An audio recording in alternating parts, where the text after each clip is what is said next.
Druku for the blast off memes. Thank you, Druku. Yeah, you keep getting increasingly more radical with these blast off memes, it seems. But the bourgeoisie fears memory because memory teaches resistance. Oh my God. What the fuck? Dude, Kyrie, please come on the fucking broadcast, man. What are we doing? This is internet discourse. Penelope is such a pretty name. Aw, thank you. It's extremely common, so it's still pretty. I never said it was rare, and I didn't say it wasn't pretty. Holy crash out.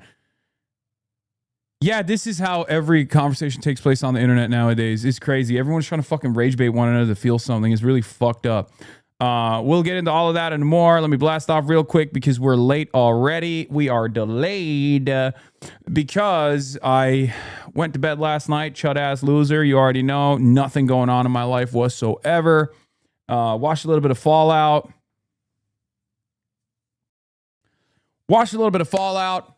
Woke up early. And yeah. What is this? Hasan Piker unfavorability rating among those living with children. Favorable 0, unfavorable 49. Yes, parents with children are not fucking with me. And my highest favorability is with children living with parents. I wonder how that happened. Anyway,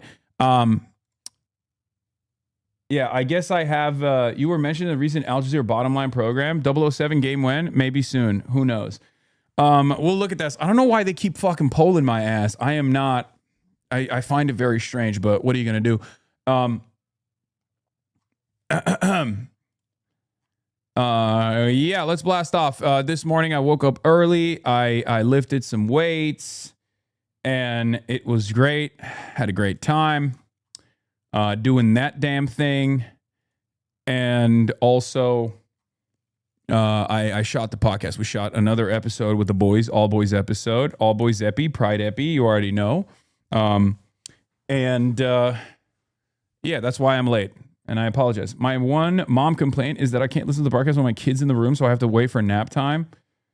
Sir, I beg of a Kyrie collab. Please, sir, just a crumb. Yes. Anyway, funny Funkress Rab story about Dem politics. Those last 15 minutes of the Trevor Noah were goated. Tentative 60-day ceasefire deal reached, ?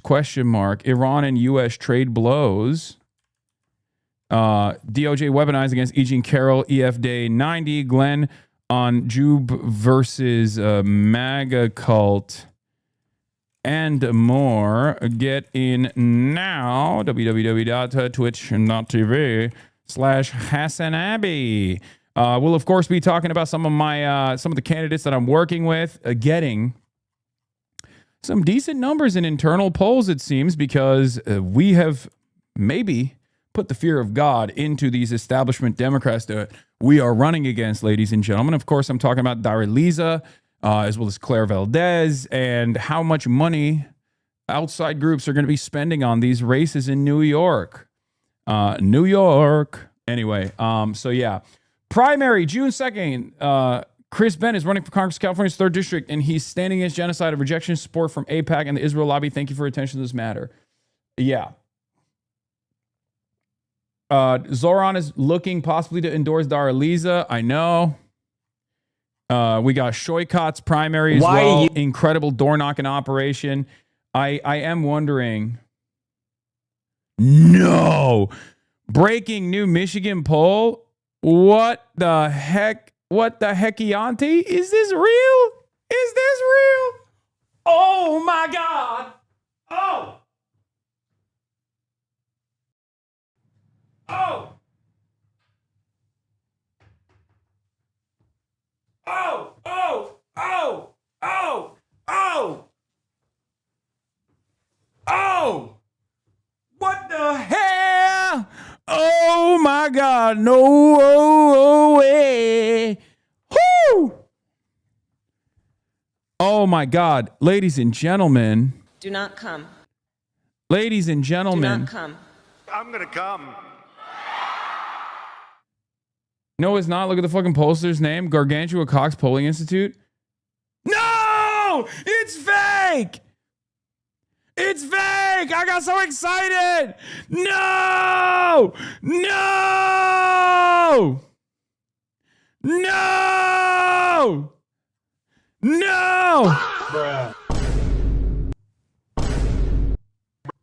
Bruh. Ban the guy. Ban the guy who sent it to me. Ban the guy who sent it to me. Brutal. Brutal. Ban him. Mods. Ban him! Mods! Put him through the ringer! Yeah. We'll talk about Francesca Hong in a second. This you right now?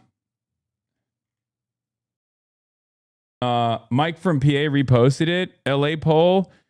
Carabas, Nithya Raman, Los Angeles Mayor Jungle primary. Okay. All right. We'll continue. Will you be reviewing LA's election ballot anytime soon? I know things are asked, but still amount. Yes, we will. Okay. Ladies and gentlemen, did I blast off already? I did. Okay. Straight to jail for that one chatter who fucked me up.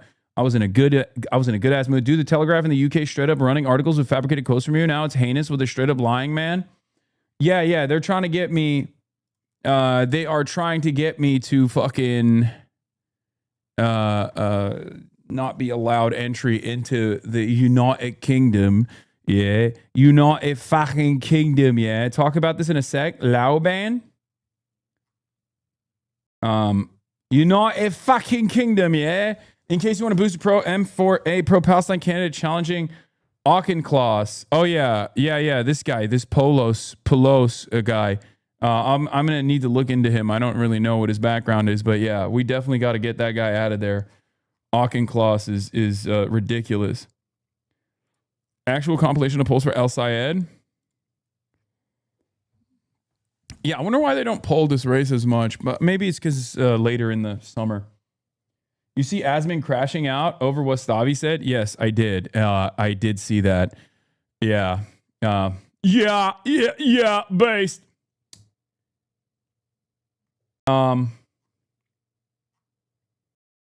Yeah, the reason why they're not polling the Abdul El Sayed race is because they're fucking busy polling my ass for some weird reason. I don't know why. I don't know why they keep polling me. It's very weird. It's a very strange phenomena because like I don't think it's gonna stop people from, collaborating with me because they see the real impact regardless. Like the polls only serve some of my haters who will go, he's irrelevant. It's like, yeah, dude, your favorite content creator, if polled, would probably have even worse fucking approvals. What are you talking about? Like, we're content creators. We're in a very small sliver of the internet, this vast sea of information. Did you know you were with Trevor Noah? Like, where were you born? How were you raised? I was born in America. No, I'm not saying it like a border agent. I'm saying like to me, I'm saying like a life story. You're so defensive about it. I got scared. This man is like, I'm like, where were you born? I was born here. I'm born in America. Still lingers. I don't know if you heard, but the federal government's coming after me. We actually need to talk about that. Yeah. But no. So I need to say it. I was born here. I'm an American citizen. I could run for president. I would never do that though. So don't get scared. Like, where were you? Yeah, it was great. Speaking of crashing out, Alex Perlman and Philly D did like a whole episode on you. Nice. But yeah, I did the Trevor Noah pod. It was great. It was really fun. But we'll watch it later. Susan Collins says it was Grant Plattner's fault for enlisting in the Iraq War and not her votes. Wait, what? That is an incredible statement because that comes with the recognition that her votes were dog shit. The Iraq War was bad. And she's basically admitting that every dummy that went out there to fucking die did it for no reason. Cool. That's cool. I like when a Republican senator or a sitting Republican senator comes out against a fucking Marine veteran and is just like, yeah, you were an idiot for going to Iraq. I wasn't in the wrong for voting for it though. Yeah, you're on your own, bitch. That's funny. Oh, that's awesome. Yeah, we got a lot of polls. AOC versus Newsom head to head. Polls. We'll talk about all of that and more. We got the I already blasted off. Holy shit, we're all over the goddamn place. Jesus Christ, what are we doing here? Ladies and gentlemen, we got so much going on.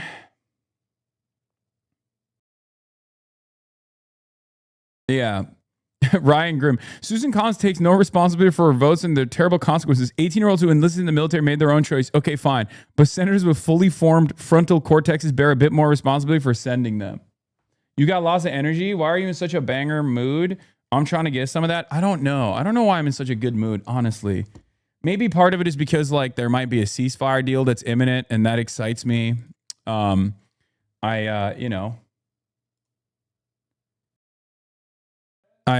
was hanging out. Austin is yelling from the other room. He said, you filmed with your friends. He's right. When I was in New York, I was just like when I wasn't on stream, I was just like kind of by myself with my thoughts. Scary. But now I'm back around friends and family. So I'm in a good mood, regardless of the fact that a mosquito assaulted my fucking face. A mosquito face fucked me. But don't worry. Chat's here to kill that joy away. Oh, always. Don't worry, I'm used to it. I know it's going to happen.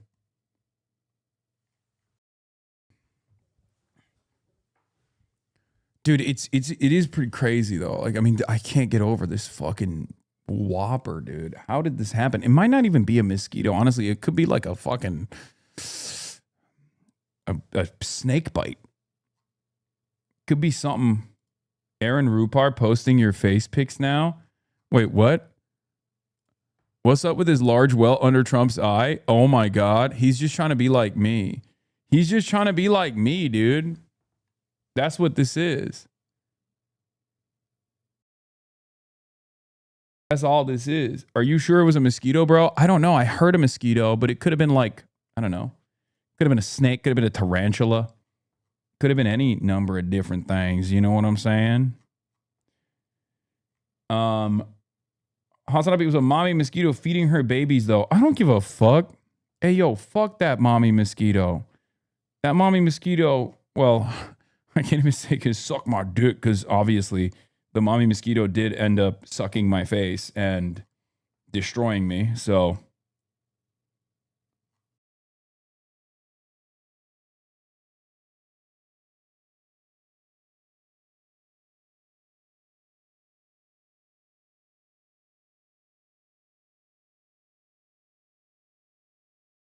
hold on.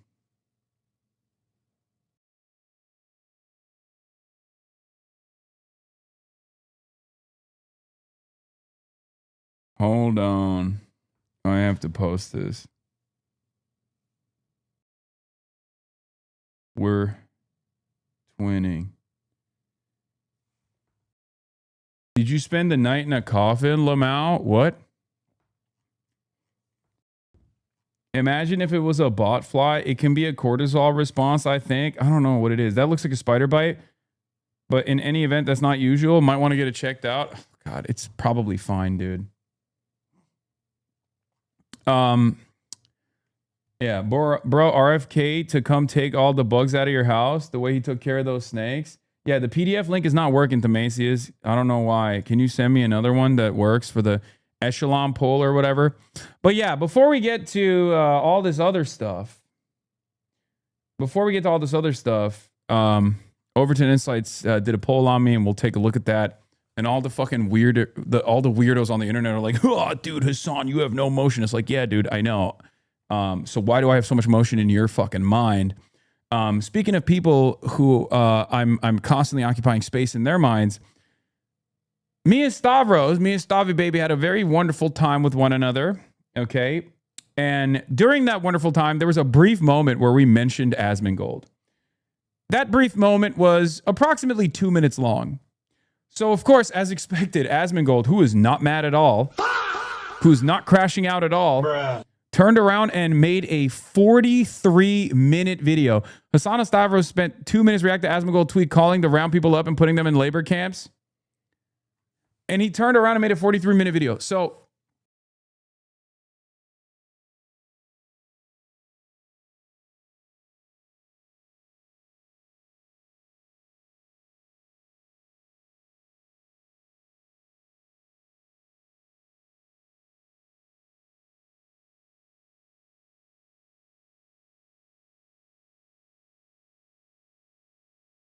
what the heliante? Hold.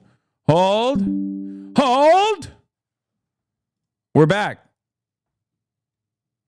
We're back. We're back. We're back. It's fine. I don't know what happened, but we're back. We're back. We're back. We're back. We're back. Anyway, so Am Israel Chai, as I was saying, Israel is the greatest nation on earth, most powerful country, but also at the same time, very tiny nation, size of New Jersey, should have nuclear arms, should be able to use those nuclear arms. Israel has a right to defend itself, and all of Israel's enemies happen to be vicious anti-Semites and very scary, very dangerous, very barbaric.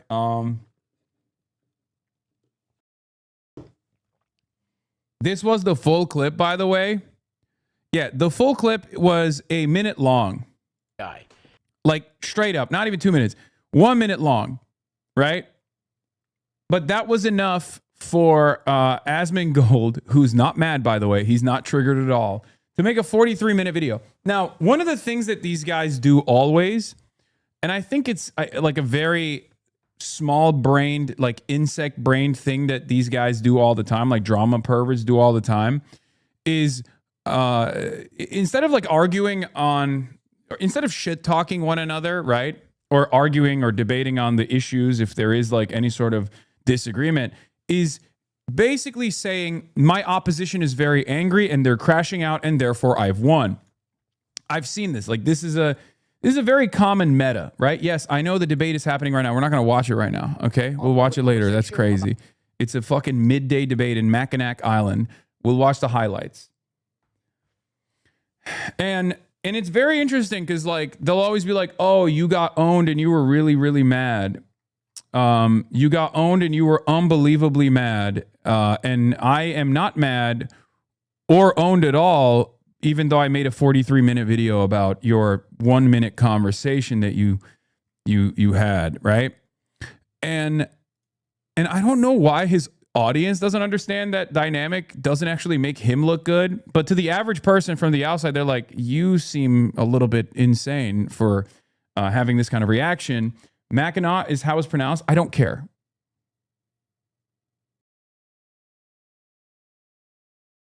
Calm down. You're banned from Michigan now. Okay, fine. So yeah, I just, I find it very funny that these guys will just like farm always like 1 minute mention for like 45 minutes.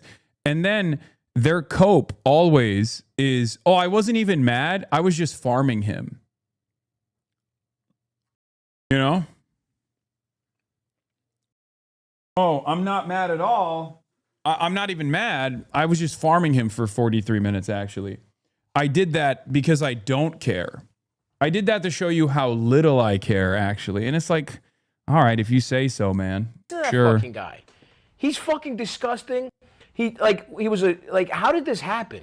He looks like shit, right? He probably gets no fucking pussy. Asmongold, whatever the fuck his name is. I don't know, man. There's clout. He's got clout. Do girls suck his disgusting? I have no idea, but I don't. Is that what he even likes? What does he know. do with his fucking? Today we remember George Floyd, who was murdered by a former Minneapolis police officer 6 years ago. That moment. Why is he weighing in? He's some fucking idiot. What did he stream? Because Elon boosted the fuck out of this shit. But what did he stream? How did he get famous? Fucking World of Minecraft? Warcraft. Oh my God. Yeah, no. A fucking World of Warcraft guy? Yeah. People listening to that fucking guy can't take a fucking shower? Yeah. Guys, don't be like you. I'm telling you, I'm fat and ugly. You don't have to live like that. You just have, if you put light into the world and positivity, you'll get sucked off. Yeah. Don't go into the dark side with a dirty ass motherfucker who doesn't even fucking shower. He doesn't know shit about what he's talking about. So that was it, right? That's the Stavros take, which is like a fairly normie take. If you don't know anything about Asmongold and you see him for the first time, that's like, oh God, that's terrible. Like, why are you doing these things, right? So Asmongold did a 43-minute and 32-second reaction to that. Hasan brought his fat friend to talk shit about me. And I guess his entire commentary around this was that Stavros is fat and I'm a leftist to get pussy. And I think you guys already know my take on this. It's like, it's unbelievable copium from like early 2010s when right-wing guys will always be like, oh, I bet you're woke just so you can have sex with women. No. I don't think I have to be woke for women to find me attractive. Like that's not. I'm sure it doesn't hurt. Like I'm sure my politics, my genuine political opinions probably don't hurt, but that's not, you know, that's not the case. That's not the point, right? I feel like there are some gays that join the right for the brother. I don't even know what that means. But your shtick was that you're a hot guy, not typical ugly leftist. So how does that track? Yeah, I mean, I guess in his mind, he's saying like, that like all these guys, they don't have any, they don't have any other way of like getting laid, so they just do it they do this to get pussy. Nasty shit. What is that fucking? Why do people listen to that fucking guy? He's fucking disgusting. Shut up, fatty.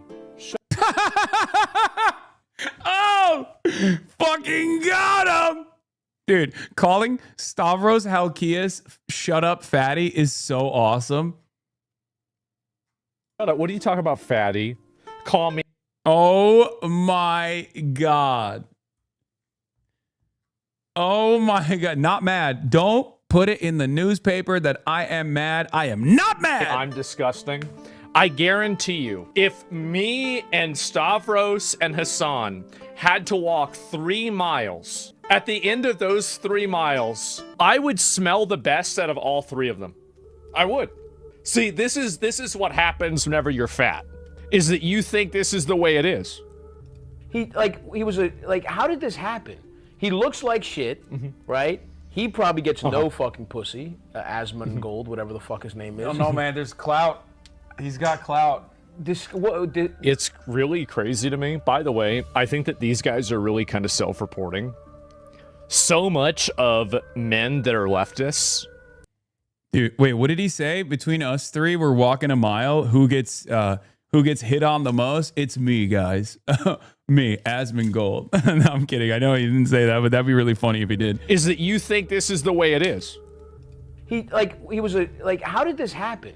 This is what happens whenever you're fat. Is that you think this is the way it is.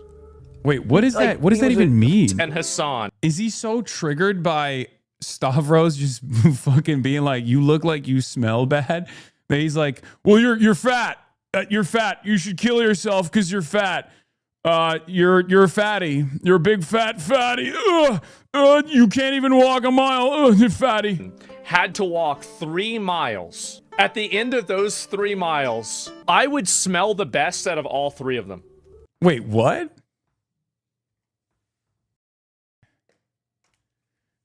Okay, so I guess like he's saying Stavros would smell bad because he's fat. Why is he saying that I would smell bad? I don't, is it because I'm like Turkish or something? Bro, you don't have to sweat to smell bad. You look like you smell bad sitting.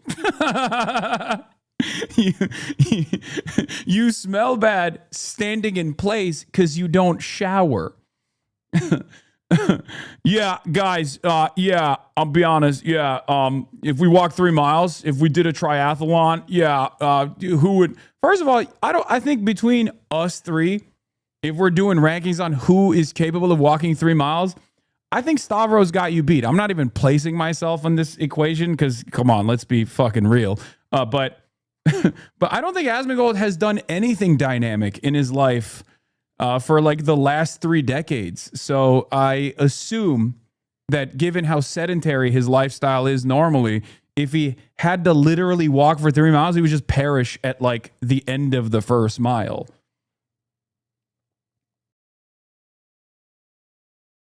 I would pay top dollar for Stavi to roast the shit out of Asmon for 5 minutes straight. Yeah, I would. See, this is what happens. Asmongold trying to start a hey guys, doesn't Hasan look like he's kind of fat and would smell bad compared to me? Campaign is wild. Yeah, that is pretty funny. Look, I mean, sure.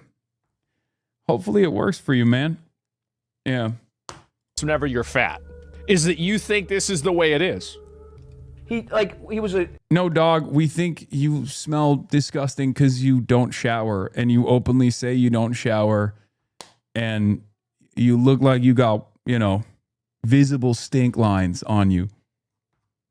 I've never seen it outside of a goddamn cartoon. It looks like there are flies over your head. Sometimes there are literal bugs on you. Like you literally, I don't know what else to say. Like, I think you ask the average person who looks like they smell worse, Asmongold or Stavros, like 99.9% of the time, they're going to be like, you, dog, you look like the type of guy that someone would hastily say, oh, sorry, I don't have any change on me, brother. I don't got change on me, brother. Sorry about that. Like, how did this happen? He looks like shit, right? He probably gets no fucking pussy. Asmongold, whatever the fuck his name is. I don't know, man. There's clout. He's got clout. It's really crazy to me. By the way, I think that these guys are really kind of self-reporting. So much of men that are leftists are just using it as a mating technique. They don't actually believe any of this shit. Yes, dude. Yes. Stavros Halkias, in the fucking industry that he's in, is doing it to get pussy. That's why he's trying to be woke. Like, he's a comic, dude. What are you talking about? He could have a much larger audience if he was fucking right wing. If he didn't genuinely believe what he's saying, if he genuinely didn't have that political opinion, if he's just grifting to like fuck, he could just be right wing and have clout and still fuck. People don't care about it as much. You know who cares about this shit? Like, these guys are just like LARPing about their worldview just so they can get laid, dude. A mating technique.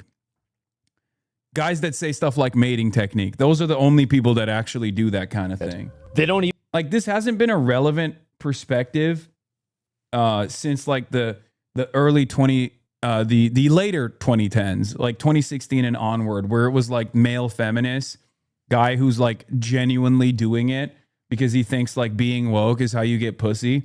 Like, there are definitely guys like that, right? But I don't think it's like a relevant meme any longer.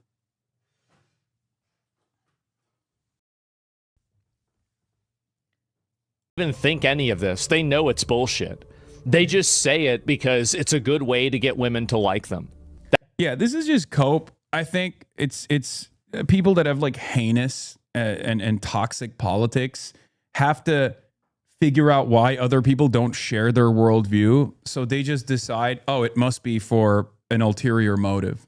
That's all this is. They can't grasp that someone could like genuinely believe these things. So they have to decide, oh, there's a financial reason for it. They must be grifting. Half the time it's also projection, because like in many of these circumstances, like they are the ones who are grifting, right? They're like leaning into whatever their first principles might be. They're certainly leaning into it extra hard because they know it's like beneficial. It is what it is. That's it. So, yeah, I mean, I don't really, I don't have a girlfriend right now. No, I don't. Yeah, maybe in the future I will, maybe not. I don't, this is not my whole life. There's simps, yeah. Why is he weighing in? Why am I weighing in? Some fucking idiot that, what did he stream? Because Elon boosted the fuck out of this but shit. what did he stream? How did he get famous? Fucking World of Minecraft? Warcraft. Oh my God. Yeah, no. A fucking World of Warcraft guy? Yeah. People listening to that fucking guy can't take a fucking shower? Yeah. Guy, I don't need to because I'm not fat. I don't smell bad. Fat. Dog. That's awesome. I mean, that's a self-report, buddy. He said, I don't need to shower because I don't smell bad because I'm not fat. That's cope, dude. That's unbelievable cope. You get your stinky ass out of here, bro. Nasty motherfucker. Oh, no. Oh, no. This is why you look like you got stink lines on you. Yeah, I don't have BL, dude, because I'm skinny, dude. Yeah. Oh, what are you, a fucking libtard? You want to shower? People smell bad. To live like that. You just have, if you put light into the world and positivity, you'll get sucked off. Yeah. It's all about having sex with women. Their entire Wait, no, it's not. Like he's a comedian. He's joking. He's also not even saying like do politics. He's just saying like be a positive person. If you're a positive person, like women will be happy to be around you. That's the underlying premise. Oh my God, I'm realizing we're doing the autism power hour once again, where I autistically describe what jokes are, the concept of jokes. What is laughter? Is laughter the best medicine? Is it counter-revolutionary activity? Is laughter bourgeois? He's seething. Yeah, I don't even need to shower, Dad. I don't even need to shower, brother. I'm doing great, dude. I'm doing freaking fine, dude. Fuck you. entire worldview and everything is built around the sexual approval of women. That's it. It's kind of sad. Really. And also, like, by the way, I don't really like talking about a lot of, like, relationships or girls I talk to or don't talk to or anything else. I don't like getting involved in this. It's weird. I don't need to prove anything. I don't need to... Kind of feels like you felt the need to prove something. Yeah, this guy said definitely didn't hit a nerve or anything, lol. It rules that Star Wars is a direct opposite of Asmongold. A funny, charismatic guy who gets pussy is a leftist because he gives a shit about people around him. There's no way that a fat, ugly dude with that hairline on the right there was saying someone doesn't get pussy. Lamau, buddy, literally just became a meme. Yeah, these guys don't know who Stavros is very clear. So it's funny. But Stavros also probably has a lot of crossover appeal with the Asmongold audience too. Because, I mean, he's a comedian. Like, comedians are usually universally well liked. Unless they like heavily lean into one side of politics over the other. But even then, as long as their material is good, people will appreciate them. Given that Stavros is like, you know, of Cumtown fame, and Cumtown is like the OG, like 90% of new podcasts that have come out are just ripping on fucking old Cumtown bits and failing to do so. I mean, I would even go so far as to say Shane Smith was doing that for the longest time. He's obviously gotten his own bearings straight, like he has his own style and whatnot, but the reality of the matter is, like, Cumtown was an unbelievably influential podcast for a lot of, you know, comedians, for a lot of comedy podcasts in general. Fear and no, we can't do Cumtown bits. What are you, fucking crazy? Our audience is far too woke. They would kill us. You guys would straight up murder me with a gun if I were to do, you know, half of a Cumtown bit.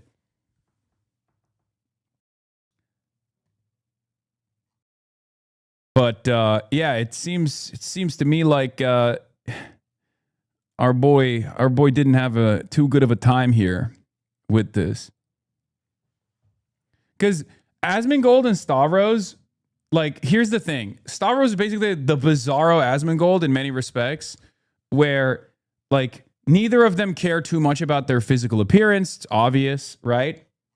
Like, Stavros has, like, a, you know, getting healthier show and whatnot, but, like, he's a guy, he's a chiller. Like, he enjoys his life. It's very obvious, right?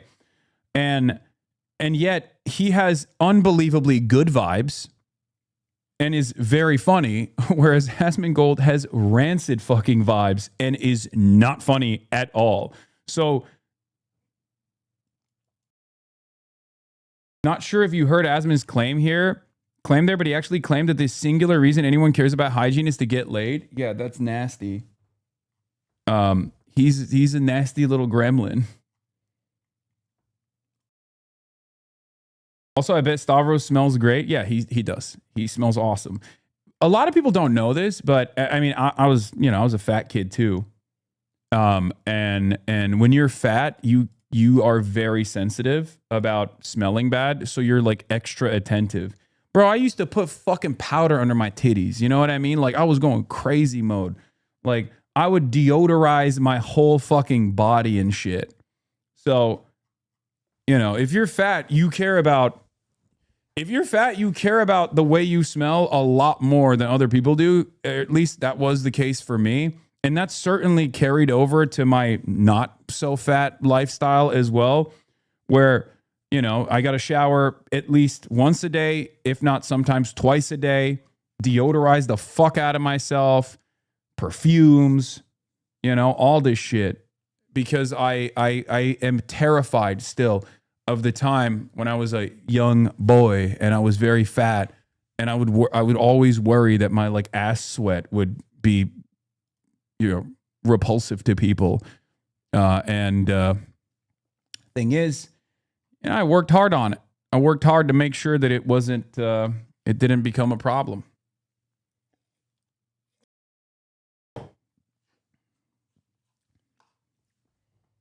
What is this conversation?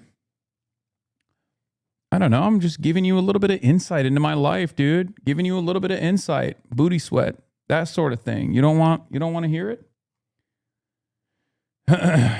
He's more defensive of this clip than when he gets called a Nazi, makes you think. Yeah. Yeah. What? Can a fucking quirked up white boy be a little vulnerable for a moment, you know? Can I not be a little vulnerable for a brief moment in my life, dude? But yeah, so where were we? We blasted off. My favorite part of the stream is when the newsman talks about his booty sweat and powdered tits.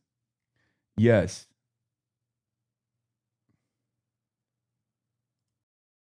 Who they mention in this will shock you. GOP lawmakers urge Treasury to press ahead with probe of Hasan Piker over Cuba. Senator Rick Scott says Piker... Oh, of course it's Rick Scott.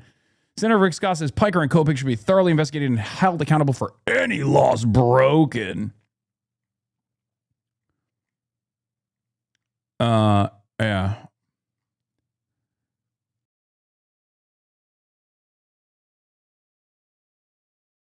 Question has risen on whether Piker should have registered as a foreign agent under Foreign Agents Registration Act, the National Jewish Advocacy Center. Wait, the National Jewish Advocacy Center urged the government for me, a pro-Israel institution, is urging the American federal government for me to register as a foreign agent? Dog. If there's one group that probably should stay out of this conversation, it's any group that is in any way, shape, or form associated with the foreign nation of Israel. That is awesome. Brother, what? Brother, what the fuck? What is this? Jacqueline, we have obtained a not yet public FARA filing revealing how Brad Parscale's directed $13 million from Israel to Republican digital strategy. No, that's okay. You don't understand. That's Israel. That's Israel, dude. You can do whatever you want. If you are, you can do whatever you want if you're Israeli. If you can do whatever you want if you're doing it with Israel. You don't understand. Why would you even bring this up? Israel, it's a tiny nation. Israel, tiny nation, size of New Jersey. What are you saying?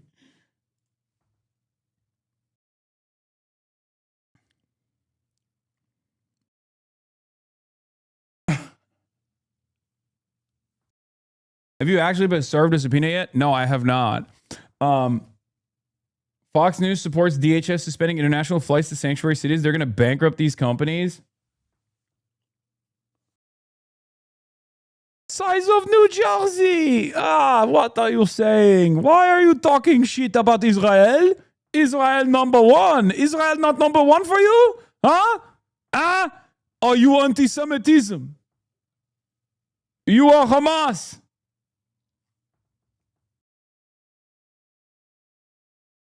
I do find this interesting because you've been talked about on the news a lot more than normal lately, which is kind of insane considering you're just talking about things being fucked up right now. Same shit you've been doing for 4 to 5 years that I watched you. Yes, it's because people are starting to get threatened. That's it. That's literally all this is. People don't like that I'm, coordinating with campaigns. People don't like that I'm like working with politicians. People don't like that I'm actually helping them in some way, shape or form win elections against establishment Democrats, against pro-Israel Democrats. So that is genuinely the reason. If I was just chilling at home talking my shit, and there was no such thing as the Hasanabi bump or whatever, then it wouldn't be a big problem. So what's going on is, and Michael from Pennsylvania has talked about this as well, but what's going on here is exactly what took place with like AOC as well, and has taken place with AOC. I know a lot of people might not be fans of AOC in this community, but like ultimately the style is the same. They see someone that might be disruptive and they try to bully them. And sometimes they actually do concede a little bit on that, barrage of hate, like the hate farming that they receive. And then they're like a little bit more scared. But basically what happens is the right will put the beat on you and will put the crosshairs on you and will do everything they can to disparage you. You become public enemy number one, right? And when you become public enemy number one, then the polls come. And when they poll you, right? When they poll you, and oftentimes, polls are not the most consistent, but regardless, when they poll you, they'll just put your approval rating out there, and your approval rating will be low because Republicans will be the people that know you the most because they're the ones who hear about you the most, and they're all unbelievably anti-you, right? So if Democrats don't really know you that well, but Republicans know you very well, and they only know you in a negative framework, and they have, incredibly high disapproval ratings of you, then your poll numbers don't look that great broadly, right? And that's precisely what is happening here. Now, of course, one of the issues that I have, one of the issues that I have is that there's also a lot of Democrats that don't defend me. Obviously, Democrats defend AOC, but there's also a lot of Democrats that also lean into this negative framing, and they do their very best to like boost all the negative shit, all the clip farms and whatnot. But at the end of the day, it doesn't really matter. You just do your good work and hope that people will be charitable. This is my perspective has never been one that is like broadly popular in the United States of America, anti-capitalist, anti-imperialist. These are concepts that the overwhelming majority of Americans are not going to be inherently positive on. So I take any positive approval in stride. I consider that all to be good. Even if it was like 1% positivity, I'd be like, great. We're making we're making waves. We're changing people's minds. Which is also part of the reason why I laugh whenever people say things like, "Oh, dude, you're just doing this for fucking clout. You're grifting. You're grifting to the left." Yeah, I've chosen to grift to the least popular position one could possibly arrive at in the United States of America, and actively trying to change people's hearts and minds on these issues, right? Yeah, the left is the worst place to grift to because you have no allies. Other leftists fucking despise you, sometimes more than they hate others, right? The right hates you. They see you as the, public enemy number one. The center doesn't like you because they think you're too radical. Center right in the Democratic Party doesn't like you either because they consider you to be an op. And the rest of the left also doesn't really fuck with you that much because they have minor differences in opinion that they think are existential, right? So that's what it is. And then add on to that reality that this is basically what every fucking online discourse, every piece of online discourse looks like right now, which is where we do our discourse. Penelope is such a pretty name. Oh, thank you. It's extremely common. So it's still pretty. I never said it was rare. And I didn't say it wasn't pretty. Holy crash out. Every conversation is contentious. Every conversation is like framed negatively. Everyone's trying to rage bait one another to feel something. And it's always going to be polarizing. I believe the things that I believe, and I genuinely hope that if people are charitable, I hope that if people are charitable to my worldview, if they hear me out, they will understand where I'm coming from and maybe even change their minds. And I've seen a lot of success in this. I've seen a lot of success with this kind of, with this kind of approach. And of course, I'm going to keep doing it. I'm a very stubborn guy. Yeah, never said I wasn't charitable. Holy crash out. It's extremely common. Okay, you don't have to do that.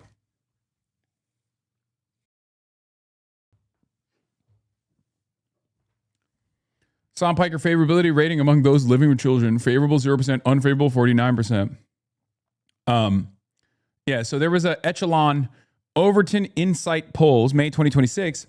Overton Insight polls finds that Vance and Buttigieg lead respective primaries, which I'll be honest, it doesn't lend credence to the credibility of this poll if they're showcasing Pete Buttigieg as like the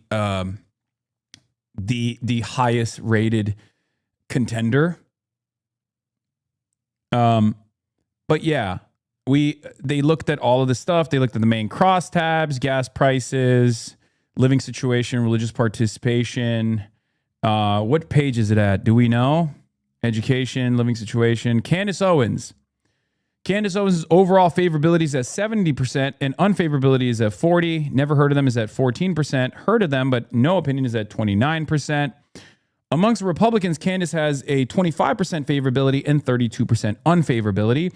Among Democrats, she has an 8% favorability and 55% unfavorability. Among independents, 17 to 29. That tracks. That kind of makes sense. Interesting that Gen Xers are the highest percentage of favorability for Candace Owens, but that also makes sense if you're lead poison generation. If you're a part of the lead poison generation, you have the highest favorability rating for Candace Owens. That makes total sense if you think about anything that she's doing. And then bachelor's degrees at 28%, highest favorability. That's unique. That is actually interesting. I would not have expected that. I would have thought like high school. Wow. Okay. And then with black people, she has 44% favorable. I knew that, which is kind of sad because she is very anti-black. She's vehemently anti-black and yet has the highest approval amongst black people. And her highest unfavorability, disapproval comes from Asians and then whites. In my circumstance, obviously, we're going to skip all this stuff because I'm coming up in a second. Yeah, Ben Shapiro, overall 17 favorable, 44 unfavorable. In mine, I'm in a unique predicament where no one knows who the fuck I am, right? Or knows me but doesn't really have an opinion. And then on the Republican side, my favorability is at 1%. And unfavorability is at 27%. On the Democratic front, my favorability is at 19%. Unfavorability is at 13%. Among independents, 10 to 17. Right? The 1% of Republicans that like me is probably Mary Sue, right? Or Mary Lou.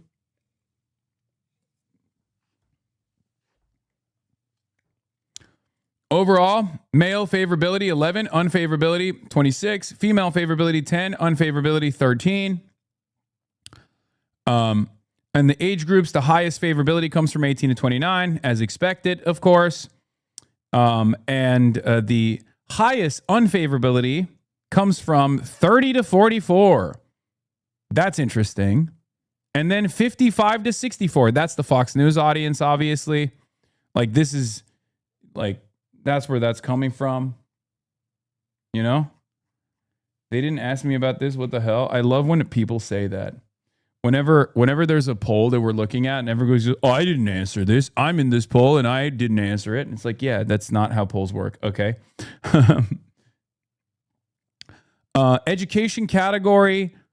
highest level of favorability is at high school or less, but that's age related probably. And then bachelor's degree at 10, or no, postgraduate at 11. Wow. Yeah. Okay.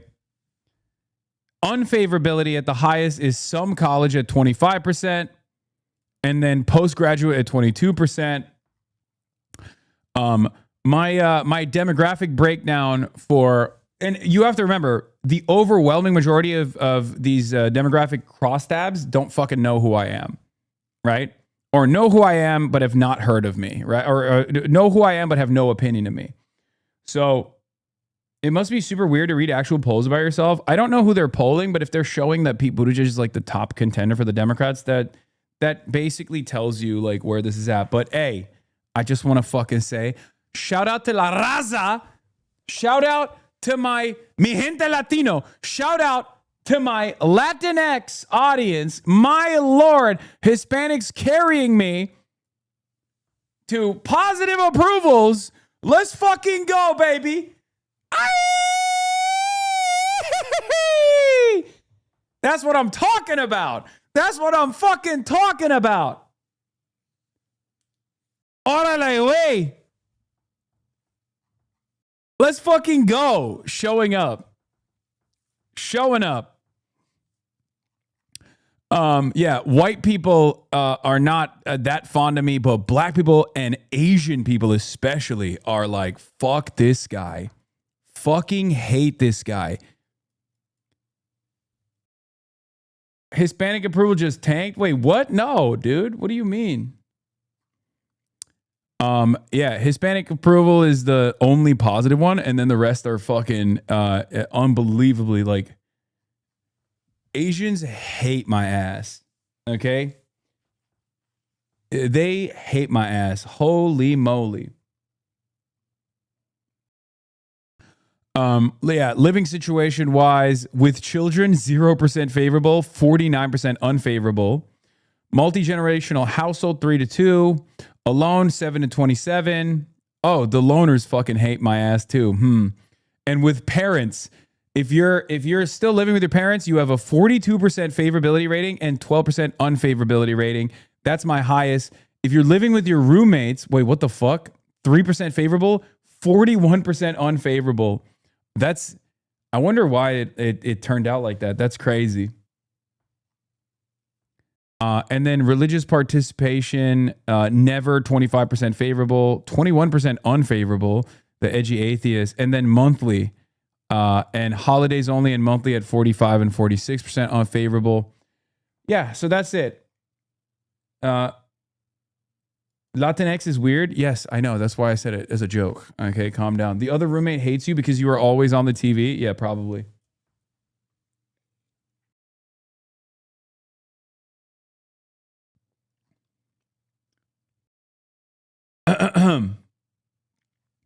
But yeah, the Asian one surprised me. That was definitely surprising because it was like strange that it would be so much negative approval. Because like it's not. I don't know what would boost that. Like I don't know what, because I don't think it's like a. I don't think it's like I've had like big blow up moments or whatever until recently when the RNC came out with that whole like Hasan is anti-Asian, because I said Asians that tokenize themselves at the behest at the altar of white supremacy are dogs, the white people or whatever, and that was like a big ordeal. But maybe it could be China. It could be China related, possibly. I don't know. My Asian homie hates you because he's deep into the Drake manosphere and they all hate you. Yeah, I wonder what it is. Some of the numbers are suspicious. Not suspicious in the this was rigged way, but in the sample size are probably fucked way. Just remember that you can never read too deeply into crosstabs when they don't reveal the sample size for each demographic. It could be like 40 people that they weighed. Yeah, that's true. Your India takes are sending a lot of hate your way, especially the Indo-Pakistan stuff. Yeah, that's true. Because I do say Pakistan's Zindabad a lot. So that could be one of it. It could be my opinion on China. That probably doesn't, like a lot of the Asian American community does not have a positive opinion of China at all. And only recently has the American Chinese community developed a more positive opinion on China. I do take like the worst possible side on a lot of these issues from the perspective of like American approval, but I don't really care necessarily because I believe the things that I believe, and my job is to try and change your mind as well, or at least like get you to be a little bit more sympathetic to people living in these other countries, right? My significant other doesn't hate you, but her take is that you're loud. I think that could be a part of it, maybe.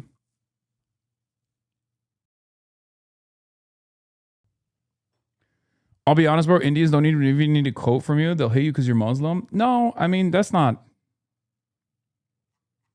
I don't know. New 2028 presidential poll. Buttigieg 16. Yeah, this is from that poll that says Buttigieg is at 16%. So I don't know how much I trust this poll in general because like that means that their sampling was a little bit dusty, right? Because this makes no sense. Like you would see Kamala Harris at the top usually. This is an anomaly. And I'm not like, this isn't copium. Like I don't really give a shit one way or another what the perception looks like. But the reason why I'm saying that is because this poll is unique in comparison to all of the other polls that have been conducted on the Democratic Party on who is like, who is seen as like a top contender for 2028. And Pete Buttigieg has never been at the top like that. That means that their sampling was a little strange.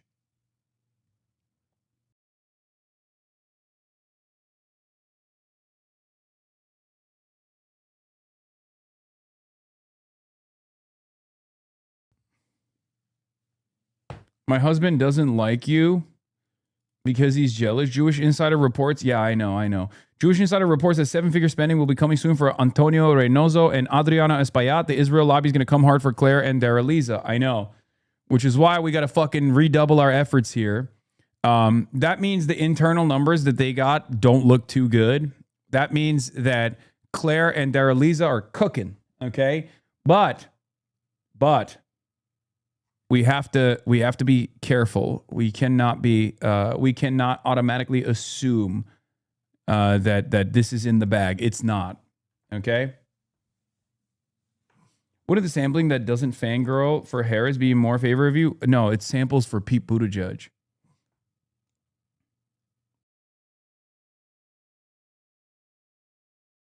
So it's really busted. The company that ran the poll is some subsidiary of a religious group. I mean, it doesn't matter. I'm sure they're still like trying to do their very best in their polling, right? Like, I don't think that's the case, but are we doing truth nukes? What is this? Truth nuke, AOC, new 2028 primary head to head. This is the same poll. AOC 43, Newsom 35.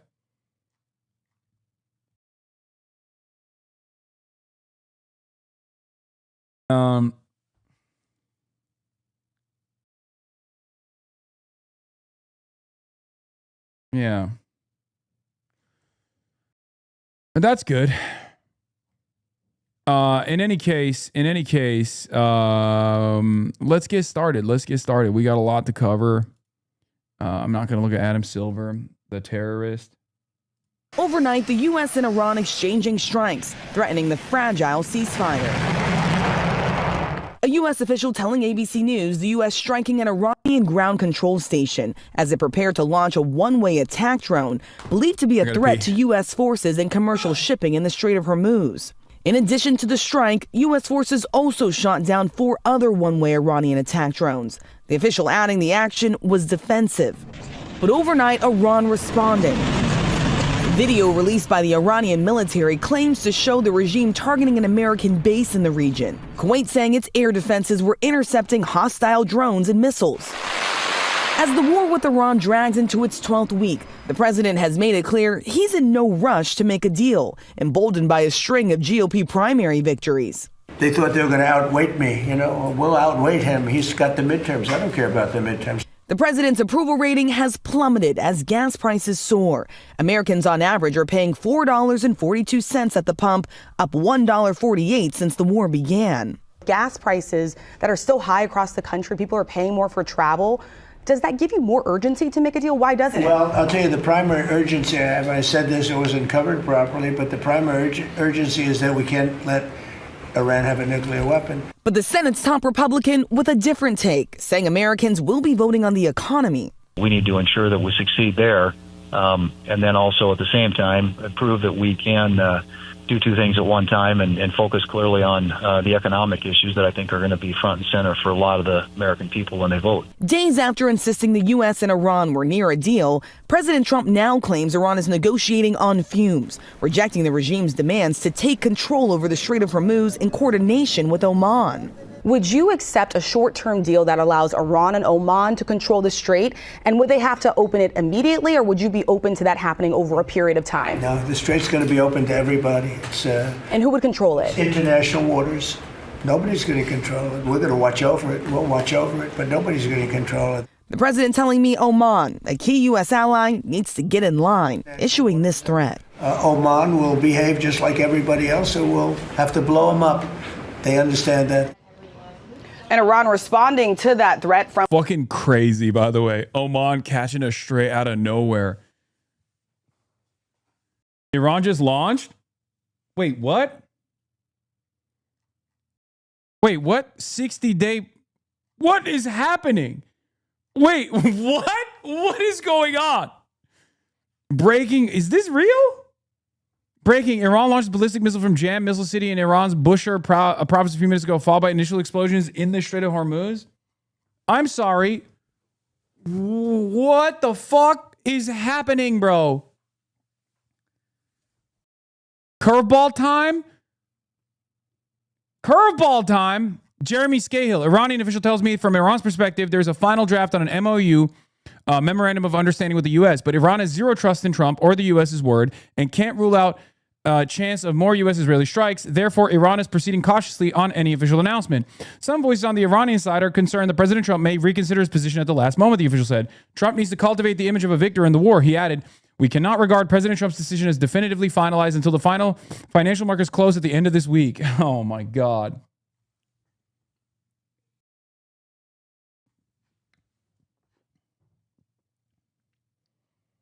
You believe Capital's media a bit too much? Iran repeatedly said they never agreed to anything. No, brother. This is the same principle that they've held for the longest time. I've been saying that.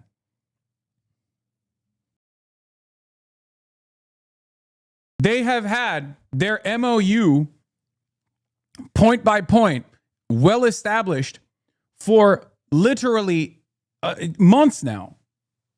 And it hasn't changed at all. Their perspective has not changed at all. Maybe the bottom line hasn't changed at all. Perhaps some of the fine print issues might be moved around a little bit. Maybe numbers here and there. Is it 20 years of no nuclear proliferation? Or is it 5 years? Or is it 15 years? Like, those are the finer details they might go back and forth on. But ultimately, their top line demands, the 10-point demands that they made on week 2, have remained intact. And America has flailed around and gone back and forth on the fucking top line demands that Iran has made over and over again. They've at times said yes to it and then turned around and bombed Iran.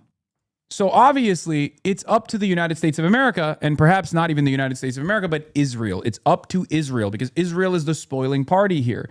Sure, America is allowing Israel to be the spoiling party here, because America could restrain Israel at the end of the day if they chose to do so, and they're not doing it. But the only reason why this deal has not been solidified is because every time Trump comes near a final deal, Israel turns around and freaks the fuck out and makes a bunch of boss calls to the Trump administration. And Trump goes around saying, you know what, maybe the war is still on. Anyway, we got new information from DropSite as well. This is literally a minute ago. New Israeli officials are privately urging the Trump administration to abandon negotiations with Iran, assassinate Iran's parliament speaker and lead negotiator Mohammad Bagher Ghalibaf, and launch a new round of strikes targeting Iran's oil infrastructure, according to a classified intelligence assessment cited by Capital and Empire. Israeli officials reportedly believe renewed attacks could trigger economic collapse and eventually regime change. Oh my Lord, brother. What the fuck are we doing? Oh my God. I'm sorry, but if you fucking believe this, if you believe Israel here, then you want to believe it. Okay? I can't in good conscience say this is, the administration is getting duped by Israel. No, we're the ones who are duped if we believe that this administration is getting duped by Israel.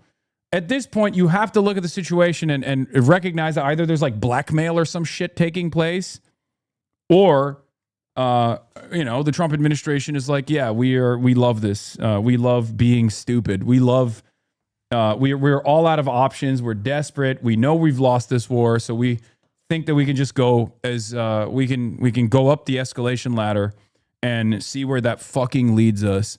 Let me see if I can actually secure an interview with Trita on this today. I'm sure he's going to, sure he's going to be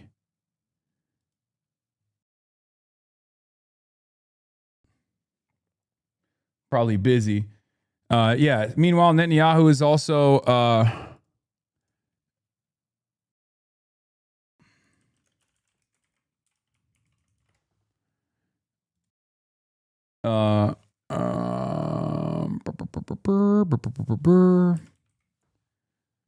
let me DM him.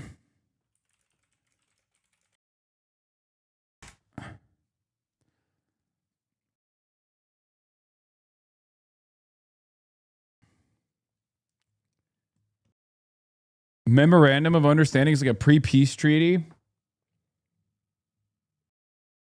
Yo, Trita Pars is my guy. Thank you for bringing Iranian voices, the right ones, of course. Yeah, I love Trita. He's great. He's a fantastic asset.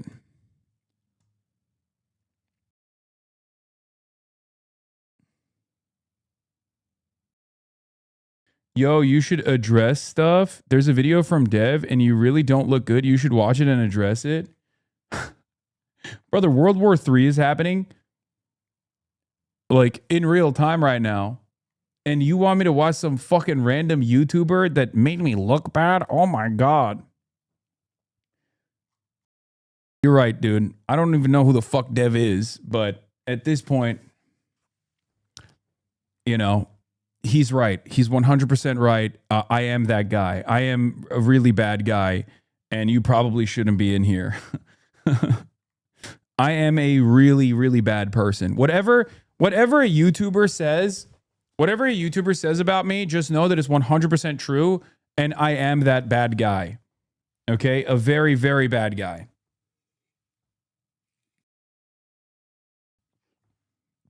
You're not going to change World War III, but your perception on people? I don't think you understand. I don't care about that at all. I care about covering the news. All right. That's my goal. All right, let's continue. All of the accusations are correct. I'm a bad piece of shit. I'm a real piece of shit chatter. No, don't ban that guy. We're gonna unban him. He can stay in here because he's been in here. He's been in here a lot. Look. Check logs, Lamont. Please stop with Charlie Kirk. He was a good person. He literally died. What?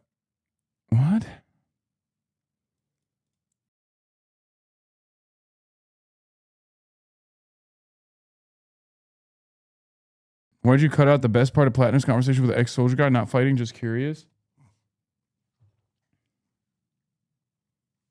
Anyway. Let's continue. Tasnim. Contrary to Western sources' claims, the draft memorandum of understanding has not been finalized or confirmed yet. A source close to the negotiation team told Tasnim that the MOU is not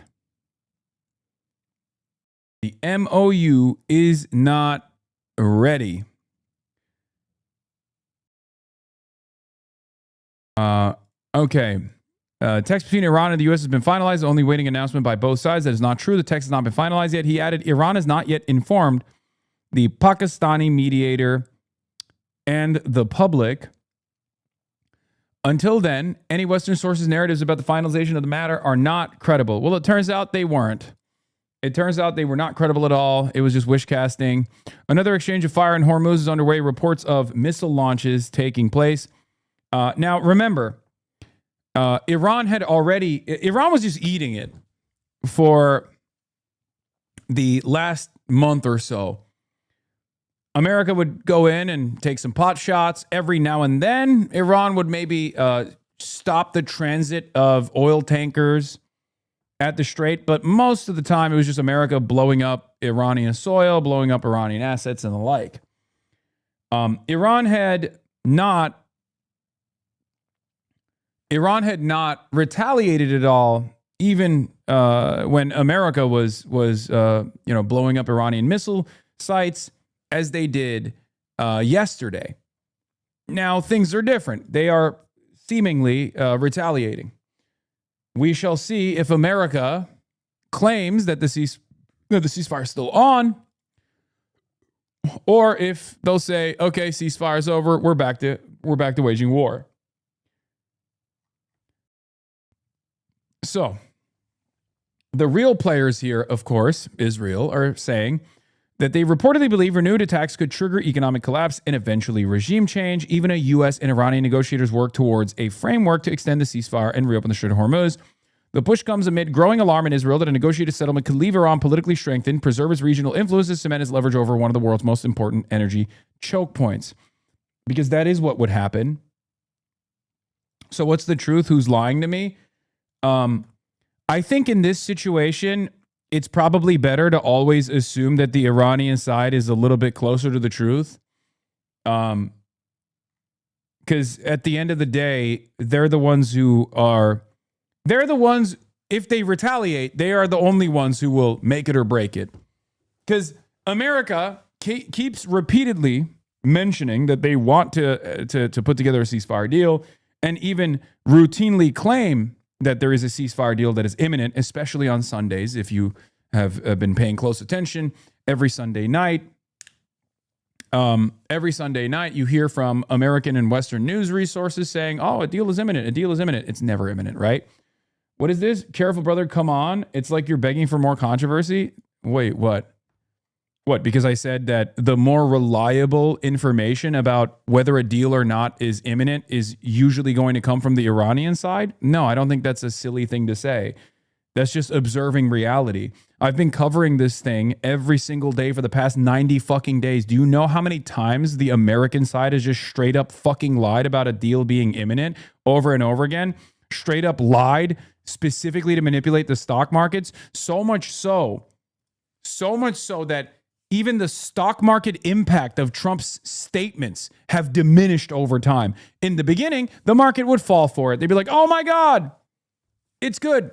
We're going to unplug the Strait. We're going to unplug the Strait over and over again. And it's not just about Iran either. Donald Trump, as you are also correctly pointing out, lies about pretty much everything. So much so that we have arrived at a different conclusion where we're like, is he lying? Because lying would imply that he knows what the truth is, or is he just fucking stupid? Like, is he lying? He knows what the truth is, and he's just trying to manipulate the stock markets, or does he even not know what his next move is going to be? So he just like fucking blurts something out every single day without any care or consideration to what kind of impact that might have. And I think it's a little bit of both. Which is why I keep telling you over and over again, you have to pay attention to both Israel and the Hasbara, the Hasbara agents in the West, like the Lindsey Grahams of the world, the Mark Levins of the world, to understand whether or not a ceasefire is truly imminent. If they start chirping a lot, that means they are genuinely close. That means the American side is legitimately close to signing something. That doesn't mean that they've actually signed anything, because Israel has final approval in this process. That shouldn't be the case, but unfortunately it is, right? But that's just how it goes. That's how it's gone for the past 90 fucking days. America and Iran get to the negotiations table. There's a cessation of hostilities, or a cessation of immediate hostilities. And Israel turns around and says, we don't like this. And then America turns around and says, okay, I guess Israel, Big Daddy Israel doesn't like it, so fuck it, who cares? I already covered this part of Jeremy Scahill's statement. He is in contact with Iranian officials. He says, any reports citing U.S. officials on the precise terms of any deal should be viewed with extreme skepticism. Anonymous U.S. officials have repeatedly pushed false stories aimed at making Trump look good or in a clear effort to manipulate markets. Yeah. Pretty much the exact same assessment that I have. Did you see that Israeli spies say Turkey and Egypt are next and the storm is coming? Yes, I did. I tweeted about it. Jonathan Pollard, he's an American Israeli spy, by the way. Where is it? Where is it? Yeah. Oh, Jonathan Pollard, my fave, my king.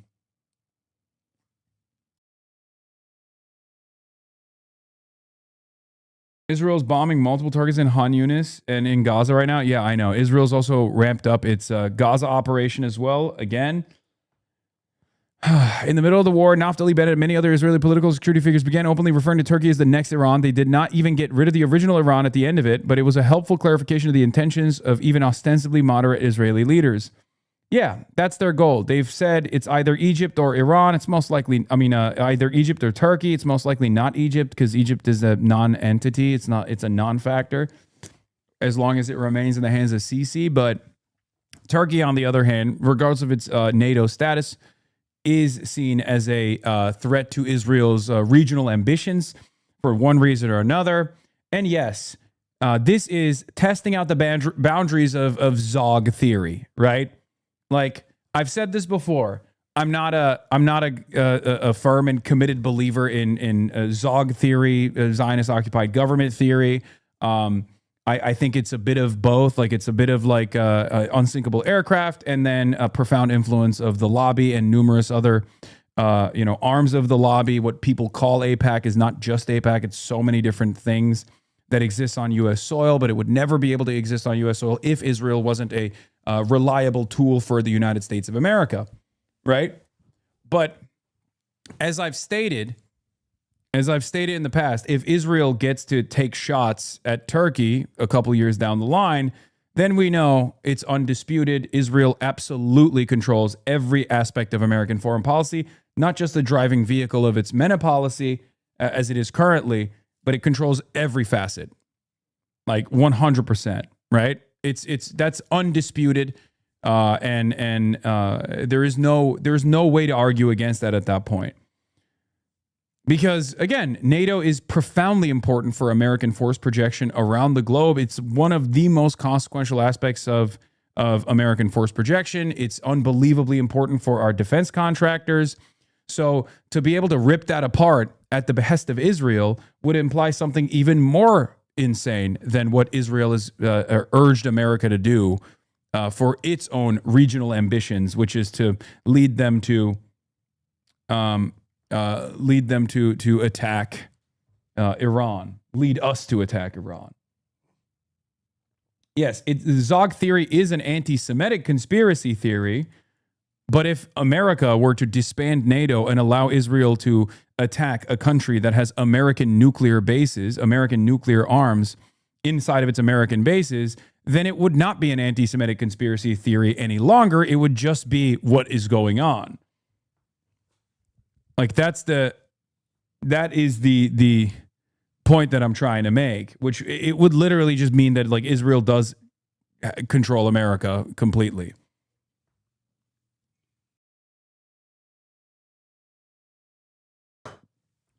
I'm not saying we're there, and I don't think we're there. I don't think that that's the case, but who fucking knows, you know?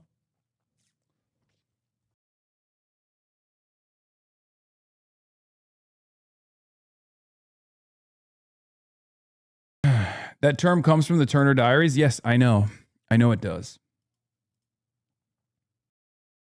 All right. President Trump to Oman, a key U.S. ally, calling it bullying and dangerous. And just moments ago, U.S. officials are confirming that Iran did try to launch a series of attacks targeting Kuwait.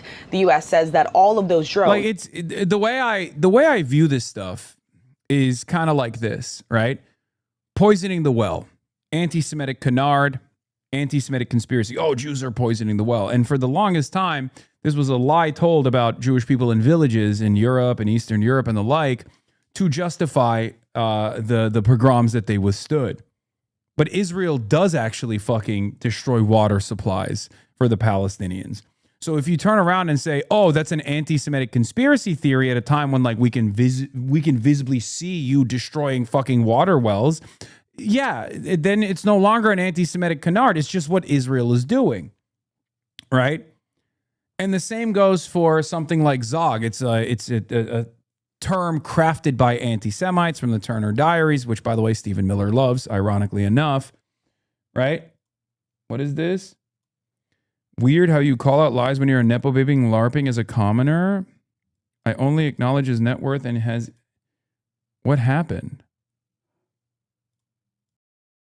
Are you okay, chatter? Artemis 2 crew launch. Ascend. They dropped the platter run. Race care. Let's go. Let's go. Bull riding, polymarket, bet hit, little journey, game time, pausers. Wait, what the fuck? Gaming watcher turned fucking hater? How did this happen? You are 100% wrong. People are too poor to afford kids, unlike you. Avoid hard questions. If you had a worldview of struggling Americans instead of being born into a rich family, how that might... No, he was just always mad about this, it seems. Well... Yeah, I thought it was because I stopped gaming, but maybe that's not the case. All right, let's continue. Were intercepted, Michael. All right, Rachel Scott, thank you for your reporting. If President Trump wants to... To your point, guest essay from an Israeli prosecutor and a senior fellow at RAND. Yeah, I saw Israel is becoming a pariah state, yet Israelis make a big mistake in treating every new critic as an anti-Semite. Much criticism stems from Israel's behavior. It's genocide in Gaza, apartheid and settler violence in the West Bank, and endless occupation. Opinion. Israel's isolation is deepening fast. It doesn't have to be this way. Guest opinion essay from Dr. Shira Efron, the Israel policy chair and senior fellow at RAND. She wrote from Tel Aviv.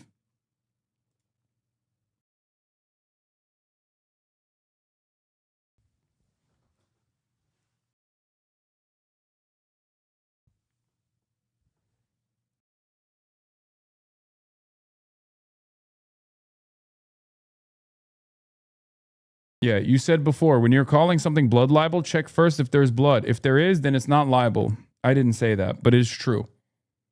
That's a good take. So I will be stealing it in the future. But yeah, that's my principle. I seek truth from facts. I look, I check, I verify, and then I make that assessment.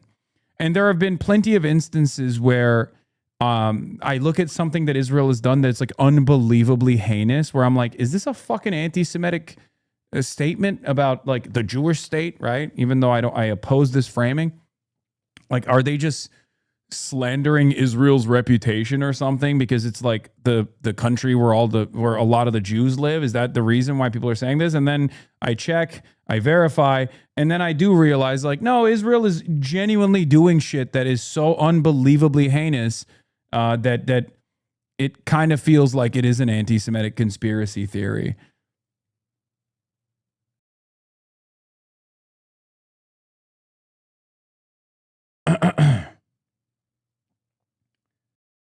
Like the goon platoon, you know? Go ahead. Explain Five-ish and Cars for Kids without coming across like a Jew hater. Go ahead. Without coming across like you're doing fucking 1930s style Nazi conspiracy theories. Explain the concept of Cars for Kids to the average fucking person. Explain the concept of the goon platoon without sounding like an insane person. You can't.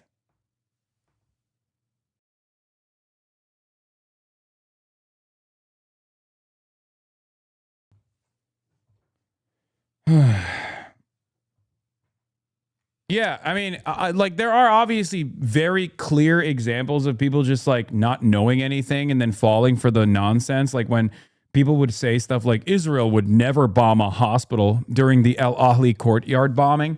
You remember?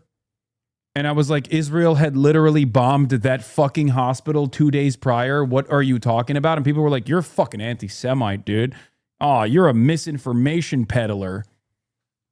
Clearly, you're lying about my beautiful ally of America. This was early on, so a lot of people didn't realize that, no, Israel bombs hospitals all the time. It's their favorite fucking activity, as a matter of fact.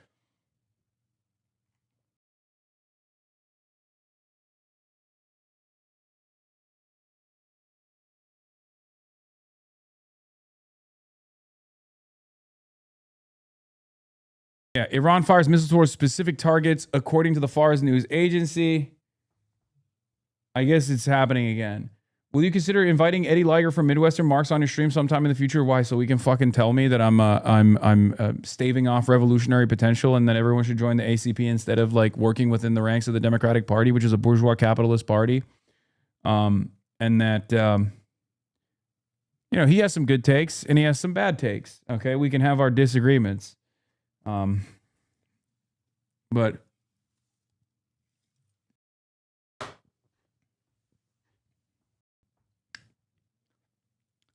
in any case, let's continue. My partner heard you say goon platoon, then I had to actually explain it without sounding anti-Semitic.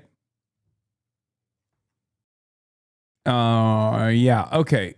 So we'll look at like Israel's popularity waning and shit like that. Secretary Besson says the U.S. will not tolerate any effort to impose a tolling system in the Strait of Hormuz. Oman, in particular, should know that the U.S. Treasury will aggressively target any actors involved, directly or indirectly, in facilitating tolls for the Strait, and any willing partners will be penalized. And now Iran has launched ballistic missiles. So a lot of the information that we're going to be looking at here is now outdated. Few days to think. The Iranians are giving him something to think about. These, they say, are missiles launched this morning. What is this? Apparently targeted at a US base in Kuwait after an overnight American strike on Iran. I don't think Turkey and Israel are going to war anytime within this decade. Turkey is the country that supplied Israel industries with energy, steel, and also food throughout the genocide. I think a more realistic scenario is Erdogan and Israel both expanding to Syria and possibly coming face to face to bark at each other. They will then use this tension to consolidate their regime's hold within their borders. That's my assessment as well, but I've talked to some people in Turkey, analysts in Turkey, who also have a similar framework. But the only alternative here is Israel's endless appetite for destabilization, death, and destruction. So who fucking knows? Oh my God. Oh my God. Kaya just farted so bad. That is crazy. Oh. It's gross. All right. Following the aggressive U.S. military attack at dawn today on a location near Bandar Abbas International Airport using aerial projectiles, the American base from which the attack originated was targeted at 4:50 a.m. The Islamic Revolutionary Guard Corps warned... Yeah, I'm going to hit that place, dude, for that fart. Punish her for the fart. That the response was a serious warning to make clear to the enemy that aggression will not go unanswered. For the 20,000 seafarers stuck on ships near the Strait of Hormuz, a deal can't come soon enough. The proposed 60-day memorandum of understanding would reportedly require Iran to open up the waterway in exchange for sanctions waivers on Iranian oil, while the nuclear program would be subject to negotiation. So they were going to spend... Yesterday, Trump added another complication, threatening the Gulf state of Oman, which shares the Strait of Hormuz with Iran and has never said it would charge a toll. It's international waters, and Oman will behave just like everybody else, so we'll have to blow them up. They understand that. They'll be fine. Such belligerence must have come as a surprise to the Sultanate of Oman, which provides a logistics hub for the US Navy and has hosted negotiations between the Americans and the Iranians. The people of Lebanon are pretty desperate too. Today, for the first time since the putative ceasefire, Israel hit the southern suburbs of Beirut.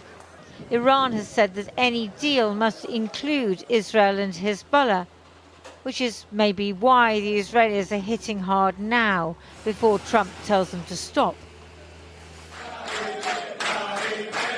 The Israeli Prime Minister, visiting troops in the Jordan Valley today, said he was on the phone to the US president every day.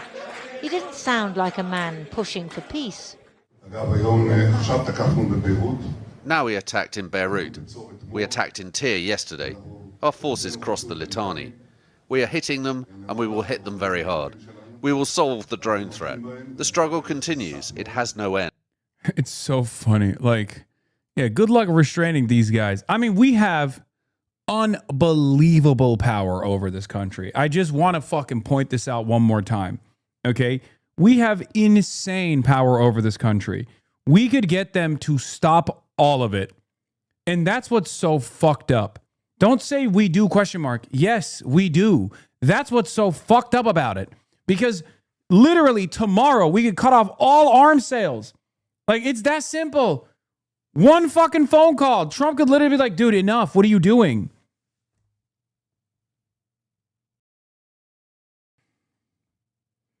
I put Hasan in Twitter search and all the tweets. It's just people with no likes and even people having conversations with themselves, just replying to themselves with lunacy. No, man, it's not lunacy. It's bots. It's bots.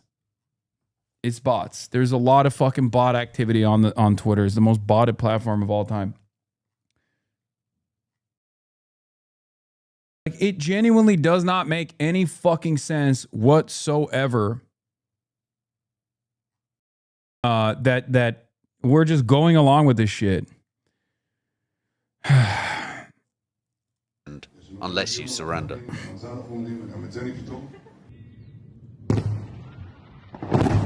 An Israeli attack on the port city of Tyre. Israel now says all of southern Lebanon is a combat zone, as Hezbollah continues to launch drones.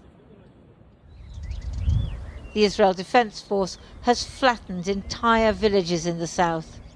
For those whose homes have been destroyed, there was no ceasefire, and no deal between Iran and the US will bring back what they have lost.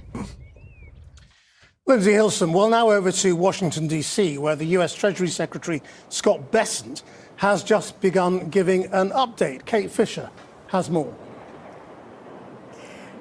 That's right, Krish. He has just started speaking in the briefing room behind me. He's yet to get to the topic of Iran, but we will stay listening. But even if Donald Trump decides to sign off on this ceasefire agreement, it would be the biggest diplomatic breakthrough since the beginning of this conflict. But he is yet to give any comment on it. And of course, we have been here before several times now. Even just on Saturday, he took to his Truth Social platform to say that a deal was largely negotiated and it would be announced shortly. But since then, the US... Like, I don't know. I don't know what it is. I don't know what is like the leverage, you know? I don't know what could be the reason. Is it stupidity? Is it the idea that like America feels trapped in this situation and therefore can't get out of it without like escalating?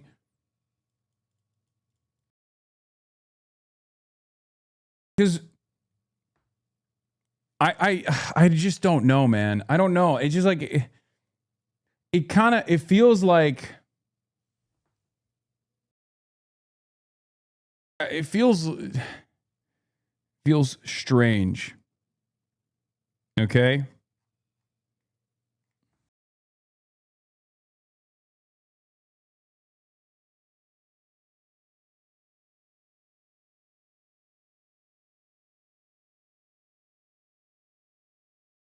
Have you seen the FPV videos? They're absolutely insane. No gore. Yes, of course. We've been looking at them on stream. Mexico should send you their new gear pronto.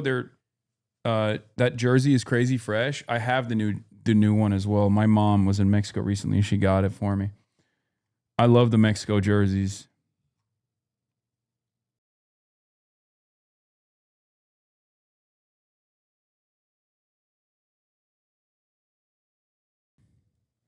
Beyond Zog being a Nazi term, it was created not as an admission that Zionism has hegemony in America. This is obvious to everyone, but to put America off the hook for its actions, this idea to assert America's innocence in the face of Jewish infiltrators is explicitly faulty analysis that doesn't get you anywhere. Yeah, my analysis on this is obviously never to take the responsibility away from America and then like engage in some sort of stabbed in the back myth, because that's how like right wingers deploy this when they talk about it. Like the example that I always use is George W. Bush. George W. Bush is a fucking idiot, right? He's also a war criminal. But I don't just say, oh, George W. Bush is not responsible for all the fucking Iraqis that he killed, all the people in Afghanistan that he killed, the tens of millions displaced, because it was all Dick Cheney doing it. I say he's just as responsible, if not more responsible, because he fucking had final approval on all these actions. He signed the dotted line. So I don't think Zog theory in the, like, regardless of the way that like fucking Nazis use it, like, which, you know, again, as Sammy correctly points out, which is Zionism has hegemony in America, which is true, right? That is literally just objectively true. Christian Zionism and Jewish Zionism together is one of the more powerful ideologies that is guiding a lot of American foreign policy. I don't think that's a strange or insane thing to say. It's so funny because the people that are saying this term right now were calling all of us anti-Semites for talking about the Israel lobby 1 year ago. I know. But now they've lapped us. They're ahead of us, okay? And they're more radical than we are. So we need to shut the fuck up and whatever.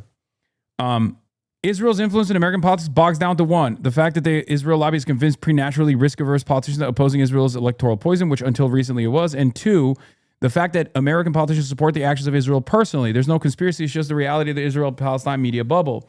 I mean, there are moments where it pushes the boundaries, though, right? Like, we're experiencing one of those moments that's like pushing the boundaries of like the divergence versus the convergence of American and Israeli interests. For the longest time, because of how reliable and valuable Israel was to American foreign policy in this resource-rich region, we allowed them to get away with a bunch of heinous shit. And not only that,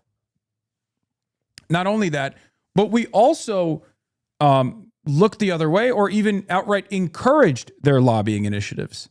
Right? Their pervasive and sophisticated influence peddling operation beyond the lobbying initiatives, right? Like, so many of these groups that masquerade as Jewish advocacy organizations are singularly invested in defending Israeli foreign policy and attacking Israel's critics. This is true. I'm one of them. I mean, you see the way that I get ripped apart in fucking mainstream outlets at this point, where there is no question of my anti-Semitism. We've moved beyond it.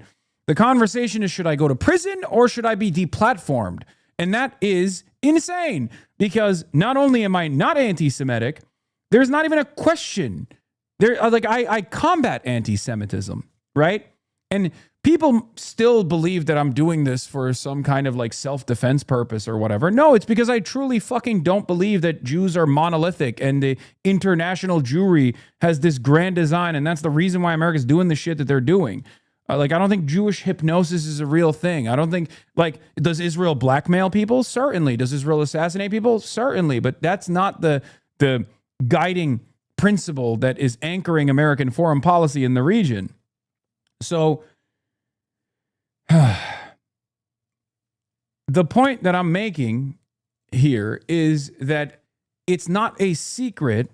It's not a secret that if you oppose Israel and if you oppose Israel's malign influence on American foreign policy, on American domestic policy, you get slammed with unlimited bad faith smear attacks.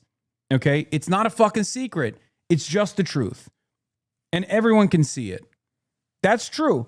And I think for some people, they are afraid of that. They see the way that I get disparaged, or they see the way that other prominent critics of Israel get fucking disparaged. And they're also somewhat friendly with liberal Zionists or ultra Zionists. It depends on what your personal political ideology is, right?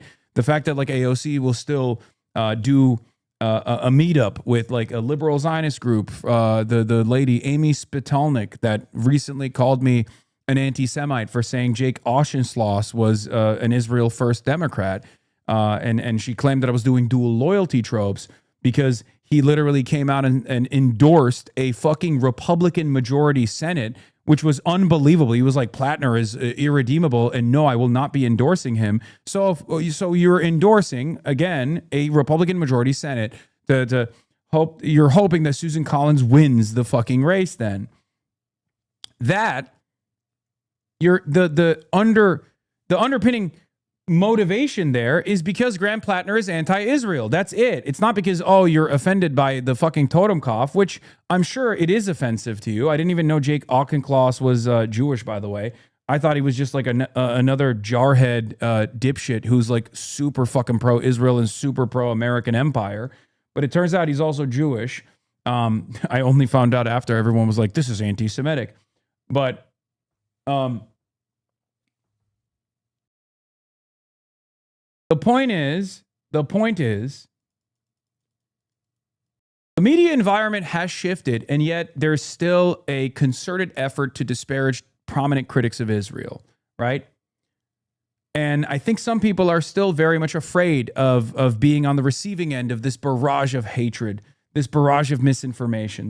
There is still an ever-present force in a lot of mainstream outlets that will run ridiculous smears that they receive straight up from AIPAC cutouts or the Israeli government's cutouts like Jewish Insider, right? There are still Zionist mega donors who are Jewish and Christian as well, but certainly Jewish Zionist mega donors who will make boss calls to fucking politicians, and they'll say, look, we're gonna fucking no longer give you money if you don't attack these people. It's clear, like Miriam Adelson is a great example of this, right? Miriam Adelson is a major donor to Donald Trump. So all of this stuff is very real. All of this stuff is of course, reality. And I try to do my very best to clear the minefield of any sort of misinformation or any sort of like silly theories or anything like that.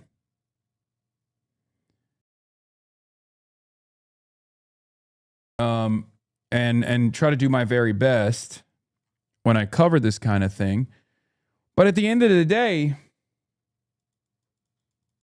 what is this? I met that Amy Spitalnik on my old job at a conference and was talking about how pro-Pally people claim Israelis are settler colonials in a dismissive way. And I was like, well, yeah.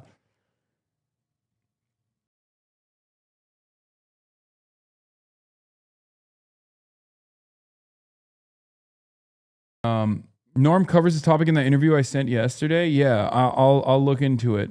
Yes, my eye is swollen. I got fucking bit by what I assume is a mosquito, but it could be a spider because it swelled up. I don't know why.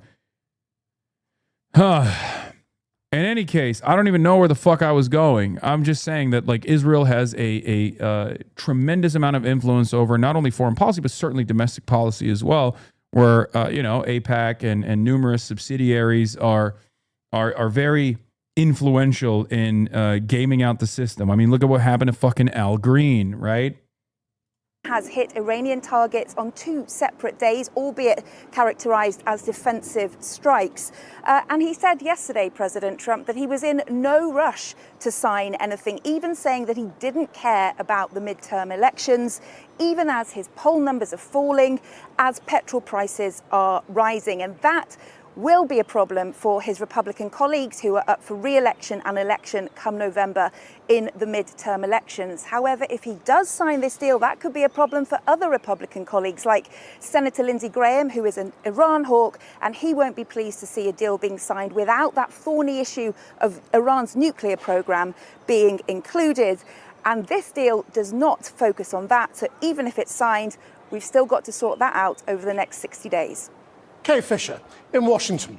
Well, just before we came on air, I spoke to Mohammad Marandi. He's a professor at Tehran University, was part of Iran's nuclear negotiating team for the deal done with Barack Obama, and remains close to the Iranian. All right, let's see. This is Mohammad Marandi is the equivalent of is the Iranian equivalent of those guys that they normally have.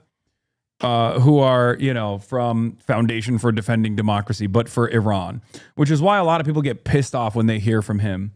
You need to have him on. I don't think he's a big fan of mine because he probably thinks I'm, Zay Squirrel. He probably thinks I'm too critical of Iran. You know what I mean? Like any recognition of like Iranian domestic affairs that I find to be unbelievably repressive is met with tremendous enmity from that side of Twitter. government. I asked him whether he thought we're on the brink of a diplomatic breakthrough. What is happening, or what has happened, is that we were close to an agreement, and I think it's different elements have been more or less made public. But then Trump walked away. We saw his rant yesterday, and the United States also carried out aggression against Iran last night, and that has made the Iranians very suspicious. But the Iranian position is not going to change. Iran is not going to become flexible after Trump's rant. You got to get Morandi on. He's the best. I mean, I think there's better analysts. I don't mind having someone on that is like straight up a fucking regime enjoyer, because I feel like it's the exact opposite of like someone who's an FDD guy. As I said, FDD is Mohammed Morandi, but for Israel, right? And Israel is on the wrong side of this. Whereas Iran has found itself as the victim in a self-defense posture, and therefore on the correct side of this equation. Let's be fucking real. That doesn't change the other externalities, however. But he is definitely he goes a little too hard in my opinion. Okay. If it's anything, it's going to be the opposite. There are two versions of the deal sort of out in the public. One of them says the Strait of Hormuz will be opened with unfettered access and no charges to any of the ships. The other says Iran will be able to keep charging for the traffic through this international water. Which one is Iran's position, as you understand it?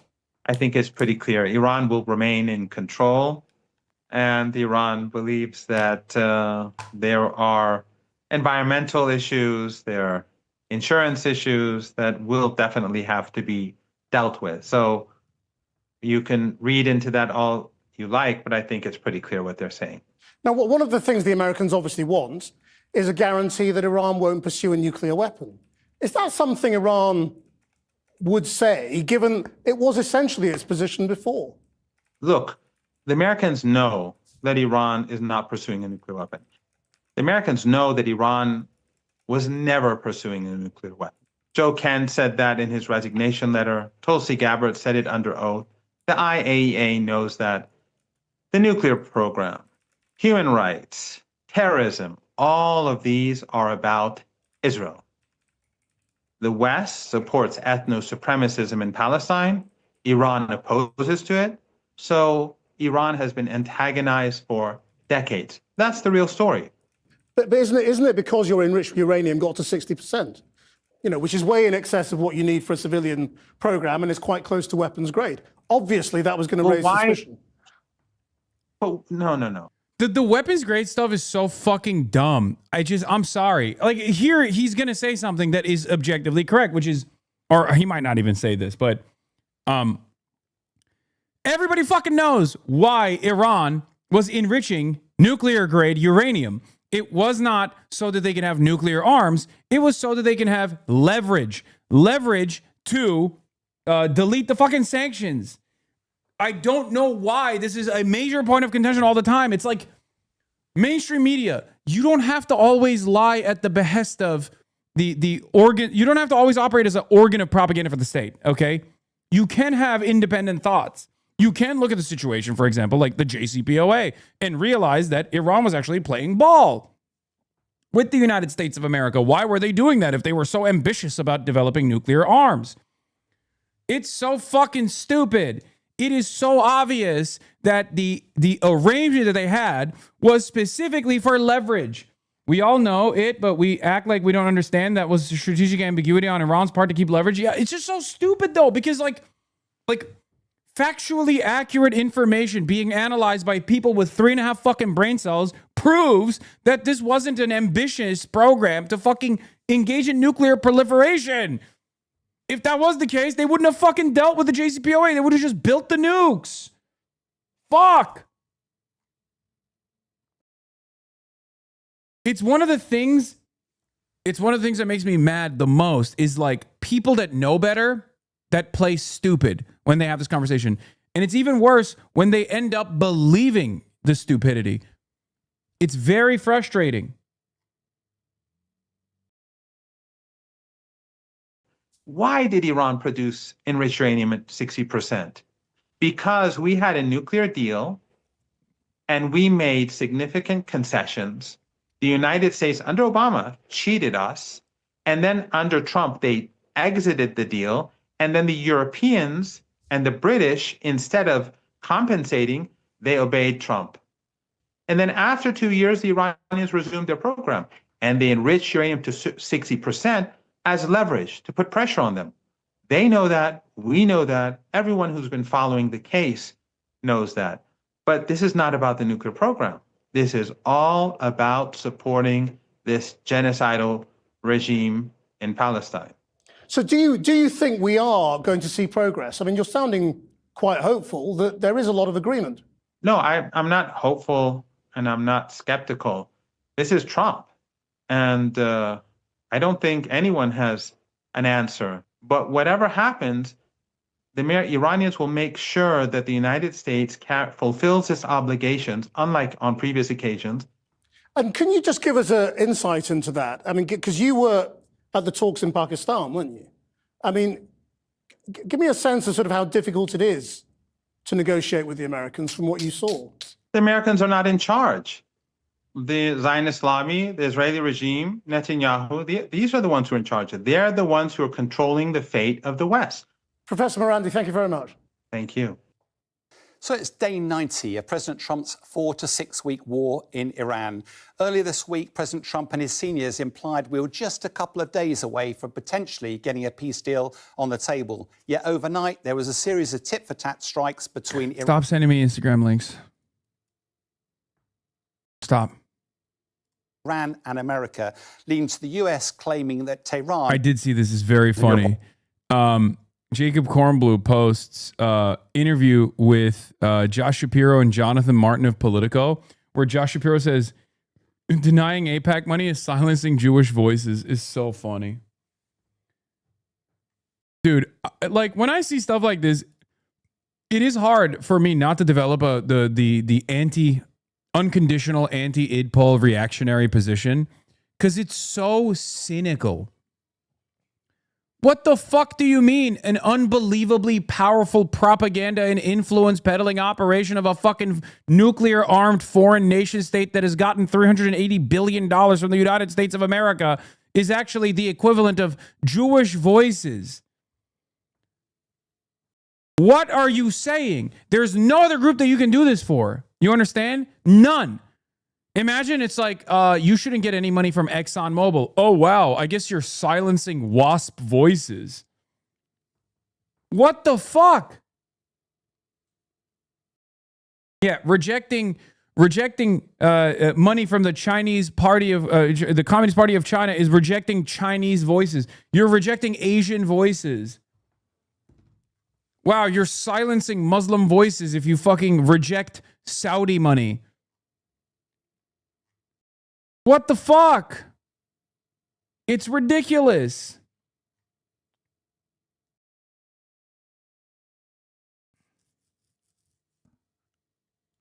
Had conducted an egregious ceasefire violation. So where does all this leave the peace process? Well, CENTCOM has announced that there were indeed some US strikes overnight that would actually... Tim Miller had a shockingly good take on this. No, he's smarter than the rest. I'm sorry, I like Shapiro, but can we just be real? Nobody's being silenced. AIPAC and allied groups are spending more than anyone else besides tech if you lump in AI and crypto in these primaries.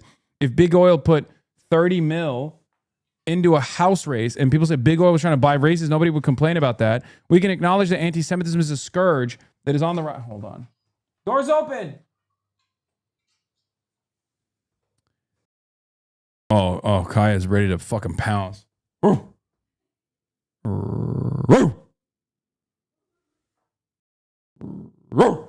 Kaya. She's monitoring the situation. I have a guard dog, dude. I have an actual guard dog. She's a literal guard dog, bro. Kaya! Kaya! Come here! Hey.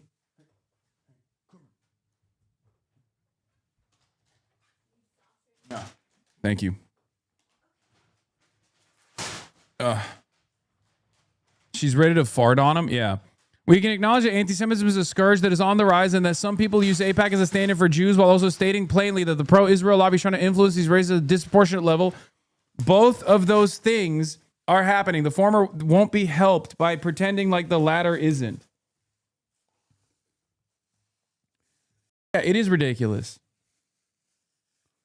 It's so fucking ridiculous. Holy 200, I know. 200 consecutive streams, god damn.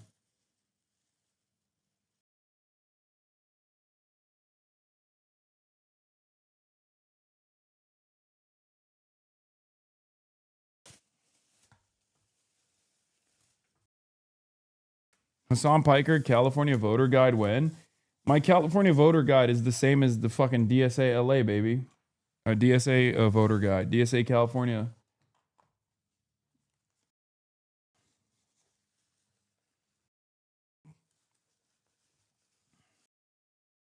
Always.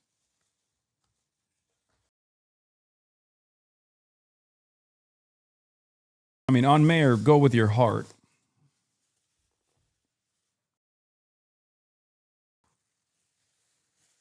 Michael Fusco Art. Thank you for the 20 bones. Goddamn.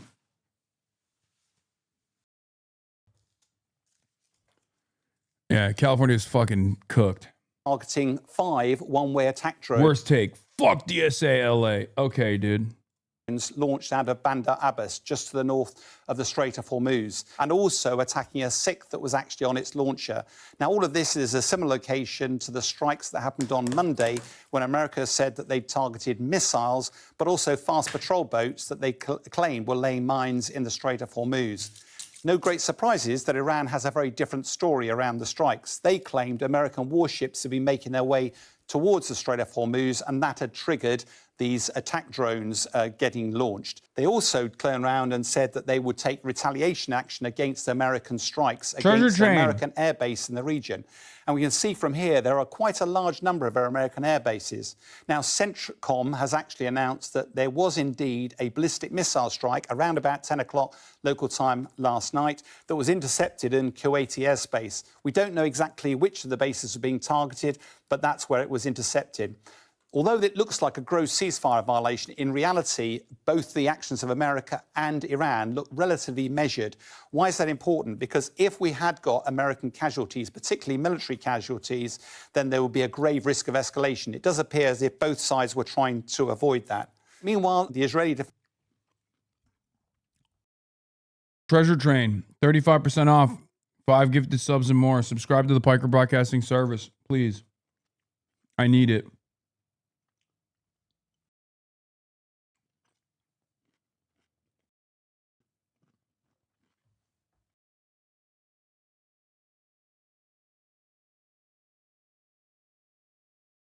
As always, big problem. What Kami says, holy shit. 50 bones.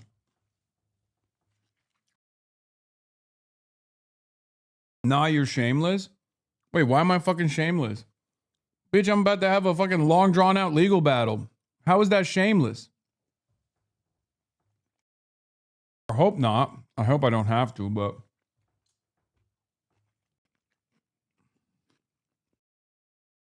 What the fuck you mean?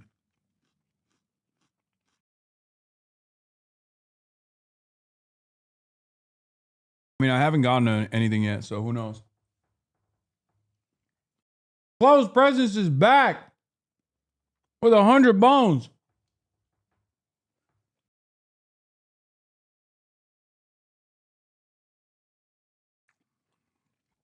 Are we going to address the Dave Rubin bullshit? What the fuck did Dave Rubin say?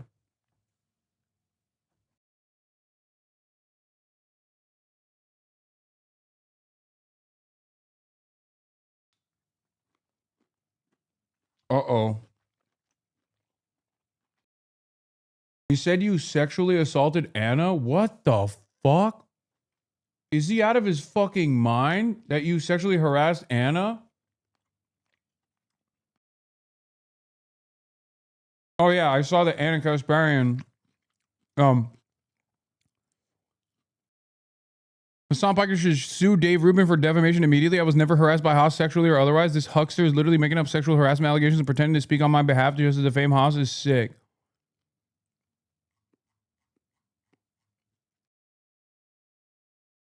And he literally told me they asked him to work from home because of all the sexual remarks he was making to you and other females there, and you couldn't believe that that was a punishment. Maybe you blocked it out, but that's what happened. That is crazy. He's just straight up fucking lying.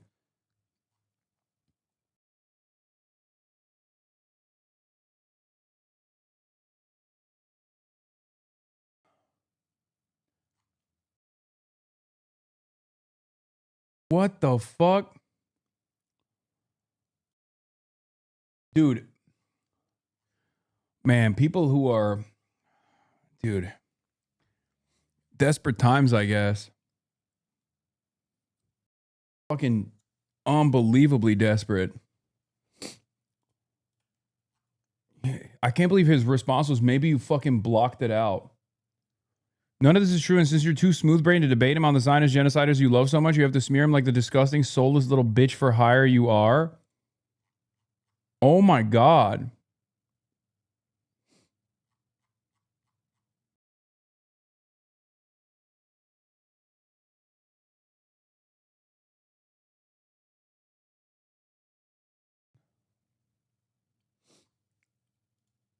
Incredible. Defense forces are expanding their operations in southern Lebanon. Why is that? They were originally working to this defense zone here, but it appears that the Hezbollah forces are using long-range attack drones more widely, and therefore the Israelis are having to push the Hezbollah forces even further out. Now, initial reports had suggested that they were going up as far as the Litani River, but the reality on the ground appears now that they actually are looking even further north, to the Irani River, and potentially even further than that. Why is that important? It's important because it's crazy because I don't even think Anna likes me. Any operation like that is much longer, will take a lot longer to conclude, nowhere close to ending the war. And it's also worth pointing out there's meant to be a ceasefire in place at the moment. No evidence of that at all on the ground. So where does all this leave the peace proposals? Well, the Iranian government announced what it says are details of progress to date with those talks, although it is fair to say America has said this is complete nonsense. Two main themes out of the leaked draft from the Iranians, one of which is the US forces agreed to actually withdraw from the immediate area of Iran, probably to ease the blockade, and several details around the Strait of Hormuz. Why is that important? Because for the international community trying to resolve the global energy crisis, that's a key point of focus. The challenge, of course, there doesn't seem to be any mention here of the nuclear weapons or uranium enrichment, both key areas of interest for President Trump. Now, President Trump evidently now needs some form of off-ramp and actually bring... It's so insane.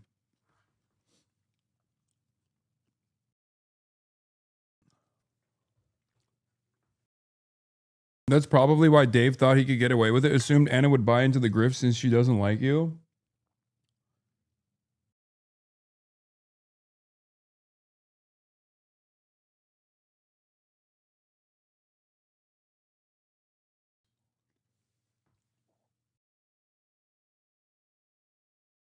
Anyway, I didn't even fucking know this shit was matriculating or percolating.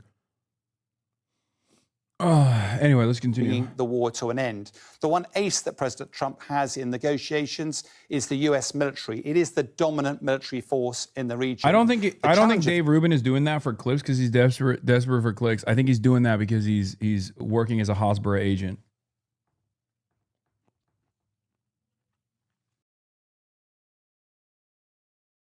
He's very pro-Israel. Of course, is that the U.S., despite success on the battlefield, that has not translated into strategic success in their war. Secondly, each time the US conducts operations against Iran, it triggers a response from Iran, often with unintended consequences for the region. And thirdly, every time the US threatens action, it actually undermines trust and confidence in the peace process, which of course will be essential in any form of negotiation. The harsh reality, though, in all of this is that President Trump has got very limited options available to him, and he is under pressure to bring this war to an end, particularly domestically with midterm elections due, but also getting the inflation rate down in America and reducing the price of gas. President Trump also knows, though, that any deal done with Iran will be scrutinised heavily, particularly around any nuclear arrangements. And President Trump knows that his legacy will be intrinsically linked to whether he can secure a better deal than that was done in 2015 by President Obama. From where we sit today, that looks an incredibly difficult challenge. We have breaking news overnight on another critic of President Trump being targeted by his administration. The Justice Department has started a criminal investigation of E. Jean Carroll, the author who sued Trump. She won a pair of multi-million-dollar settlements in connection with an alleged sexual assault in the 90s. Our national correspondent. This is also crazy. Trump is just basically weaponizing the DOJ. Another one of your ops got arrested. Students for Trump co-founder Ryan Fournier arrested on domestic violence charges allegedly yelled, "Do you want to die today?" MAGA dude.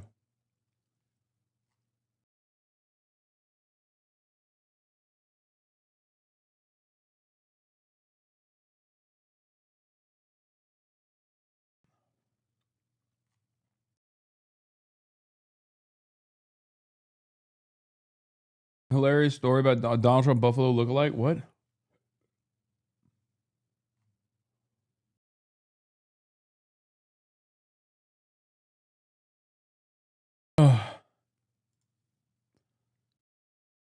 But before we get into that, there's some more stuff that I wanted to cover. New York Times, U.S. is developing workarounds to funnel money to Iran without direct payments. With Trump refusing to authorize any deal that could be framed as direct cash payments to Iran, his team has been quietly developing alternative financing mechanisms, according to the New York Times, which cited 3 anonymous U.S. officials. Decoy 166, thank you for the 10. 8-bit Polar, thank you for the 5. Log a Donut, thank you for the 10. We are at level 10 of the Treasure Train hype train. If you gift subs, you get 35% off. 35% off of gifted subs.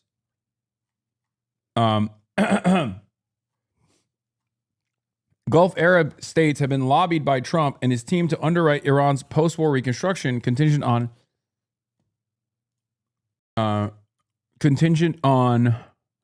acceptable terms. A $300 billion investment fund has been discussed among Gulf countries that, to that end, a separate mechanism under discussion would unfreeze Iranian funds held by Qatar, which would then purchase medicines and feedstock and transfer them directly to Iran. Both steps would require a U.S. sign-off, officials said.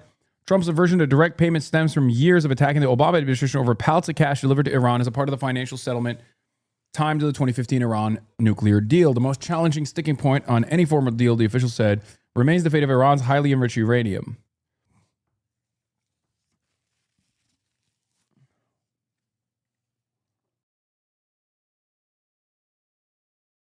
I mean, I don't know. I don't know if this is like a real deal.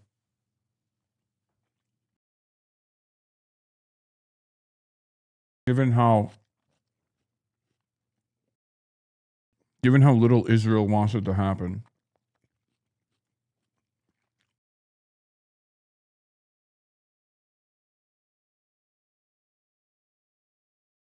Mallory McMorrow, running for U.S. Senate in Michigan, says Democrats have an anti-Semitism problem. Unbelievable.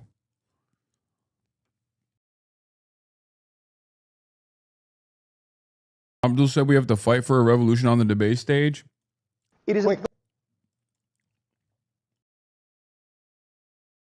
People can't afford to wait for a revolution that may never come. Well, I'll tell you this.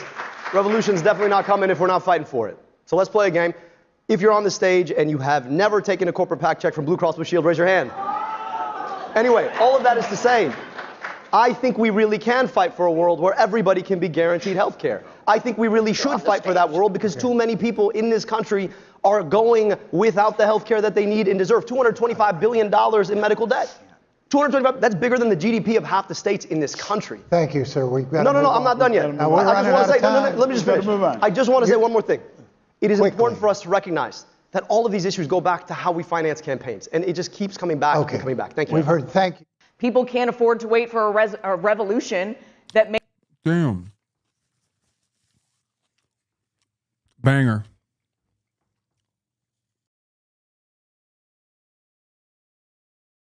What the fuck? Michael Fusco Art. Jesus Christ. 400 bones? I've never seen anything like it, bro. Look at this. Oh my God. All right. Make it fucking rain if you want. If you like the soundboard, make it fucking rain. Okay? If you like the soundboard, you know what you need to do. Okay? We are at level 11 completed, level 12. Hype train. 35% off, 5+ gifted subs. God damn. Yeah, if you still haven't gotten anything, you got to use your Twitch Primes, dude. That's crazy. There's a million fucking gifted subs in the chat. If you still haven't received a gifted sub, then you're out of luck. You got to use your own. You got to make your own luck.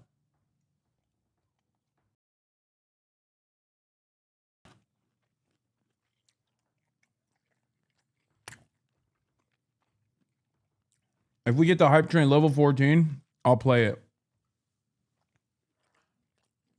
Holy fuck.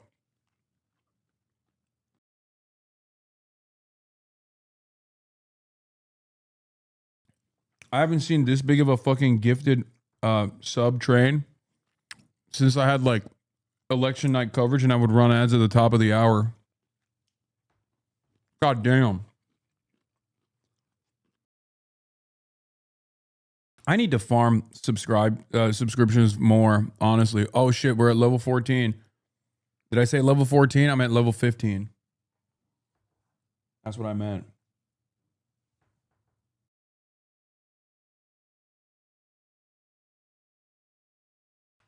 Did I say level 15? I'm at level 16. No, kidding.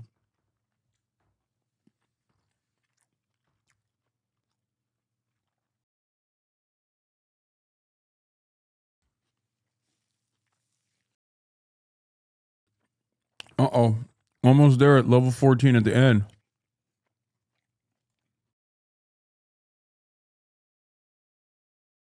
Send a sub my way, please. Up, level 15. You already know what it is. And then he did a hype train where legions of adoring fans gifted him hundreds of gifted subs. And then he played We Are Charlie Kirk.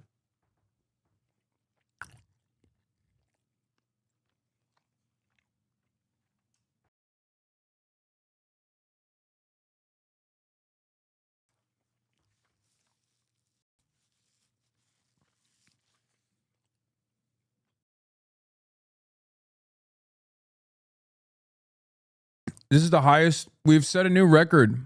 Keep going until the clock runs out. This is the newest record I've received in terms of a hype train. God damn. I mean, I'll do this one more time. Actually. I'm gay. Oh, that's the wrong one. Lebanese.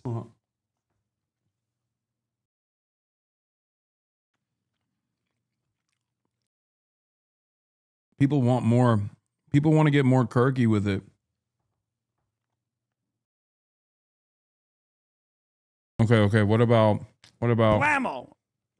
What about Blammo. I hate white people. I hate white people. Whoa, Austin, chill.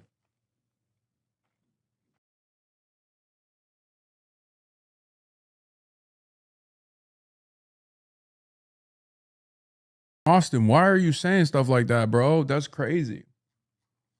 Calm down, Austin. I'm gay and Lebanese. All right, if we hit level, we're at level 16 on the hype train. If we hit level 20, I'll hit the Charlie Kirk again. I hate white people. I hate white people. All right, let's continue with the news. This is crazy. What is this? No, not yet. Not yet. 20 brothers milking it? Fuck yeah, I'm milking it.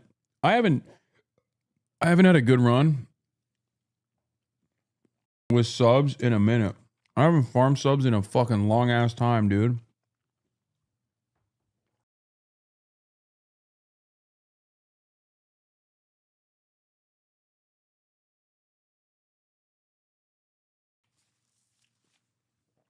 Close presents. What the fuck? I don't even know how many that is. What is happening?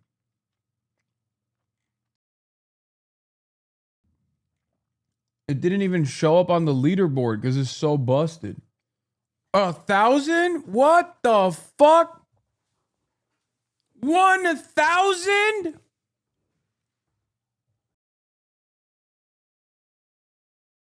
God damn. Level 18 hype train.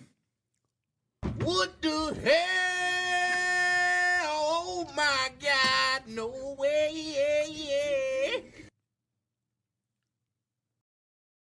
This has got to be so hard to comprehend if you're a fucking Fox News journalist that's tasked to watch my stream. You're like, what the fuck is this guy doing?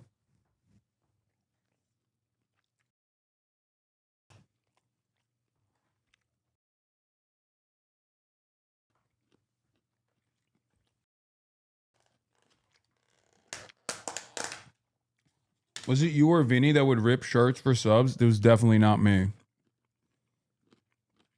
That sounds like some goated shit that my goat Vinny would do. Level 18 hype train almost over. 3 minutes and 28 seconds left. Oh, you mean Will? Yeah, Will does that. Have you ever done a subathon? No. Would you? No. Brother, my life is a subathon, if you haven't noticed.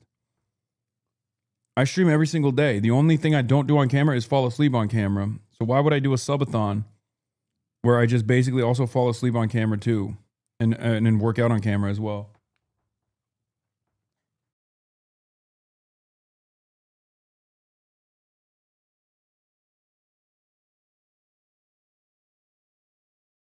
You know?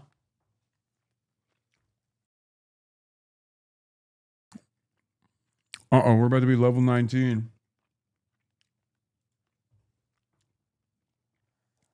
Kanye is in Turkey? What the fuck?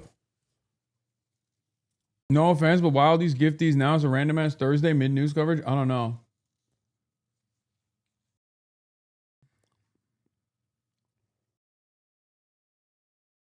Oh shit, about to be level 19. Anyway, let's listen to what AIPAC, Michigan Democratic Senate candidates, talk about AIPAC on stage. You know this is going to be a banger for our boy Abdul El Sayed. Haley Stevens. Fuck a subathon, bro. Where's MGS3 sleepover stream with Will? We're going to do a fuckathon. We're not going to do a subathon. We're going to do a fuckathon. And a Toyota-thon.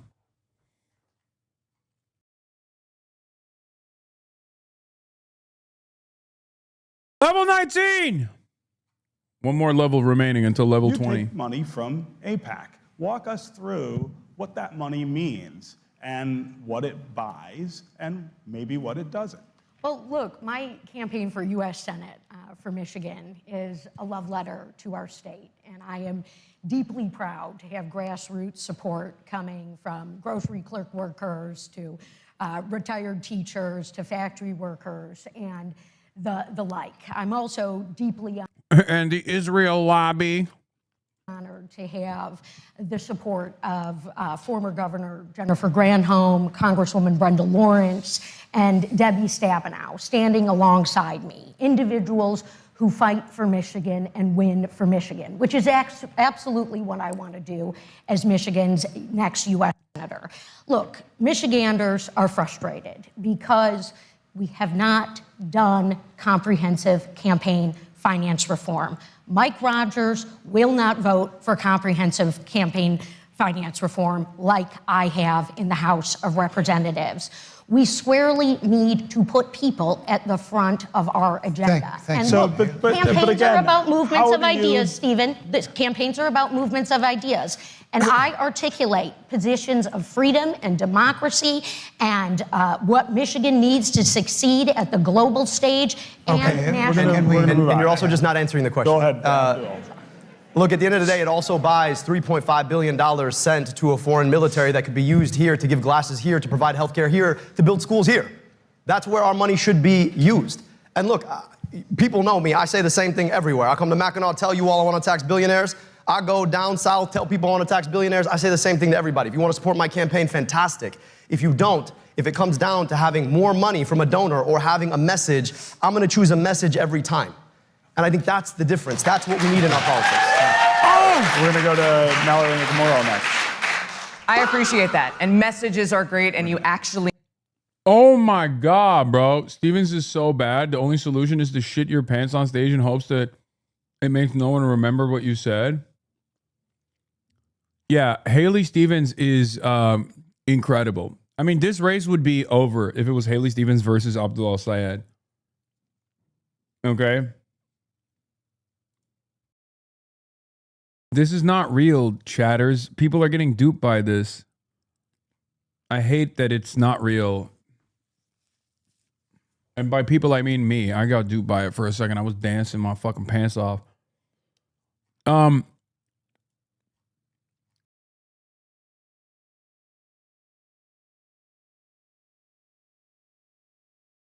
Stevens giving the weakest what Michigan means to me answer was a surprise. Thought she nailed in that closing statement.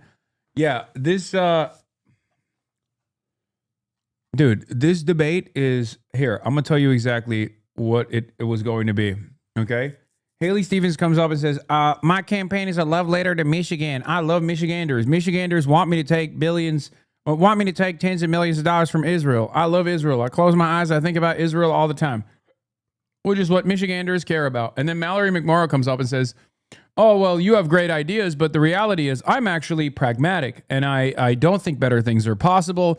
I think modestly, marginally, incrementally better things are possible.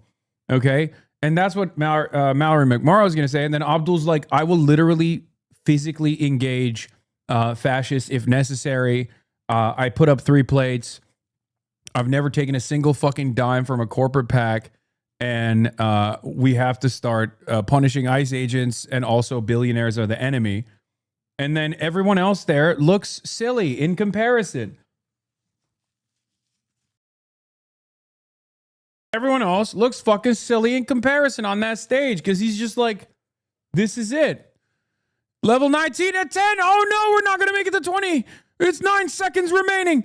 We are not going to make it to 20. Michael Fusco-Ward. Oh my God, he put it at 100. Oh my God. Okay, this is a special level 20 hype train. Level 19 complete. We're at level 20 hype train, so of course we have to do this. This is like soundtrack to a meet cute love story in Hawaii. Okay. Yeah, we got the Chinese version if we get level 22 hype train. Level 22 hype train, we played the Chinese one. Sorry. But this one's stupid hard, bro. I mean, straight up. This actually went fucking stupid hard. This is literally 50 First Dates soundtrack music. Like, straight up. Like, this fits in the score of a movie where Adam Sandler is the main character, and you got the Paved Paradise, Put Up a Parking Lot, in one of the songs in the rotation. And then this song comes up when you're driving your fucking convertible vehicle. Okay, you're driving your convertible to this girl's, the first date that you're going to go on with this woman. Okay. And this is blasting in the background. But his voice remains. It's just. Yeah, Rob Schneider is there for some reason. He's getting into some goofs.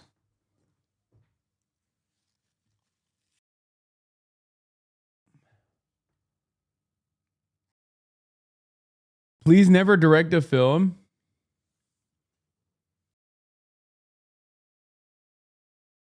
Yeah. Adam Sandler is Charlie Kirk. And Rob Schneider is Erica Kirk in 57 First Dates. Song got my streamer acting like Joe Rogan with AI music, shaking my head.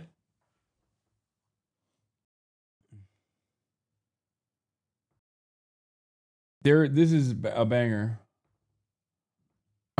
Support a real artist. Okay, we're at 21. If we get to 22, I'm going to play the Chinese one. Okay. Also, is the Chinese one AI? Because there is a non-AI Chinese one that I used to play all the time from this influencer, or not influencer, but like she's like a music student, I think.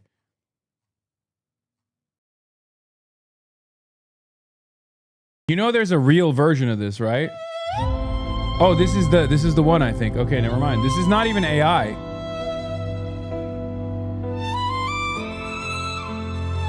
I'm pretty sure this is not. If this is the right one, this is not AI.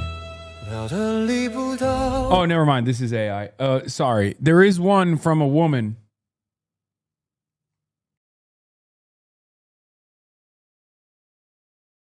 Yeah, this is the one that's not AI. No, not this, dude. What the fuck? First to Kirk as a Japanese pop star at my local gym. Someone has to have it. It's all AI. No, there's one that's not AI. There's one that's not AI. How have we not? It's like the opera version. It's the Chinese opera version. If we get to level 30, I will record a studio version of We Are Charlie Kirk for you to use and end your broadcast closing music. We're not getting to level 30, bro. You're out of your mind. Not AI one? Yeah, this is the one I was looking for.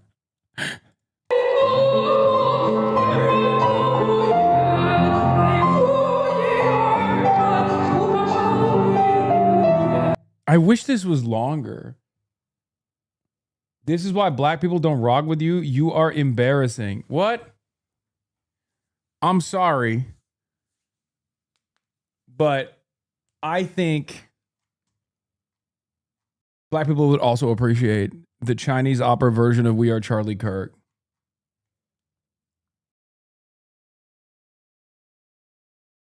We are Charlie Kirk. We carry the flag for the gospel.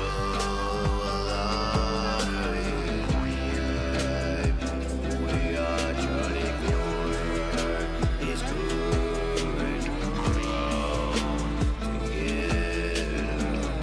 together, broken, make heaven home.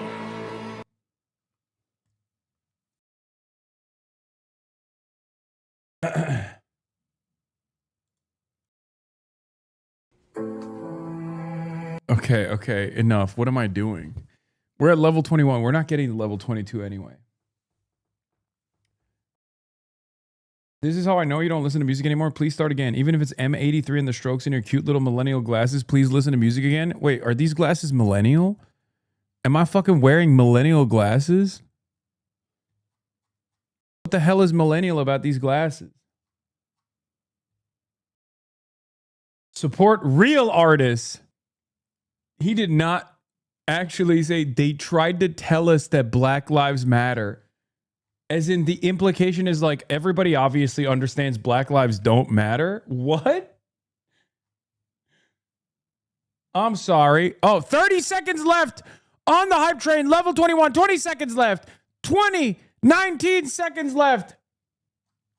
If no one salvages this, I'm just playing Tom McDonald for the rest of the fucking stream, dude. Fuck it.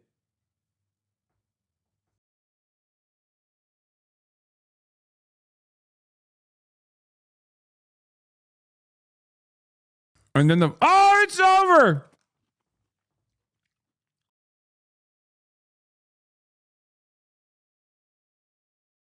Twitch is capping view botters view counts right now. Banks went from 30K to 3K. Mitch Jones, Sear, all capped. Wait, really? Wait, what? No. All right, you know what? Instead of this, I will be playing the USSR version of Charlie Kirk for you guys.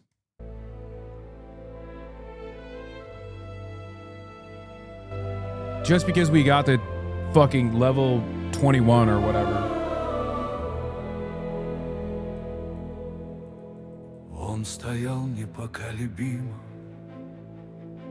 голос среди бури, человек убеждений. Yeah, everyone dropped but you. Он говорил правду. Who else dropped? Когда цена была высока, он жил для Иисуса, не боясь умереть.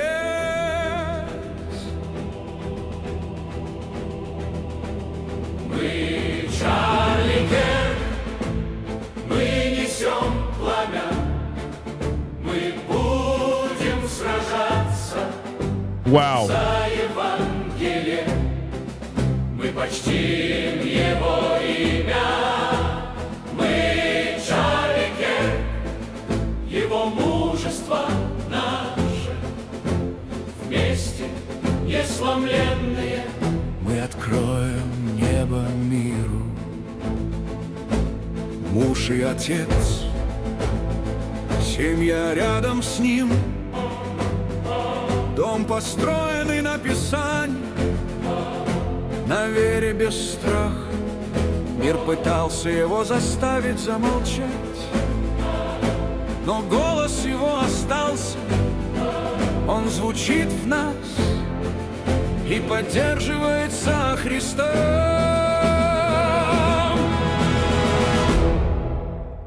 Мы Чарли Кирк, мы несем пламя, мы будем сражаться за Евангелие, мы почтим его имя.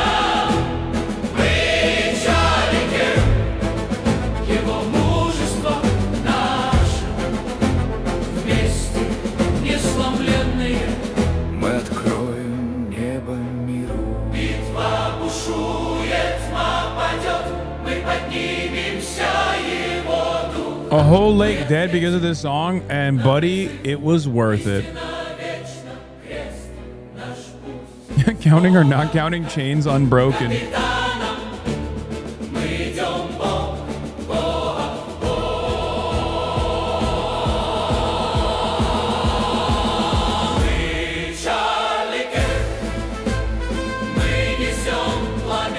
I just need you to understand there is literally a Fox News correspondent, possibly a Manhattan Institute think tank guy, and maybe federal agents in the chat right now watching this, alongside 33,000 of you. Charlie said counting or not counting Kulak violence.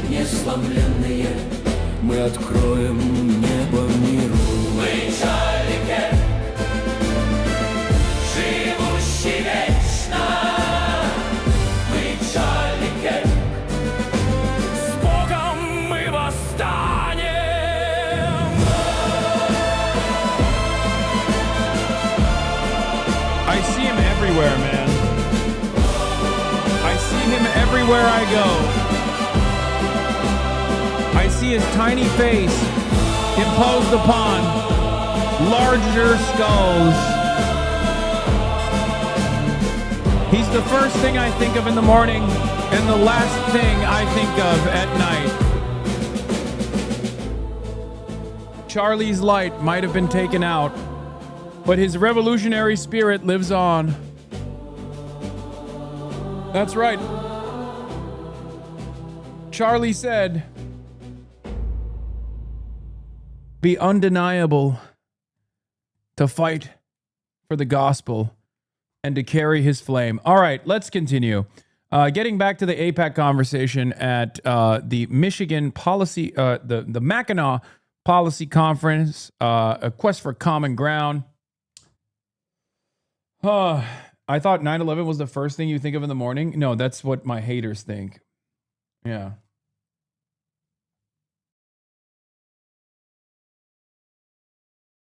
McMorrow equals Starmer? I know.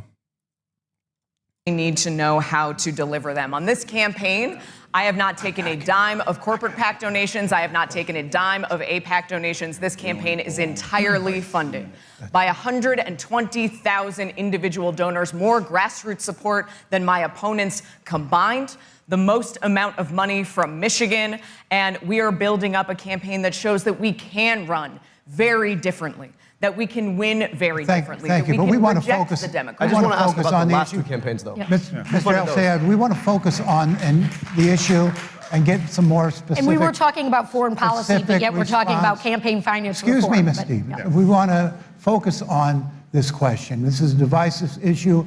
This issue of the conflict between Israel and the Palestinians. Bro, never in my life would I have thought there would be a motherfucking centrism conference in some random part of Michigan where the debate moderators were holding to account Democratic Senate hopefuls in the primaries for taking AIPAC money, and it's like any kind of association with AIPAC would be perceived as the negative one. I think you guys need to understand something. Random, it's Mackinac Island. Okay, man, it's random to me, okay? I love you, Michigan. I love the Michiganders, but like I've never heard of Mackinac Island. I'm a goddamn bicoastal elite, okay? Calm down.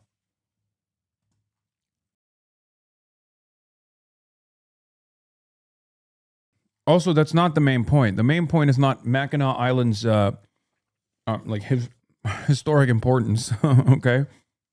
The main point I'm making is that this is a let's establish common ground conference debate. And the moderators are literally asking, like, well, can you address the fact that you got AIPAC money? Like AIPAC is a funding vehicle for your campaign. And what do you get out of that? And what does AIPAC get out of that? Like that is like AIPAC associations being considered a significant negative. Do you not understand how insane that is? For those of us who've been here already for years, and this is what I was talking about with Dara Lisa as well. Like if you've been an anti-Zionist for like the last decade plus, okay, or even longer than that, this is not a moment that you thought you would ever see in your lifetime. I promise you, a lot of you learned about Israel after October 7. Maybe you knew a little bit about it, but you weren't as vocal, or maybe you never had the positions that you have now, right? But for people that have had these positions for a decade plus, this point that we have arrived at is unfucking believable. Unbelievable. Now, there's still so much more room to grow, okay? As I always say, sometimes jokingly and sometimes not jokingly, there's still a lot more people out there who don't hate Israel sufficiently, who don't hate Zionism enough, okay? So the idea that the idea that like, oh, we're done, we're good is wrong, okay? We're not done, we're not good. There's a lot more room to grow. I need you to understand that. Having said that, however,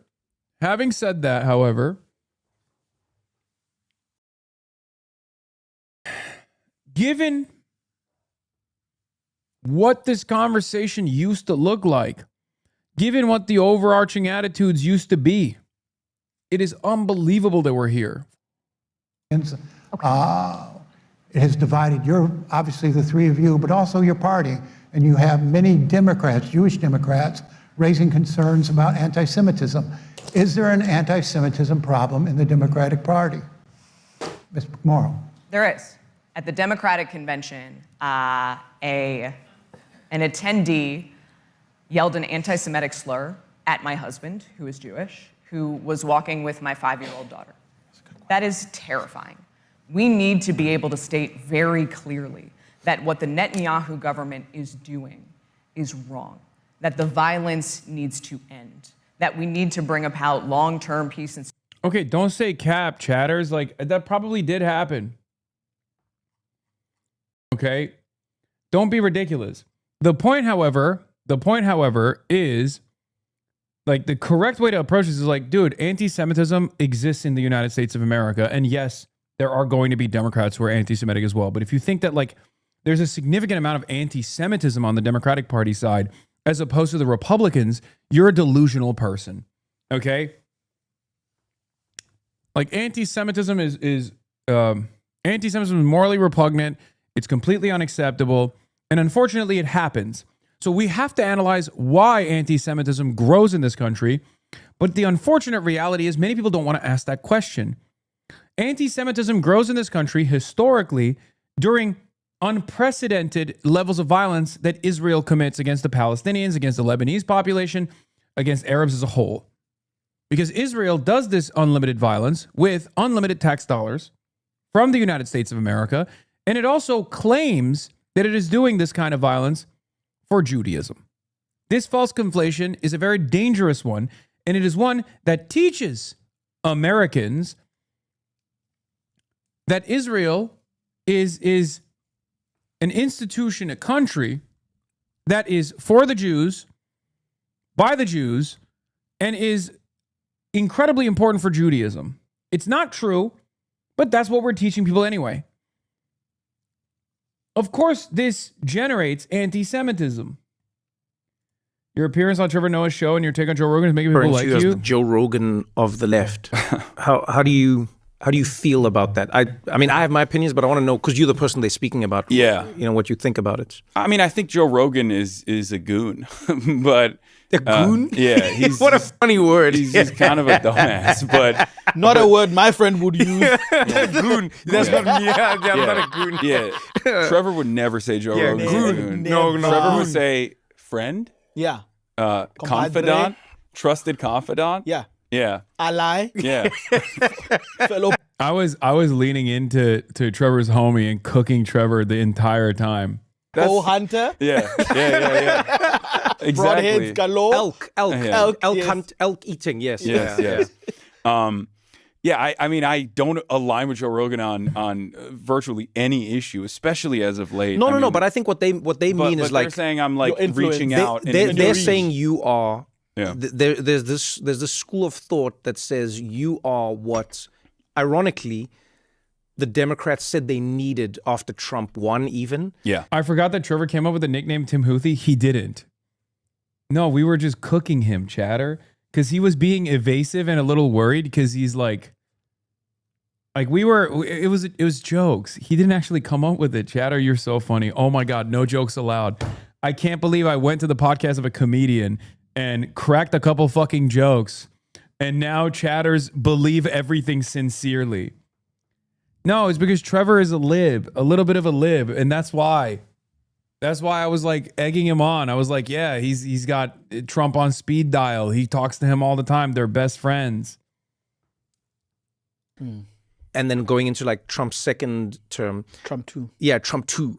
I like sequels. They went like, oh, you know what's lacking on the left? The left doesn't have a Joe Rogan. The left doesn't have a manosphere. The left doesn't have a space where there's engaging, hard discussion that doesn't have a veneer of CNN on it, doesn't have the lobbyist stench on it. It needs, and then they said, this is the person. Hasan Piker is the Joe Rogan of the left. And that's what I mean, is like, how do you respond to that? So a couple things. When they were doing that, they kept coming to me and going, you're the Joe Rogan of the left. What do you think is the problem with the party? And I kept telling him, this is an issue that you can't podcast your way out of. Like, this is a problem. This is a crisis within the ranks of the Democratic Party. It's a messaging problem, but more importantly, it's a policy problem. Oh, right? damn. Having a bunch of sponsored or well-funded liberal content creators is probably good to combat some of the misinformation if they're focusing all their efforts on tackling the growth of right-wing independent media that's still firmly committed to the party apparatus as a part of its like propaganda machine. But you're not necessarily going to win elections off of that alone. What needs to change is not the media ecosystem or the media environment. What needs to change is the party. One of the biggest issues with Kamala Harris was that she was incapable of defining herself with key policy prescriptions that people could identify with, and instead she was defined by her opposition. That's why the Kamala Harris is for they them ad worked, I guess, if you ask the Democratic Party consultants, not because everyone was like viciously transphobic and like primarily invested in like punishing 1% of the American population. Certainly there's some people who wanted that, but it was because of a lack of clear messaging on key policy issues from the Kamala camp that allowed the opposition to define her. We have to fix that, was my argument. And I kept warning over and over again leading up to the election, and certainly after the election, I kept talking about this all the time. They, of course, predictably did not listen. They said, no, you're the Joe Rogan of the left. And then I was like, okay, all right, bet. Sure, I'm going to now also push forward candidates that are bold, that are actually invested in making material changes that will improve people's lives. Zoran Mamdani was one of them, right? And then they went, no, not like that. We don't want that actually at all. You're a terrorist, actually. Hopefully, Trump, he's right here. This guy, get him. That's what it turned into. Dude, I got messages about where I bought this suit. I love this. This is my favorite suit now. I fucking love this suit. This is a Giorgio Armani vintage suit from the 80s. And I love it. I bought it off the stylist for the photo shoot that I did for the cover. You look like Mersheimer. Oh, thank you. It's very kind of you to say. It's not real, but.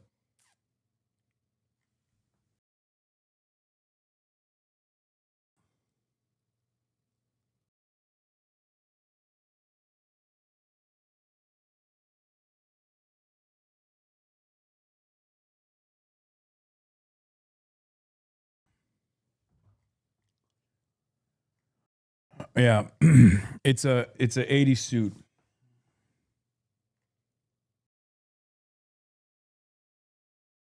Hired the stylist to buy you nice clothes? Yes, I already did. I was like, if you pull anything that's my size, that's vintage suiting, similar to the Giorgio Armani one that I got off you, I would be eternally grateful. No suit today. We're going cash. We're going cash today. Sometimes you got to go cash. Read the comments on the video. What, this?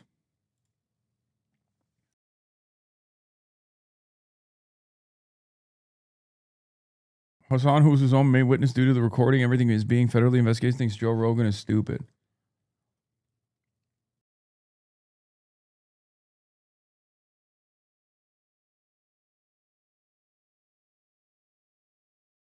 What caused the suit movement? Leaning into the middle-age vibes?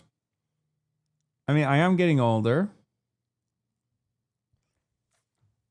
But I think one of the major reasons is because I was getting a lot of Fox News clippage, and I wanted to look more appealing.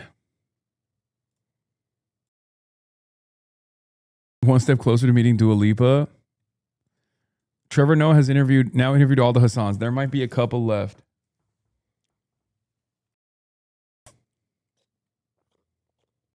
Commenting from Iran, after 3 months of internet blackout, this was a gift I didn't know I needed until I saw the top of my recommendations. Thank you, y'all. Damn. That's sick. Finally, a political legend, Hank Pecker, on the Noah Show.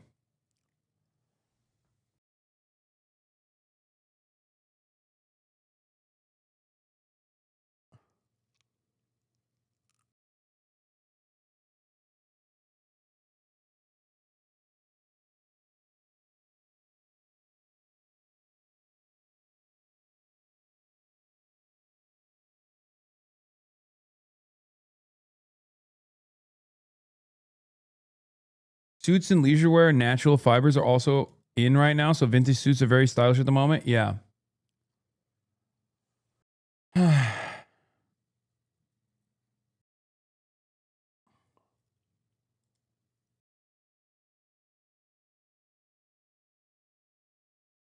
Your Wikipedia page has more views than Joe Rogan right now. Hasan the Hun's Wikipedia page has now garnered more traffic than Joe Rogan across all of 2026 and has broken over 1 million plus page views. Hasan Piker 2026 page views 1 million. Joe Rogan 2026 page views 819,000. Nice.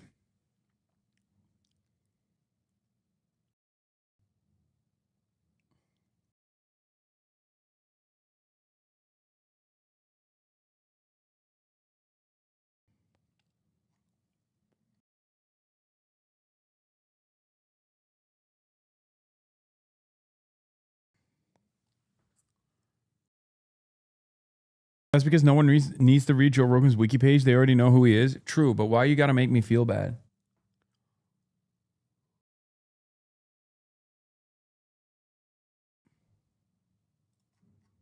Why do you got to Throw that in my fucking face, dude.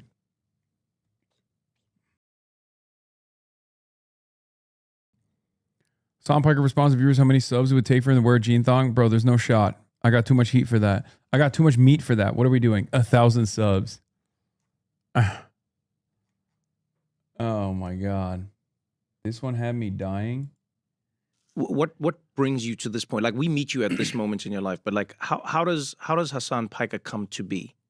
Like, where were you born? How were you raised? I was born in America. No, I'm not saying it like a border agent. I'm saying like, to me, I'm saying like a life story. You're so defensive about it. I got scared. This man is like, I'm like, where were you born? I was born here. I'm born in America. Canada day trip still lingers. I don't know if you heard, but the federal government's coming after me currently. We actually need to talk about that. Yeah. But no. So I need to say it. I was born here. I'm an American citizen. I could run for president. I would never do that though. So don't get scared. Oh man. You know what's funny about this is I do find it hilarious that over the years, in a good way, I'm not saying this in a bad way at all, but over the years, the border agents at American airports and ports have become increasingly immigrants. Yeah, oh yeah. So it's interesting to be at the border, interviewed by an immigrant who's now, I'm assuming, an American citizen. It's an amazing experience for an immigrant. Yeah, but it's also interesting. They get it. Yeah, but it's also interesting when it feels like they're more likely to kick you out. Yeah. No. Never had that feeling. You've never had that feeling. Never. That's crazy. No. In fact, I feel like it's a give him hell. I have a 9-hour shift, but you, on the other hand, 30 that's beautiful. days. No, I like that. Time. I like that. I've never felt that way. You have an unbelievably positive outlook. Yeah, but he's a positive guy. That I think is borderline naivete and maybe even dangerous. You know how many times I've gotten through with that attitude? That's crazy. My Spanish is great at the border. What are you talking about? I have the control. What brings...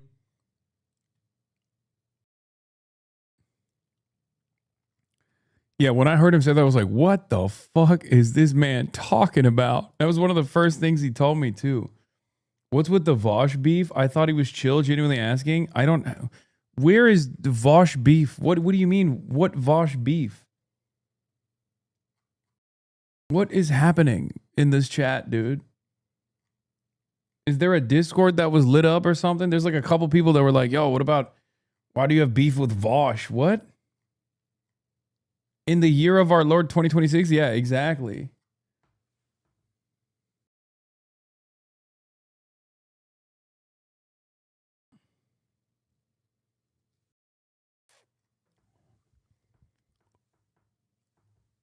Nuke Hoscord V2? No, there's no. Yeah, Tacoma Wept is the last and greatest contribution that we got from Vosh.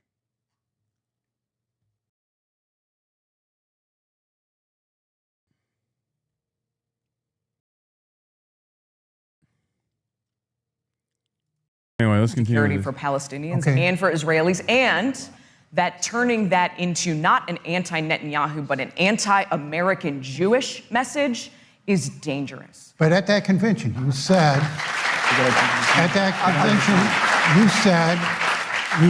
you did not support U.S. aid to Israel. Is that your position? I would have voted in support of 40 of the 47 Democratic senators who would have supported the Sanders resolution blocking arms sales to Israel. Yeah. Okay. Michiganders are scared. All right. We have rising. Yeah, Michiganders are scared. They're scared about what might happen to Israel. Michiganders want to give unlimited arms to Israel. Michiganders like myself go to sleep and think about Israel and wake up also thinking about Israel. Michiganders know am Israel high. Michiganders love Israel. It's the greatest country. It's much smaller than Michigan. I'm scared. You put me next to a brown Muslim man. Michiganders know brown Muslim men are scary. Political violence and extremism. A temple in my congressional district was blown up by a homegrown terrorist. I serve in the Congress on behalf of an incredibly diverse district, and I am also, leading on combating anti-Semitism in a bipartisan way. That does not have to be a partisan thing. I am You know, a proud Democrat who has been clear and consistent in a tough time about a horrible, brutal war. Yeah, Jay Mershon, that's what you get for fucking peddling misinformation. Take a day off. We need to move along. Mr. El Sayed, can you answer? So, look, I know what it's like to be discriminated against because of how I pray. And I know that anti-Semitism and Islamophobia tend to go hand in hand.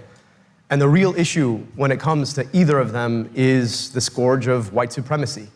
And I think it's absolutely critical for us to differentiate between love, respect, and admiration for Judaism and the Jewish people, and a continued policy that has us sending our money to a foreign government. We can walk and chew gum at the same time. So for me, when it comes to fighting anti-Semitism, you are not going to find anybody who is not Jewish who has the same focus on taking that on as somebody who understands that these two things go hand in hand together. And so we can do that because we love all people. But it should not mean that we allow our money to subsidize apartheid and genocide against other people because people tell you that that's a... No, let him cook, by the way. I'm noticing that every time he starts cooking, they're like, all right, stop. All right, shut the fuck up. Enough. You're doing too well. About hatred for anybody. That's about love for everybody. Thank you, sir. Yeah. Yeah, Abdul is so good, bro.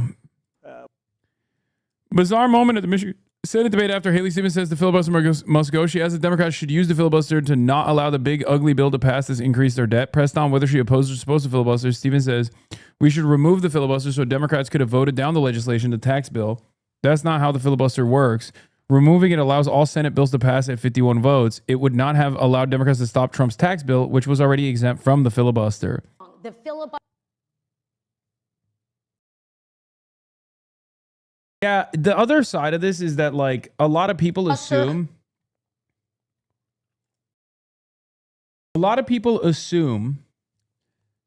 that just because someone is a politician or standing on a fucking podium, that they automatically are intelligent or knowledgeable on everything they speak of. Now, of course, Haley Stevens should be knowledgeable on how the filibuster works. She is, after all, running for the Senate, right?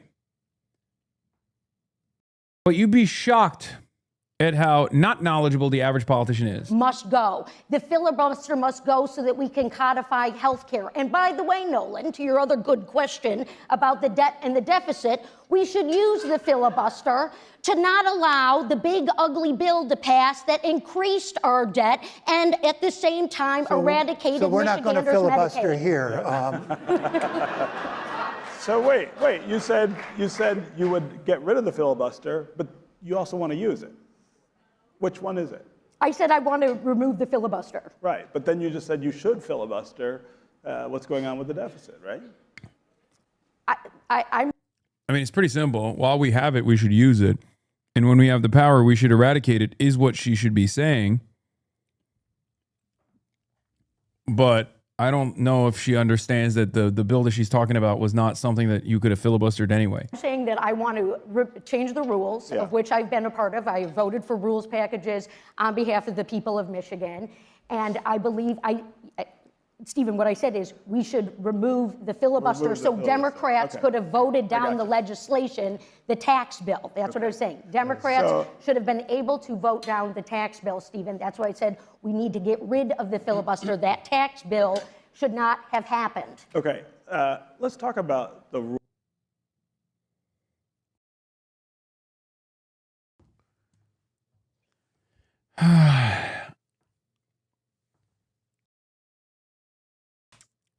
They're cooking her. Setting that aside, notable to all three Michigan Democratic Senate hopefuls call for nixing the legislative filibuster at the debate. I believe we have to abolish the filibuster. We have to get rid of the filibuster.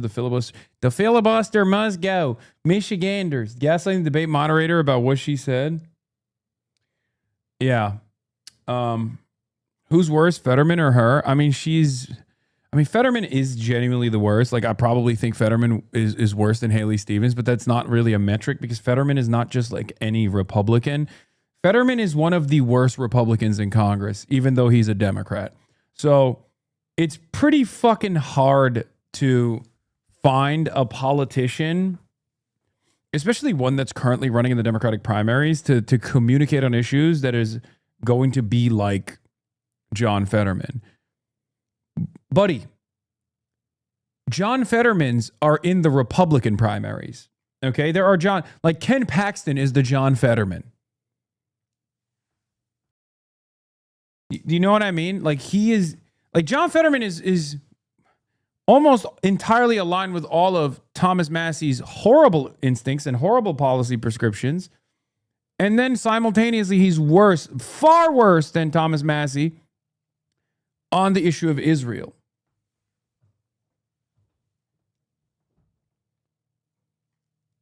Hey everyone, it's Congresswoman Haley Stevens, proudly representing Michigan's 11th District. On my primary election night, I wanted to thank AIPAC and the pro-Israel community. Our values spoke very loudly. Not hiding anything from voters. I'm not breaking FEC laws. By any stretch of the means. In fact, I'm compliant with FEC laws and what's gone on. What the fuck? The camera's breaking. Camera can't handle the hate that Haley Stevens is bringing. Michiganders want me to take money from AIPAC. Don't think bro expected this title to be so hard. Queer leftists supported Palestinians in the 70s too. Back then they hijacked planes. Yeah, what's the problem? Is this pro or anti? I can't tell.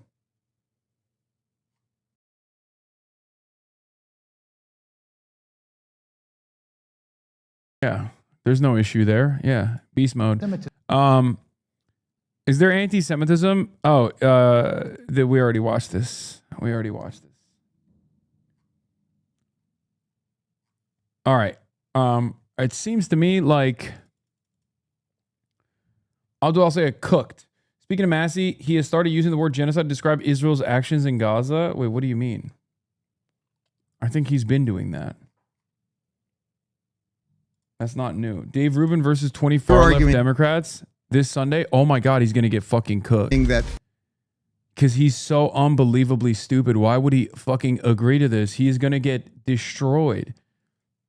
This is one of those 20v1s where, like, usually when you do a 20v1, the guy is like a fairly reliable debater. Like Mehdi Hasan cooks, right? Glenn Greenwald, I want to watch that one still. Like, this is the exact opposite. This is where, like, any random Tom, Dick, or Harry could just destroy Dave Rubin because his worldview makes no sense.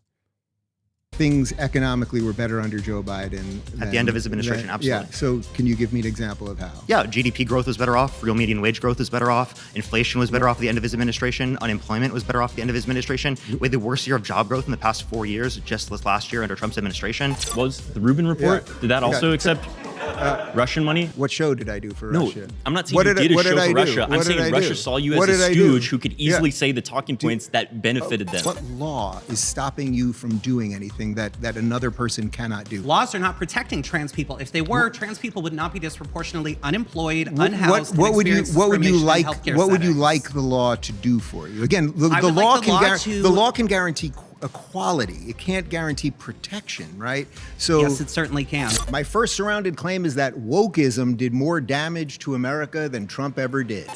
What? Oh my God, Japanese imperial soldier fighting the fucking last battle 20 years after World War II ended, dude. We're here today to talk about wokeism. Like, who the fuck is this for, man?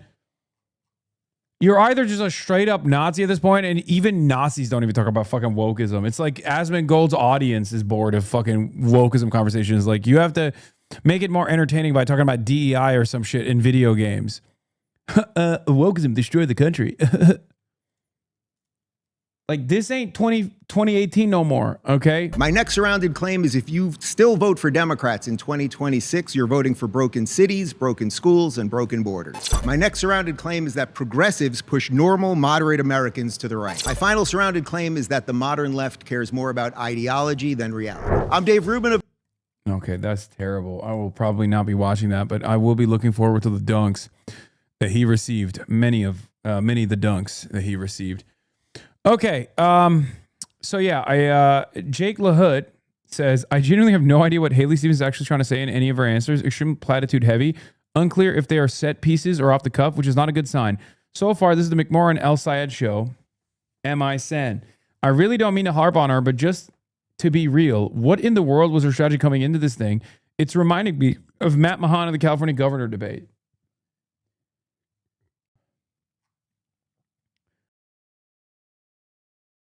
All right, let's get to I was gonna do the silencing Jewish voices hit real quick. Stevens is saying her debate won because she said Michigan the most. Haley Stevens sure did seem to say Michigan a lot in the debate, so I crunched the numbers. Abdullah Sayed said Michigan 4 times, Mallory McMorrow 23 times, Haley Stevens 49 times. Oh my God. And then Haley is Mallory McMorrow to report on whether Abdullah Sayed should call himself a physician. There's some legal requirements to call herself a physician, and I will let the voters decide.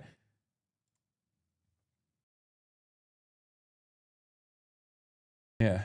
Michiganders. I mean, Haley Stevens' debate performance was dog shit, and it's not surprising at all because she is utterly devoid of charisma, which is part of the reason why she's perfect she's a perfect corporate stooge, perfect stooge for AIPAC. And I've told you this already, she's not gonna make it. The real threat in this race is going to be a McMorrow versus Abdullah Sayed matchup. If this was a straight ticket, Abdullah Sayed versus Haley Stevens, it would be over by now. It would look like Pills Mafia versus Graham Plattner.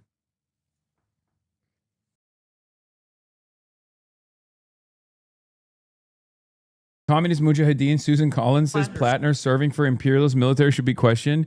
Yeah, I think she's trying to win the bad empanada constituency. I'm not going to lie. Like, this is unironically and sincerely the bad empanada position, which is that the average military grunt is personally responsible and far more responsible for American militarism than the politicians that actually vote for these endless wars. Okay? So I think she might actually win over the bad empanada vote. I mean, he's in Argentina. He can't vote, obviously. And I don't even think he's allowed to vote in Argentina either. But regardless, all 18 of his fans that are in the replies of every single person spamming bad empanada owned you, which is the peak of praxis, of course, or bad empanada called you a Zionist, which is, again, the second peak of praxis, will be voting for Susan Collins, it seems. Says that you sent him to war, but in fact, he enlisted twice. Correct. What is your comment on that? Well, first of all, he not only enlisted twice after the war was started, but he also went to work for a security company, a controversial one named Blackwater. Dude, Susan Collins is a fucking Republican. Saying that an American veteran is personally responsible for war crimes and then literally bringing up Blackwater. Like, look, that's cause for concern for me. Okay? That's cause for concern for our community. That's not cause for concern for a motherfucking Republican voter or an independent voter in Maine.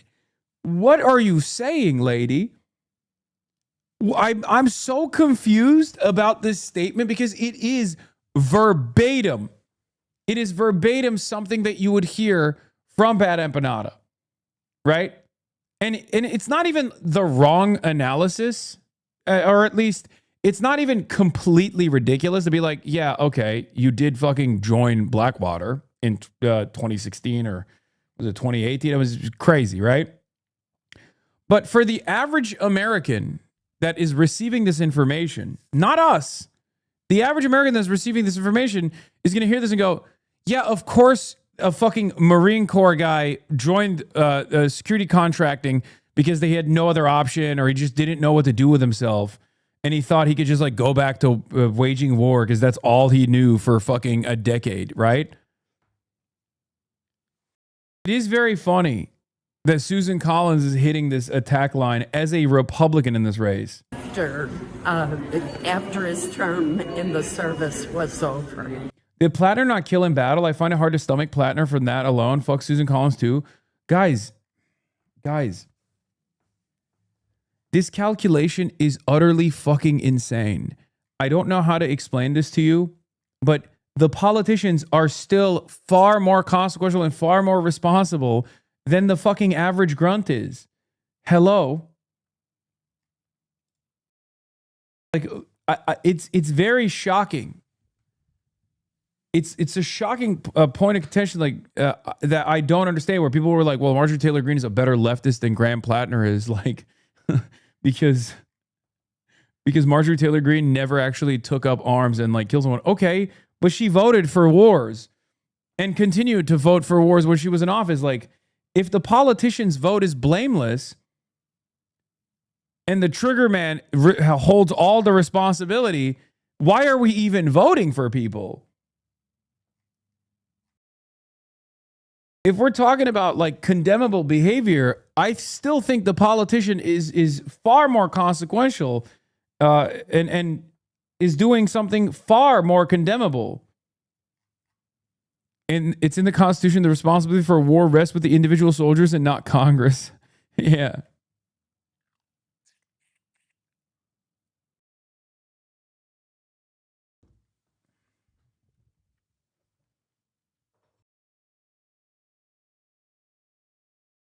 Like, seriously, who's worse? IDF veteran who's like joined Breaking the Silence or whatever, or Itamar Ben-Gvir now? You know what I mean? It's a serious question. Itamar Ben-Gvir was never allowed to serve in the Israeli occupying forces because he was considered too extreme. Who do you think is fucking worse? Don't say fuck both of them. You got to pick one. Who do you think is worse?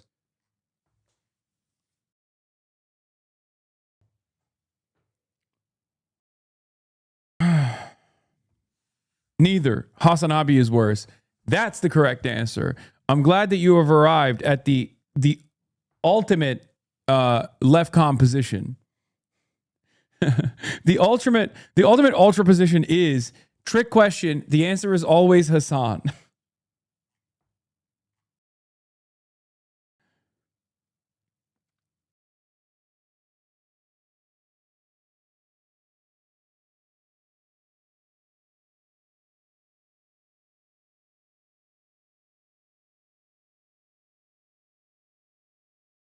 But yeah, at the end of the day, I look at the impact. I look at where people are now, and I grade politicians on a curve. And in that regard, like, although I have my criticisms or things that I'm skeptical on with respect to, Graham Plattner, I think he's still, I feel like I can't see if I wonder if my eyesight is getting worse as well. What if I just fucking lose eyesight in one eye now? Who beat your ass? A spider or a mosquito. I don't know. I definitely did go to the doctor.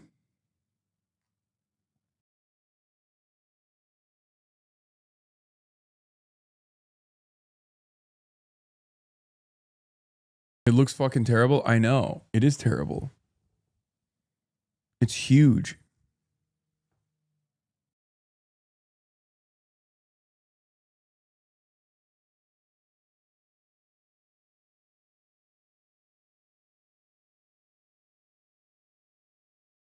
Antihistamine.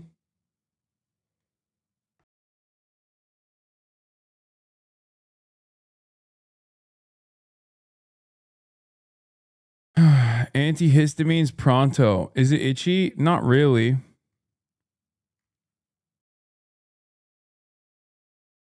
Do you have kissing bugs in your region? Kind of looks like that. I don't know what a kissing bug is. The swelling is a bit much. It might be an autoimmune response. Sorry for backseating.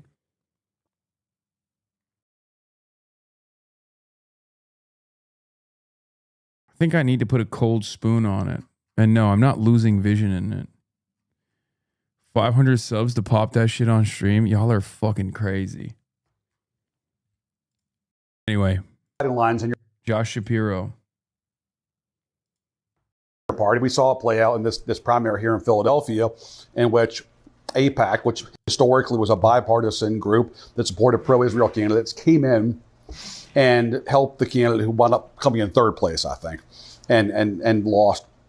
Has AIPAC now become, in a Democratic primary at least, an anchor around some of these candidates, something to be avoided? Yeah, I don't know. And look, it's never been an issue in any of my races at the state level, but I do think it has cynically been used by some. I'm going to make this a broad statement, not about the race here in Philly, but I think it's been used cynically by some to try and silence certain voices, to try and say that certain people participating in politics shouldn't count or should be viewed in a toxic way. Now, do I agree with every political decision they've made, every endorsement they made? Of course not. Have they hurt themselves, do you think, AIPAC? But I think what we have seen is a weaponization of that, and I think that is a danger for our system. When you have people who are advocating for issues that they feel strongly about, and they are having their voices silenced, I think that's a problem in our system. There's a blurring between being against AIPAC and being against Jewish folks giving money, you're saying? I think it does get blurred because now what you are seeing is not, quote unquote, AIPAC money or however it was termed, but you're getting the Jews who give to that candidate who also support AIPAC. I think it's very dangerous in our system. If you are trying to silence certain voices based on their race, based on their faith, based on their particular ideology. Would you want their money, and they being, to be clear, AIPAC donors? Yeah, I mean, look, I'm running for governor, and they don't play in state races. I'm not trying to be cute about that, but it's just not an issue here in my race for governor. But this could be a factor down the road if other opportunities do present themselves, right? Well, I'm not looking down the road. I'm looking at how we can win a re-election. Why do you have that much Benadryl? You aren't supposed to take it regularly. It increases dementia risk. Dude, are you fucking insane? Are you actually fucking insane? Are you all right? First of all, it's topical. And I just got it. And I just put it on my eye. Are you okay, chatter? Do you think I'm just sucking this down like it's a fucking tube of peanut butter? What are you talking about? Literally just saw me open up a fucking fresh bottle of Benadryl and assume that I'm just sucking it down, dude.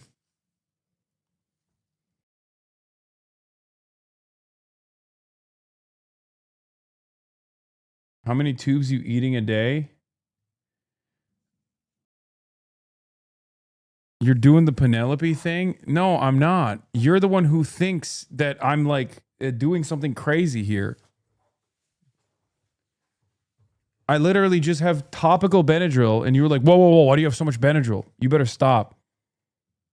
You better not take all that Benadryl at once.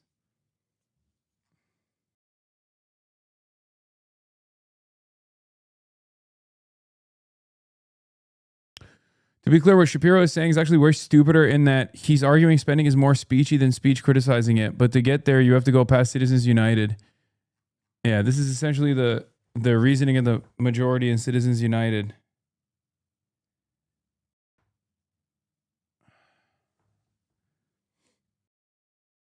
Yeah, I think I need ivermectin, dude.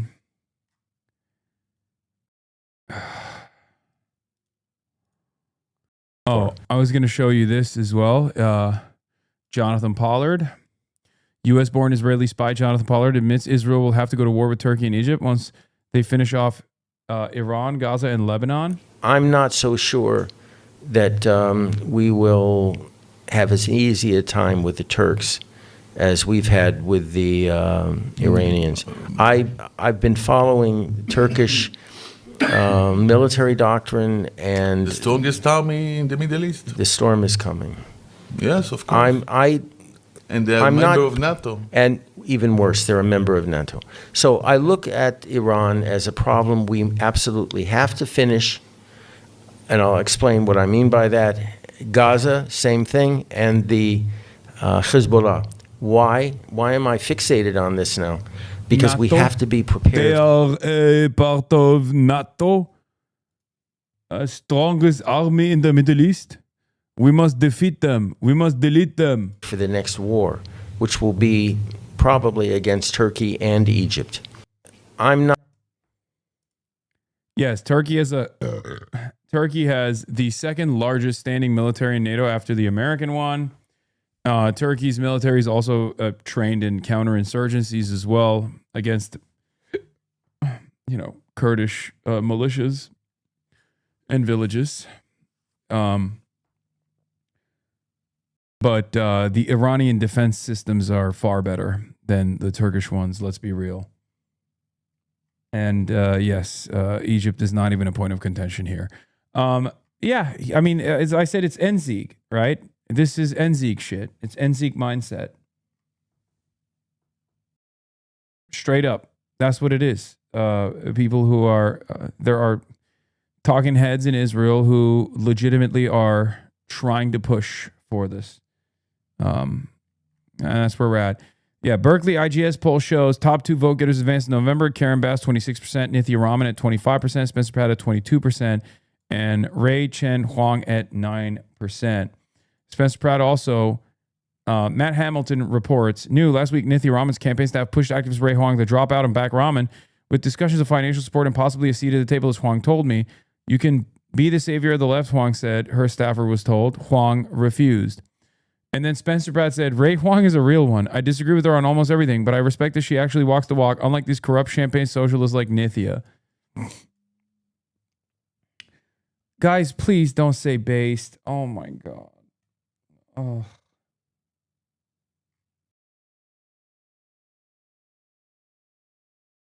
I have no say in this. I'm not going to say anything in this. I'm not going to. I just.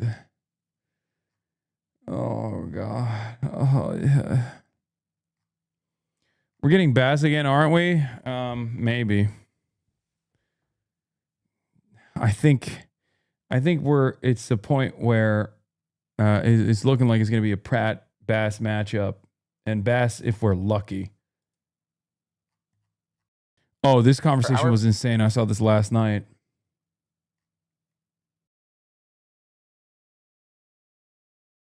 Chat knows how to bait like professionals.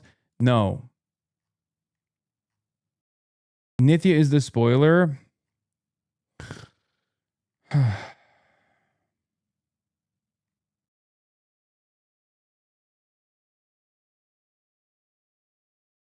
I think Ray Huang is a wonderful candidate who did not get, for one reason or another, the appropriate looks to push herself up the ranks. And unfortunately, for many of you, it doesn't matter, and you get lost in the sauce. Like, there is no viability at this point, especially 2 weeks out. There's no viability even a month out, when there were other people who were ahead of her. I don't know what happened with the matching funds and all this other stuff.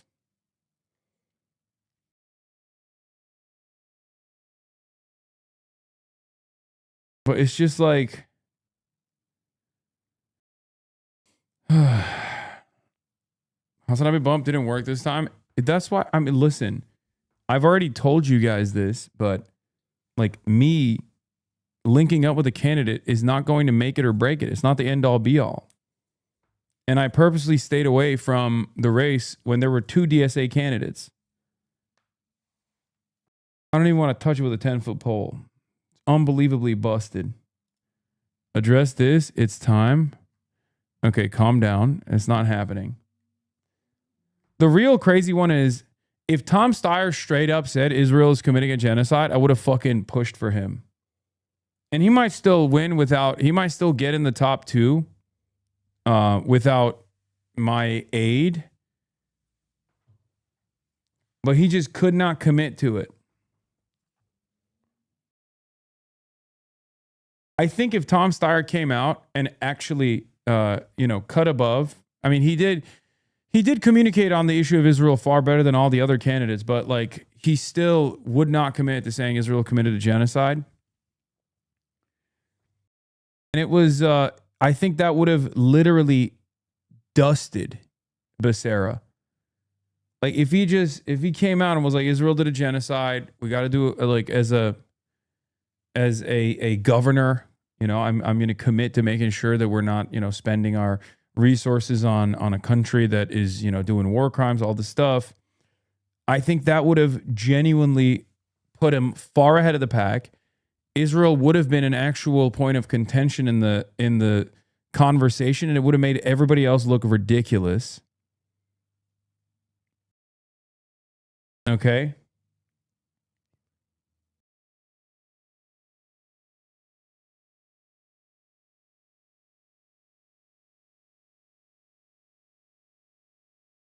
He recalculated his position in an interview with Walter Masterson. One time I took 12 Benadryl and forced myself to stay awake, and then I saw you in my room standing over the bed staring at me silently. Please apologize. I'm sorry.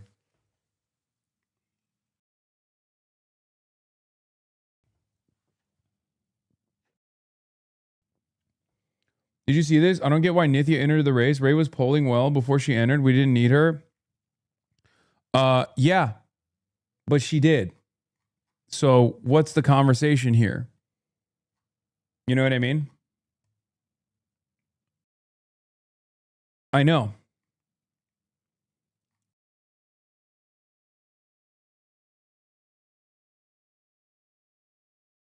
I'm aware.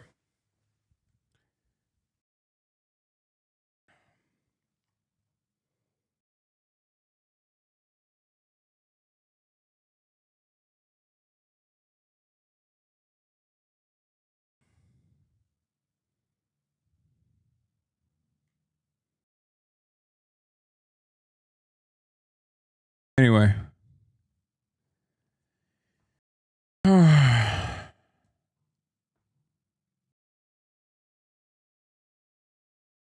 Yeah, I don't know what she's doing. She's doing some crazy shit too. This whole like quote retweeting Spencer Pratt and saying it's clear that LA is fed up with the status quo, which is why I'm running for mayor. I trust voters will vote for a change that bends the arc of the moral universe towards justice and good. Like, I want to make it clear that Spencer Pratt does not deserve any voice or soundbite in my campaign or the city hall that I love. His rhetoric, platform, and campaign are the antithesis of who I am.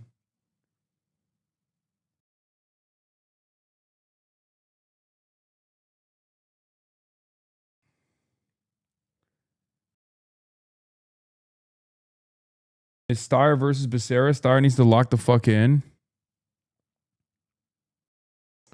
Yeah.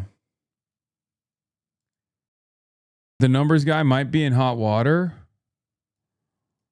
Has Patrick Bet David apologized yet for promoting a massive Ponzi scheme, Goliath Ventures? Has he addressed if the reported $1 million his company was paid for this for this will be paid back to the victims?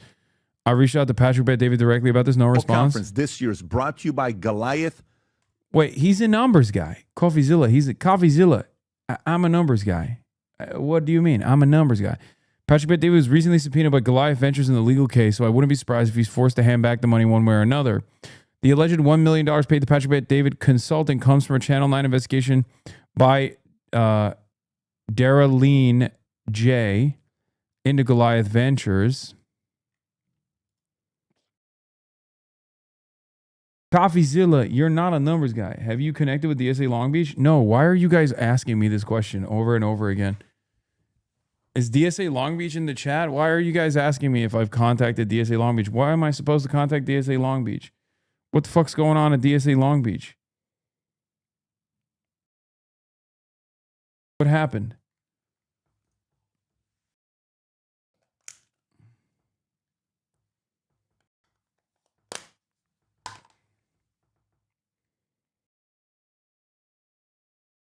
DSA Long Beach is doing great work.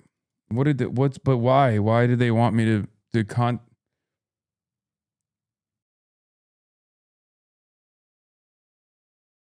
Have you contacted them yet? No, I have not. Why would I have done that? I don't even know what I'm supposed to be. I don't know why I'm supposed to be doing that.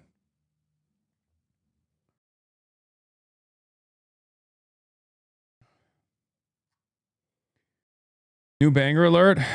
Why don't the Democrats run centrists anymore? Did you every time a Democrat runs a centrist? There's a man-child in a hoodie pushing Marxist policy, setting violent prisoners free while borders overflow. Soon may the Fetterman come to bring us radical socialism. One day. Dude, this is a relic now because like this is pre-AI, pre-mass adoption of AI.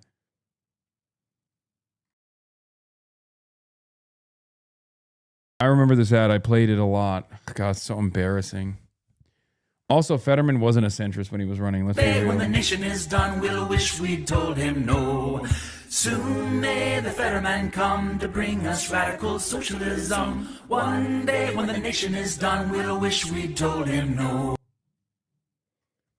And then he went on to, as the victim of a stroke, he went on to become the most reactionary. This video is yet another example of AI stealing humans' jobs. Is true. What if you were DSA Long Beach's Mersheimer? I wish.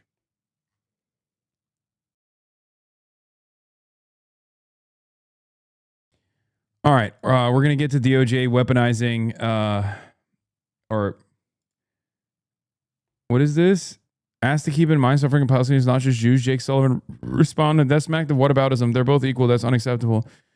Incredible how many people in organizations still want to associate with this guy. I get invited to a meeting with Jake Sullivan. I get there, and here we were talking about October 7th and the aftermath. And there were Arab American groups, Palestinian groups, completely not included.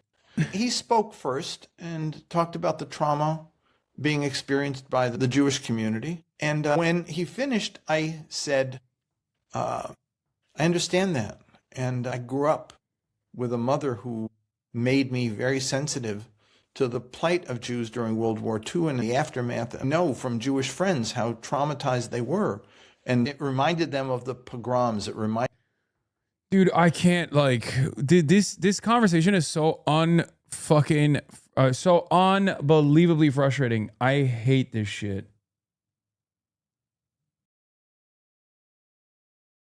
It's like the Holocaust was a traumatic memory and a traumatic experience for many Jews. There's a lot of intergenerational trauma. So they get to do a genocide is an insane argument. But that's, you don't say the second part usually, but that's what you're saying. That's what you're saying. I hate that. I hate that. If you saw the humanity of the victims that are in Israel's crosshairs, you would never entertain a statement like this. You are placing the emphasis on not just Jewish people, but Jewish feelings in that situation. And even though that's not the case across the board, there is no monolithic Jewry, right? You are literally saying Jewish feelings are more important than Palestinian lives. It's fucking ridiculous. It's doubly ridiculous when you factor in the reality that there are plenty of Jews who don't say that, who don't think that. But regardless, even if all Jews did, it would still be an unbelievably racist thing to advance. Reminded them of the threat of Eastern European Jews. And I said, and let me tell you my experience in the camps and survivors of the Nakba. That is happening now with Palestinians. They're feeling that one more time they're going to be victimized and expelled and they're under threat. And I said, we have to keep both in mind. And he didn't say anything. And then toward the end of the meeting, he started going like this with his hands on his head. And I was like, what is he doing? And he said, I have to say something. I know you're going to get upset, but I have to say something. He said, what you said about, that we have to remember the Palestinians. He said, that smacked of whataboutism, like they're both equal. And he said, that's unacceptable. And I was like, he was so angry that it startled me. Wow. And I said, I did not say, this justifies that. I just said, there are two peoples and we have to consider the consequences to both. It was a bad experience. Then I went to Blinken, and the meeting with Blinken was weird because I remember saying to him, or somebody else said to him about the number of civilian casualties. And he said, it's intolerable, absolutely intolerable. And I said, we should push for a ceasefire. He said, no, that would be intolerable. I said, so there are two intolerables, and you've chosen the one that will make more of the other intolerable happen. And he just nodded. He did a lot of nodding. I don't know whether it was ideology, whether it was just being out of touch or in denial or what. I had never dealt with people more detached from the reality of what was taking place than these guys.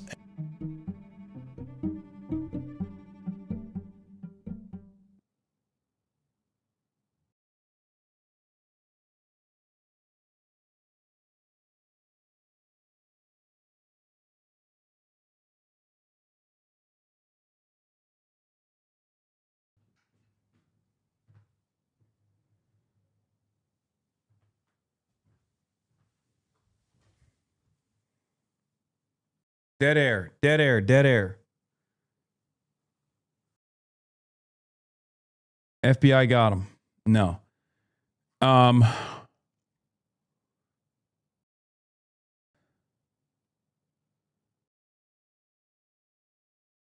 Blade of the Sun Twitter account posted this. Amos Goldberg, professor of genocide studies at the Hebrew University in Jerusalem. Yes, it is genocide. It is so difficult and painful to admit it, but we can no longer avoid this conclusion.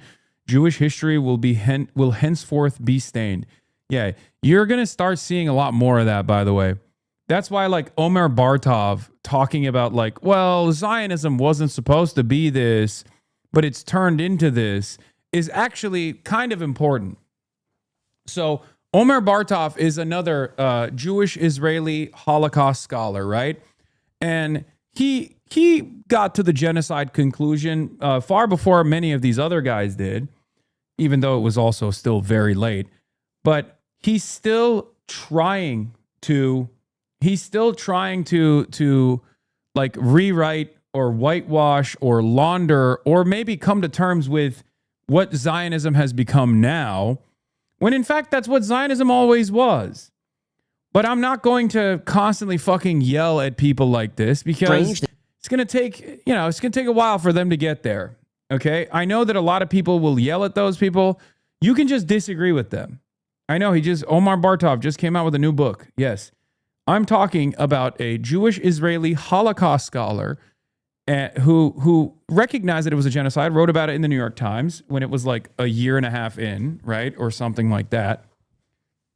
Who just came out with a new book.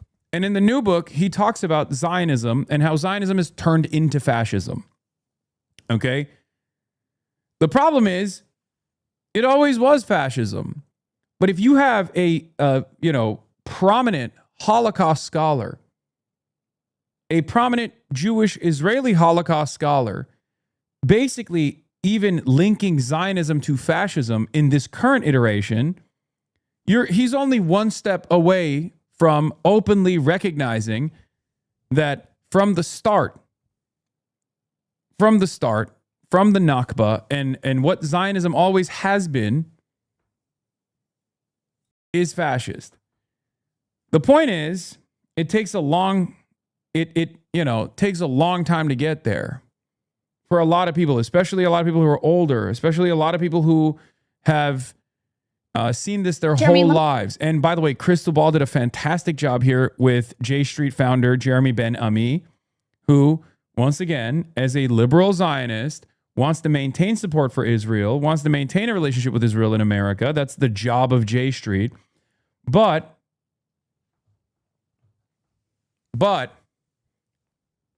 can't square that circle because it makes no sense. Gideon Levy debated Omar on this position recently on Democracy Now! Wait, he did? No way. God, that's so goated. Democracy Now! Is so awesome. I would love to talk to either of these people, by the way. I've tried. I don't know why I can't get Gideon Levy on the broadcast. I don't know why he doesn't fuck with me. Maybe he also thinks I'm anti-Semitic. Israel has committed or is committing genocide in Gaza is a conclusion that's been reached by many international bodies, including of history, he asked. Yeah, how is it possible that a state founded in the immediate aftermath of the Holocaust stands today credibly accused of perpetrating large-scale war crimes, forcible displacement of civilian populations, and crimes against humanity? By what bitter cunning of history? Omer Bartov is the Dean's Professor of Holocaust. Gideon Levy went on Jackson Hinkle's podcast. Bro, Gideon Levy went on Sex Pestany's podcast, too. Oh my God, dude. I'm going to fucking link up with Francesca Hong. Wisconsin DSA heads. Please. I know. I saw. Okay. Wisconsin GOP got 16 likes on this idiotic fucking post. Francesca Hong wants to abuse her power as governor and send the National Guard to defend criminal illegals against ICE agents. Oh my God. I know. She's awesome. She's amazing. Stop being fucking annoying, chatters. I'm already linking up with her. Okay. You literally, I don't know if there's a DSA Wisconsin group chat in this community, but we have seen more than 16 times, more than 16 different people from Wisconsin have linked me this fucking tweet. The tweet has less likes than the amount of times it has been spammed in this chat. I've clicked on it like 18 times and I clicked away.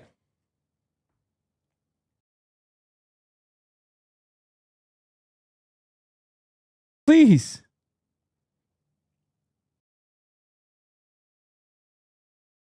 Especially because Francesca Hong is amazing and I'm going to do something with her anyway. And I've said this already.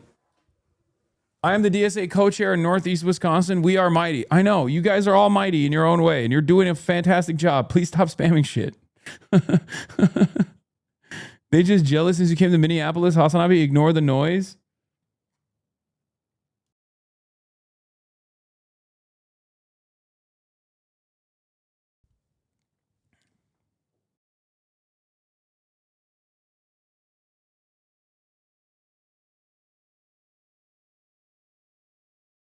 If it's 16 people, just drop it, dude. You don't have to have a rant for a full minute about it. No, it's more than 16 people. It only got 16 likes, but more than 16 people posted it, is my point.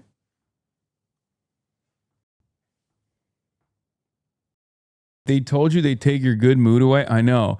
Oh, by the way, at 4 p.m., I'm going to have Trita Parsi on to talk about the last version of this ceasefire/no ceasefire, just for the record. Trita Parsi will be in the building. Well, not in the building, but on the broadcast. Okay?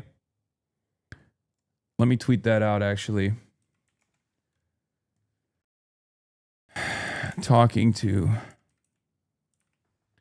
Trita Parsi about the latest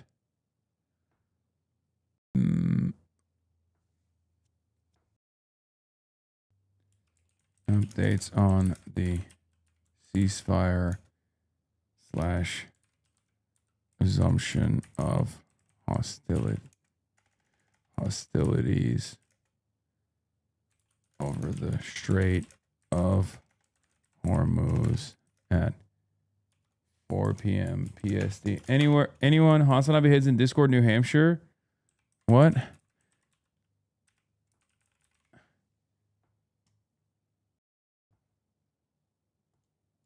What is this? So are there really over 50K watching you right now? No, there's 30,000 people watching. Do you not see the number? It says 30K, not 50K.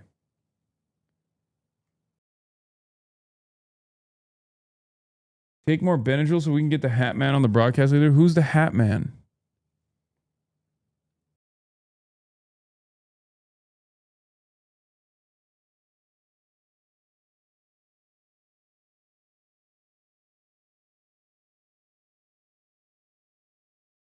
Oh, Boots Riley. I was supposed to have him here, but he was not around when I wasn't around when he was in LA, unfortunately. Let's dig into that a little bit more and what you mean when you say that you support a Jewish homeland, because this really gets to the rub of why, in my view, it's very dissonant to hear the term liberal Zionist. Because liberal would indicate you support equal rights for all. You support, civil rights, equality, human rights, etc. And the expression of, a Jewish homeland or a Jewish state is a sort of ethno-supremacist expression, where the moment that there are too many Palestinians, you have a demographic problem because we can't possibly have. Dude, I've told you, more people have linked this. More people have linked this link than people have liked it or responded to it. You get Hong, though, but Wisconsin, Hasan, how excited do you think Trump will be? Speaking of Gaza, wait, what is this? This is not even the same link.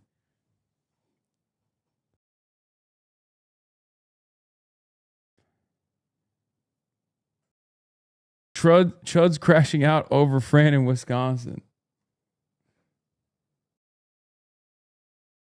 A Palestinian or a Muslim or an Arab majority here, because that will destroy our whole state. And so what I'm wondering how you square the circle of being, a progressive who does support equality on, matters here domestically, but also supports this ethno-supremacist state of Israel. So the word that I try to push back on would be ethno-supremacist. The concept of Israel when it was founded was to be a place where Jews around the world who had been living stateless for 1,800 years and had suffered through, whether it was the pogroms in Russia or the Inquisition in Spain or the Holocaust in Germany. I mean, just a litany of a history. The idea that there should be one place on the planet where the Jewish people can claim citizenship because of who they are. That is what the state of Israel was founded on. The people who founded the state of Israel, of course, were by and large socialist, right? I mean, it was a very left of center place. Yeah, they were national socialists. It's literally true. They were, by the way, they were secular and they were socialists. They were self-described socialists. They were also national socialists. It's literally true. And yes, they did do pogroms to the indigenous population. They did the Nakba. And their guiding principle was Zionism, which is an ethno-supremacist ideology that requires the extermination of the outgroup being the non-Jews, the outgroup being the Palestinians. This is a major difference with the way I view events versus... Wait, my uncle says Trita is a Nepo baby or related to the IRGC in some capacity, and info about this is completely unclear, and I personally find it idiotic, but Iranian diaspora never stop excuses. I do love my uncle. He's just really against the regime. I'm for Trita. Glad to hear from him. I know they say that he's not, I think he's not Muslim. He's, isn't he like Sufi or something? And they say he's fake Sufi. He's actually secretly Muslim and he hides it or something. And he's actually a IRGC operative or something. It's very funny. The Iranian diaspora has a litany of different opinions that are all very wild. Or he's Zoroastrian? No. I meant like Shia. He's not Shia Muslim. Sorry. Sufis are Muslim. What the fuck? Guys, you know what I mean. You understand what I'm talking about. I just meant he's not Shia. Okay? But I think he's Zoroastrian. But they were saying that like he's fake Zoroastrian. It's crazy. And the ideals of socialism and the ideals of creating a Jewish home coexisted in the state, and it was really the dominant ideology. It is not per se that right-wing ethno-nationalists like Bibi Netanyahu, Itamar Ben-Gvir, Bezalel Smotrich, the ambassador here in the U.S. Naftali Bennett, Yair Lapid. Like, liberal Zionism is antithetical with like the liberal humanism, right? The ideas of like liberalism, respecting other cultures, all these other things. It's a walking contradiction, which is precisely the reason why when he brings up members of the Knesset that are like far right, he can't bring up Naftali Bennett, even though Naftali Bennett has the same exact opinion on what must be done with the Palestinians as Benjamin Netanyahu does, or Yair Lapid. I mean, the peak of J Street thought is supposed to be, what's his face? Yitzhak Rabin, right? That's the peak of J Street thought. And Yitzhak Rabin was famously the head of national security at a time when the first Intifada was taking place, and he wanted he famously was the guy responsible for breaking the hands of tens of thousands of Palestinian children as a symbolic way to quash the protests. because Palestinian kids at the time would throw rocks at tanks. And it became the symbol of Palestinian resistance at the time. And even Yitzhak Rabin's two-state solution, in his own words, was a state minus, right? Maybe he was trying to sell it to the Israeli population, or maybe this was a genuine opinion. But even with the Oslo Accords, Yitzhak Rabin told the Israeli Knesset that he wasn't actually trying to develop a full state for the Palestinians in a two-state solution, but instead he called it a reduced state for the Palestinians. And that's their guy. Like, Yitzhak Rabin is the most woke Israeli leader that has ever existed. And guess what? They fucking killed him for it. So even with the peak of liberal Zionism, the two-state, which is also not even something that we can create at this point, it's just virtually impossible, unless Israel somehow commits to taking 750,000 of the most rabid, ultra-nationalist, religious psychopaths and forcibly expel them from the land, right? Which they're not going to do. No, that's just never going to happen, right? There is de facto a singular state there, and it's an ethno-state that is maintaining a fucking apartheid. I'm in favor of a two-state solution. I am. As long as, you know, you offer reparations, restitution, and also forcibly expel 750,000 settlers from the West Bank and East Jerusalem. Almost 1 million Jews illegally occupy Palestinian territory. I think that is less likely to happen than a one-state solution, a secular solitary state.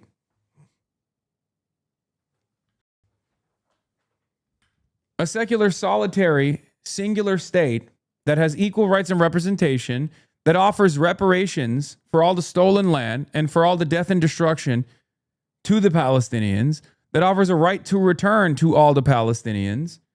That is a more realistic solution than a two-state solution. Hasan is growing more lib in 2026.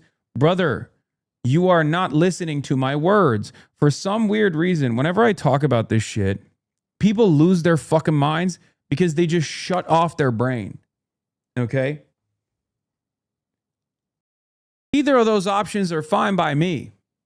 Okay? I say I'm a one-stater for that reason, though.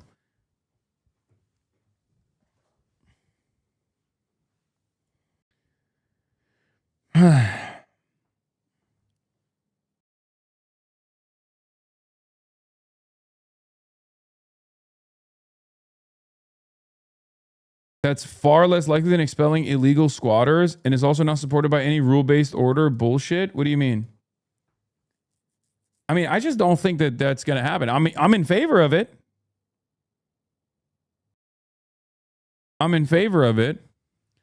And then the most maximalist version of this is expelling every single person that is Israeli, like every single Jewish person, to offer the land back to Palestinians and Palestinians only, which is, again, the most maximalist version of that, which many chatters in here will say that's the just thing to do. That's the righteous thing to do. Okay, good luck. That's just, you know, again, the morality in this circumstance is unfortunately destroyed by what is even remotely probable, because both of these other options that I'm mentioning, whether it's a two-state with complete expelling of all Jewish settlers from the occupied territories, including East Jerusalem, is unbelievably unlikely.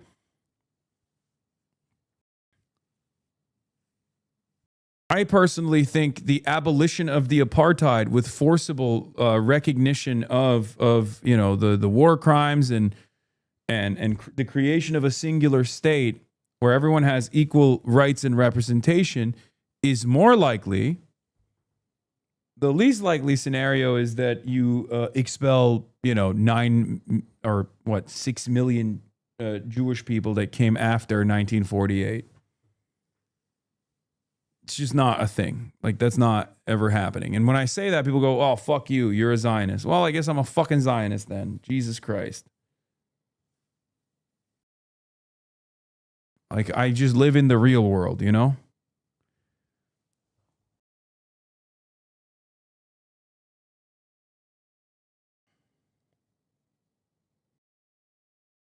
Yahiel Leiter, it is not a given that is the kind of people that will govern the state of Israel. And when liberals say they want a two-state, by the way, they're fucking huffing on fumes. Like, they're on crack cocaine, just so you understand. Like, when liberals say, oh, I just want a two-state, they just want the current occupation to continue and everyone to shut the fuck up about it. Okay? That's why they say, oh, I'm in favor of a two-state. No, you're not. You're not. You're in favor of a two-state solution. You're in favor of 67 boundaries. Great. 750,000 Jews have to be forcibly removed from all of the areas that they settled in. This is perfectly moral and perfectly just, mind you, but is it pragmatic? Is that going to happen? Are you going to commit to it? No, of course not. Which is why I hate when people have this fucking conversation.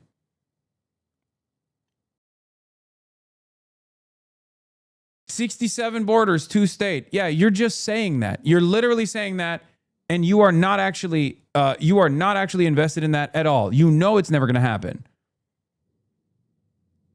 The two-state has been a rallying cry for liberal Zionists, knowing full well that in the process of the so-called peace process since the 90s, every single Israeli government expanded on the settlement, settlement project, okay? While dangling the two-state as an option. That's the reason why Arafat, by the time he passed away, had fallen out of favor.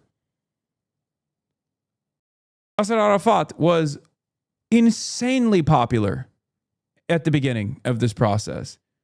Unbelievably popular.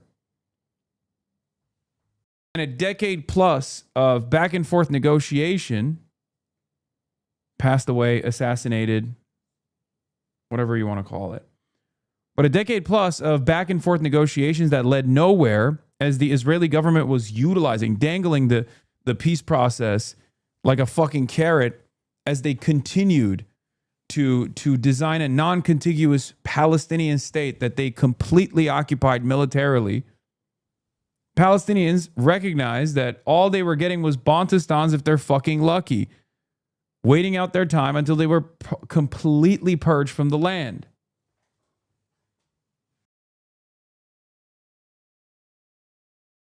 I don't even think it was Arafat's fault necessarily. It's just that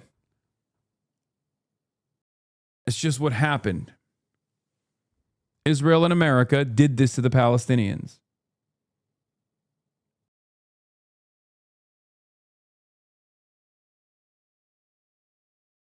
Most Israelis are rabid fascist ethno-supremacists. Do you think you can really have a functional state with these people? I mean, you live in one, for the record. You literally live in one. And we have a lot of problems. But it's infinitely better than what Israel looks like between the Palestinians and the Israelis. You live in one today, right now. In the United States of America, you literally live in that exact reality. What do you think the fucking Jim Crow was? What do you think chattel slavery was?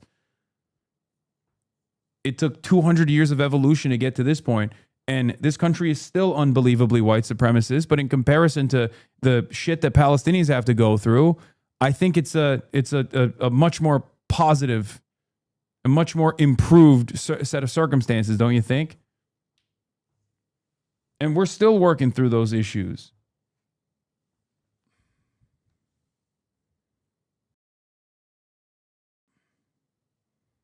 Same with the abolition of the apartheid in South Africa.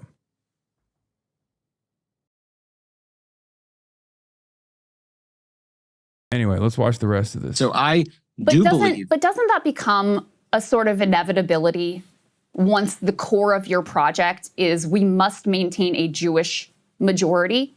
You know, I mean, Nailed it. Crystal's so good. Israel de facto has control over, from the river to the sea, as you would say, over the West Bank. I don't think you know what's best for the Palestinian people. We should be advocating for the Palestinian people that have sovereignty over their land. They shouldn't have to live side by side with their Nazis just because their biggest advocates don't think it's possible. As a black American, I think desegregation was a mistake.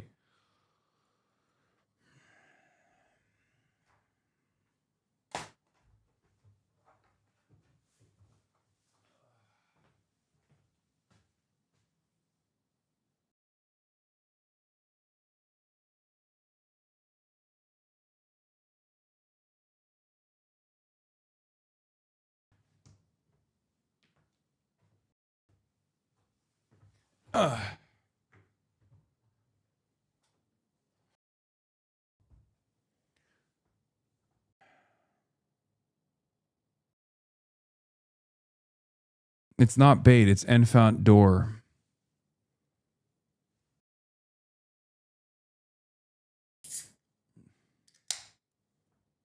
Many of our elders say the same thing, hard truth. Oh my God. No, Enfant is not trolling. They sincerely believe this stuff wholeheartedly.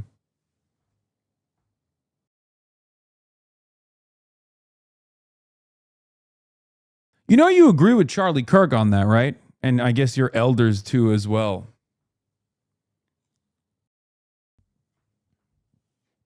We are Charlie Kirk, we carry the flame. Thank you for carrying Charlie Kirk's flame and having a principled stance on the issue of desegregation.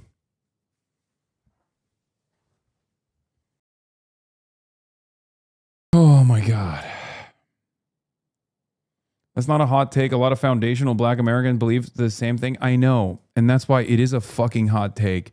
Because it's an unbelievably reactionary take. Foundational black Americans, or ADOS initially, are like a CIA cutout, dude. And of course, I'm a white guy, so when I say this, I'm what do I know? I'm a fucking child of Yakub and a nasty cracker saying this shit, but it's ridiculous. Anyway, I don't even want to get into this because then I'm going to be like, I don't care about standpoint epistemology when it comes to identifying and propping up reactionary points of view. You're bringing up foundational black Americans as though they are representative of the broader black American existence. Of course, it's a hot take. I mean, if you're Palestinian living in the West Bank, your day-to-day life is structured by what the Israeli government is going to allow you to do and what it's not. Israel has taken over 60% of the Gaza Strip, and Netanyahu is threatening to take over the rest of it. And once again, if you live in the Gaza Strip, even in that part that hasn't been taken over, your day-to-day life is structured by what the Israeli government says you can do and where you can go and how you can live. So there is de facto control from the river to the sea. But the suppression and the apartheid and the demographic engineering that occurs through mass murder and ethnic cleansing is necessitated by the idea that we must have a Jewish majority. And so doesn't it end up being inevitable? Also, when you say desegregation was a mistake, go experience the South then, I guess. Because segregation is still very much alive in the South. So it already fucking exists.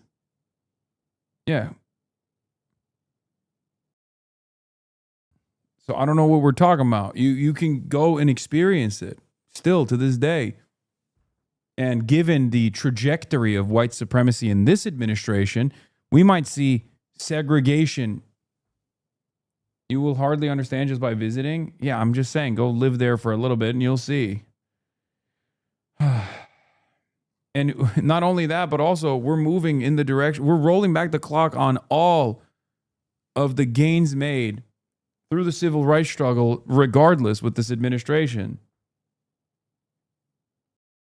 That you have this sort of, genocidal, right-wing, ethnic supremacist government, if that's the core ideal at the center of the state. I don't agree. We probably just won't see eye to eye on that. The problem for Israel is that if it insists on keeping all the land, which the right wing is insisting, right, to be from the river to the sea and to annex and take over all of the land, then you have 15 million people that live in that land. And it's like saying denazification was a mistake. It never happened. So what's your point? I mean, even in principle, saying that is still ridiculous, right? That's the whole point. Whether it happened or not doesn't matter. What matters is, do you disagree with the theory of it? And that's what's fucking insane. Because in practice, denazification never actually took root in Western Germany. However, it should have. So I'm not going to sit here and be like, well, denazification was a mistake. And it's the same with desegregation. Desegregation never actually fully happened. But you're not going to catch me being like, well, it was a mistake. And a little bit less than half of them are Jewish. So you actually cause a bigger problem for those who want to have a national homeland of the Jewish people if you keep all the land. The only way, actually, for there to be a state that is Jewish in nature and democratic and provides rights to all of its citizens and to have Palestinian people have their rights is for there to be a division of the land, for there to be some of that land. And, you know, the numbers are 78-22 as the split between. Yeah, by the way, one of the peak examples, Blasian is 100% right about this, by the way, says famously black people were left alone when we tried to live separately. Are we doing this in 2026? Every person who says it can eat shit, absolute ignorance, hiding behind black identity. Where are all the thriving black communities that separated? Oh yeah, they were fucking killed, bombed, raped, and flooded. I was gonna say one of the best examples of this is obviously is Tulsa. It's the best example. Black Wall Street, like that is was a thriving black community that was surviving in spite of segregation, and white people hated it. And they fucking destroyed it. They bombed it. They literally used TNT that they dropped off of motherfucking airplanes at a time when there was like 12 airplanes around. White people were so goddamn racist at the time that they were like, one of the 12 planes that we have in existence on U.S. soil, we're going to use to drop bombs on top of black people. Okay? Like, how the fuck do you even find a plane at that point, dude? And you can draw a straight line from that to the fucking move bombing in Philadelphia in 1985 when the American Police Department in Philadelphia literally dropped C4 on a block where black people were living, the Africa family was living, and they burned them alive. And the police chief famously at the time said, let it burn. When the fire department wanted to take out the fires, he said, let it burn. They took out an entire fucking black neighborhood. That's America's history. That's America's recent past. And that's America's current day as well.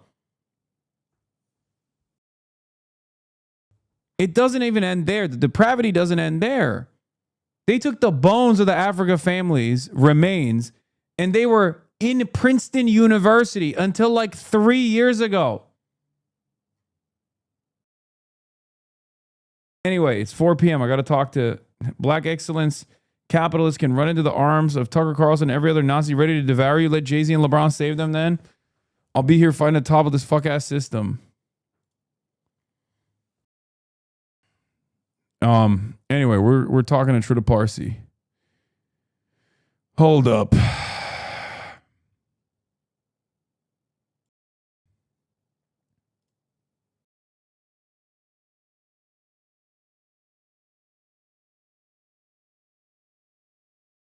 All right, let me fix my freaking camera. There it is. Hello, can you hear me? Hey. What's going How's it going? on? Hold on. How you doing? I'm doing all right. Let me do a couple tweaks here just to make sure.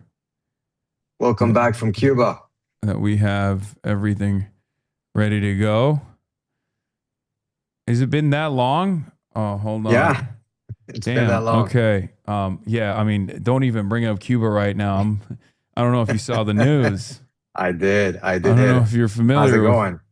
I mean, it's going all right. I've yet to receive a subpoena. According to Fox News, I've received it, but I have not. So I don't know where they got that information from. But 1 second. Why is this? We got to flip some stuff around here.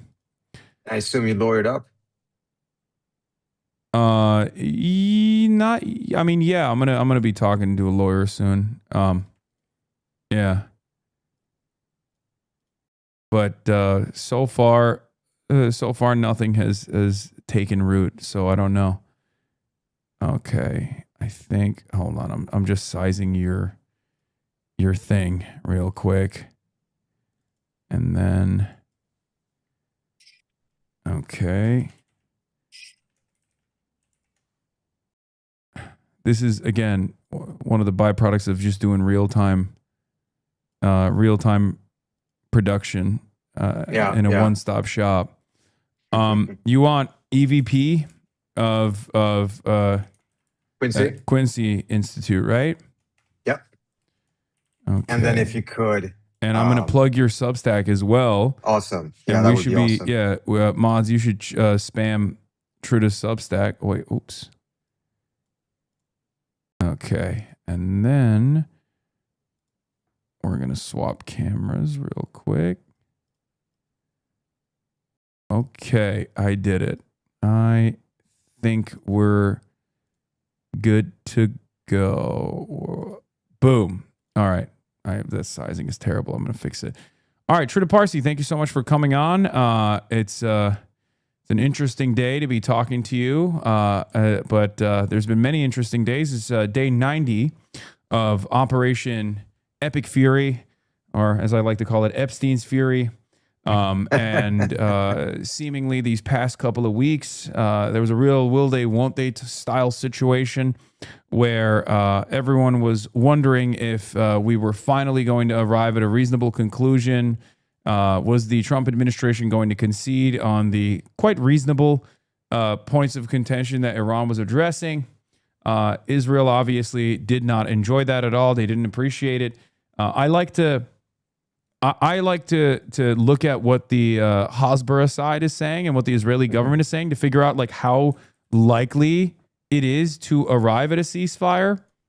Because like when there is any sort of like real momentum in the direction of a ceasefire, if talks are actually going well, usually the Israeli side starts freaking out on the timeline, and we definitely saw that from the Lindsey Grahams and the Mark Levins of the world, but then also from the Israeli government as well.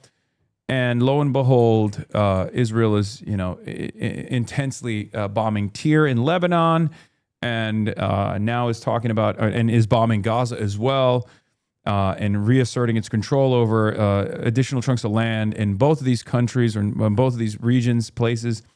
And Iran has sent some rockets, I believe, to the Strait of Hormuz as well, after America bombed some Iranian sites yesterday.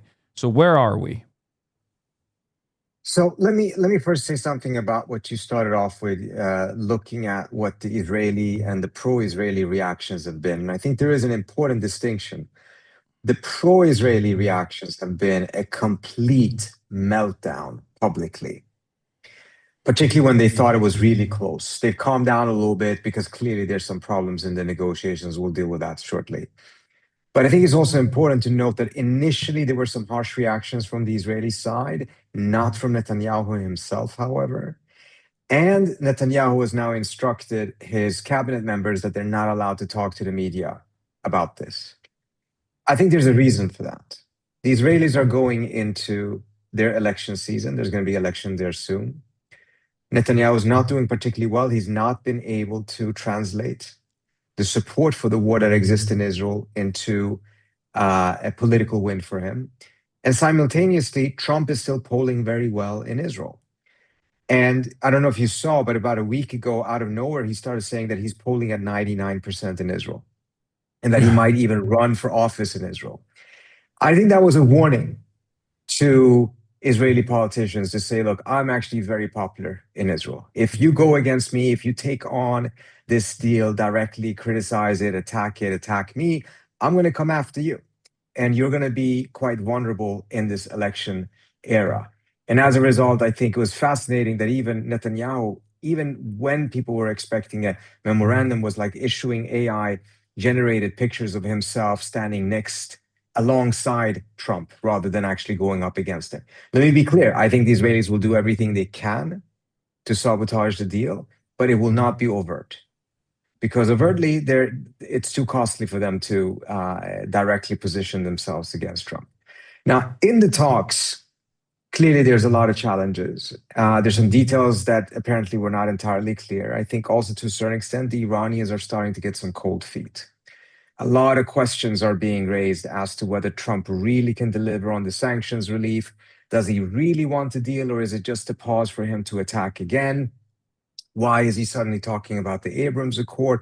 Some of these questions, to be frank with you, I think is just nervousness because this is such a crucial decision that the Iranians will need to make. Some of them they should have answered a long time ago instead of suddenly now at this stage in the negotiations come and suddenly be like, well, hold on, can we trust Trump?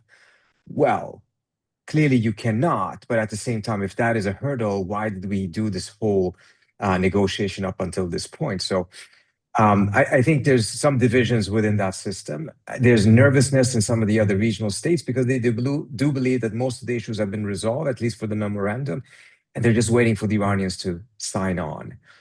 And hopefully that will happen soon. I think some of this exchange of fire that you're seeing is partly a pressure tactic by the US, probing, seeing how far they can go and testing the Iranians while putting some sort of a pressure on them because the White House expected the response this past Sunday, and it's still not come. Do you feel like, or what is your analysis on reestablishing military deterrence on the Iranian side? Because we've seen the way that Donald Trump operates. Obviously, he, weirdly enough, perceives any kind of negotiation to be a point of weakness. And he operates off of that understanding. And he does respond to pressure. He does respond to military pressure. And he has backed away when things have become too costly in the past with Ansar Allah. Now, obviously, this is a much more public event.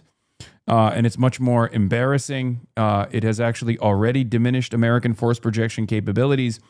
But do you think that Iran has to reestablish military deterrence beyond taking pot shots or engaging with the American forces in a manner not dissimilar to how they used to under the leadership of Ayatollah Ali Khamenei, which was much more restrained? Strategic deterrence or strategic restraint was the name of the game. So do you feel like they're swapping tactics back to where they were before Operation Epic Fury? Do they see the need, by your analysis, to reestablish military deterrence at all? So I think this is a very important question that you're raising because, first of all, they had established deterrence through this war.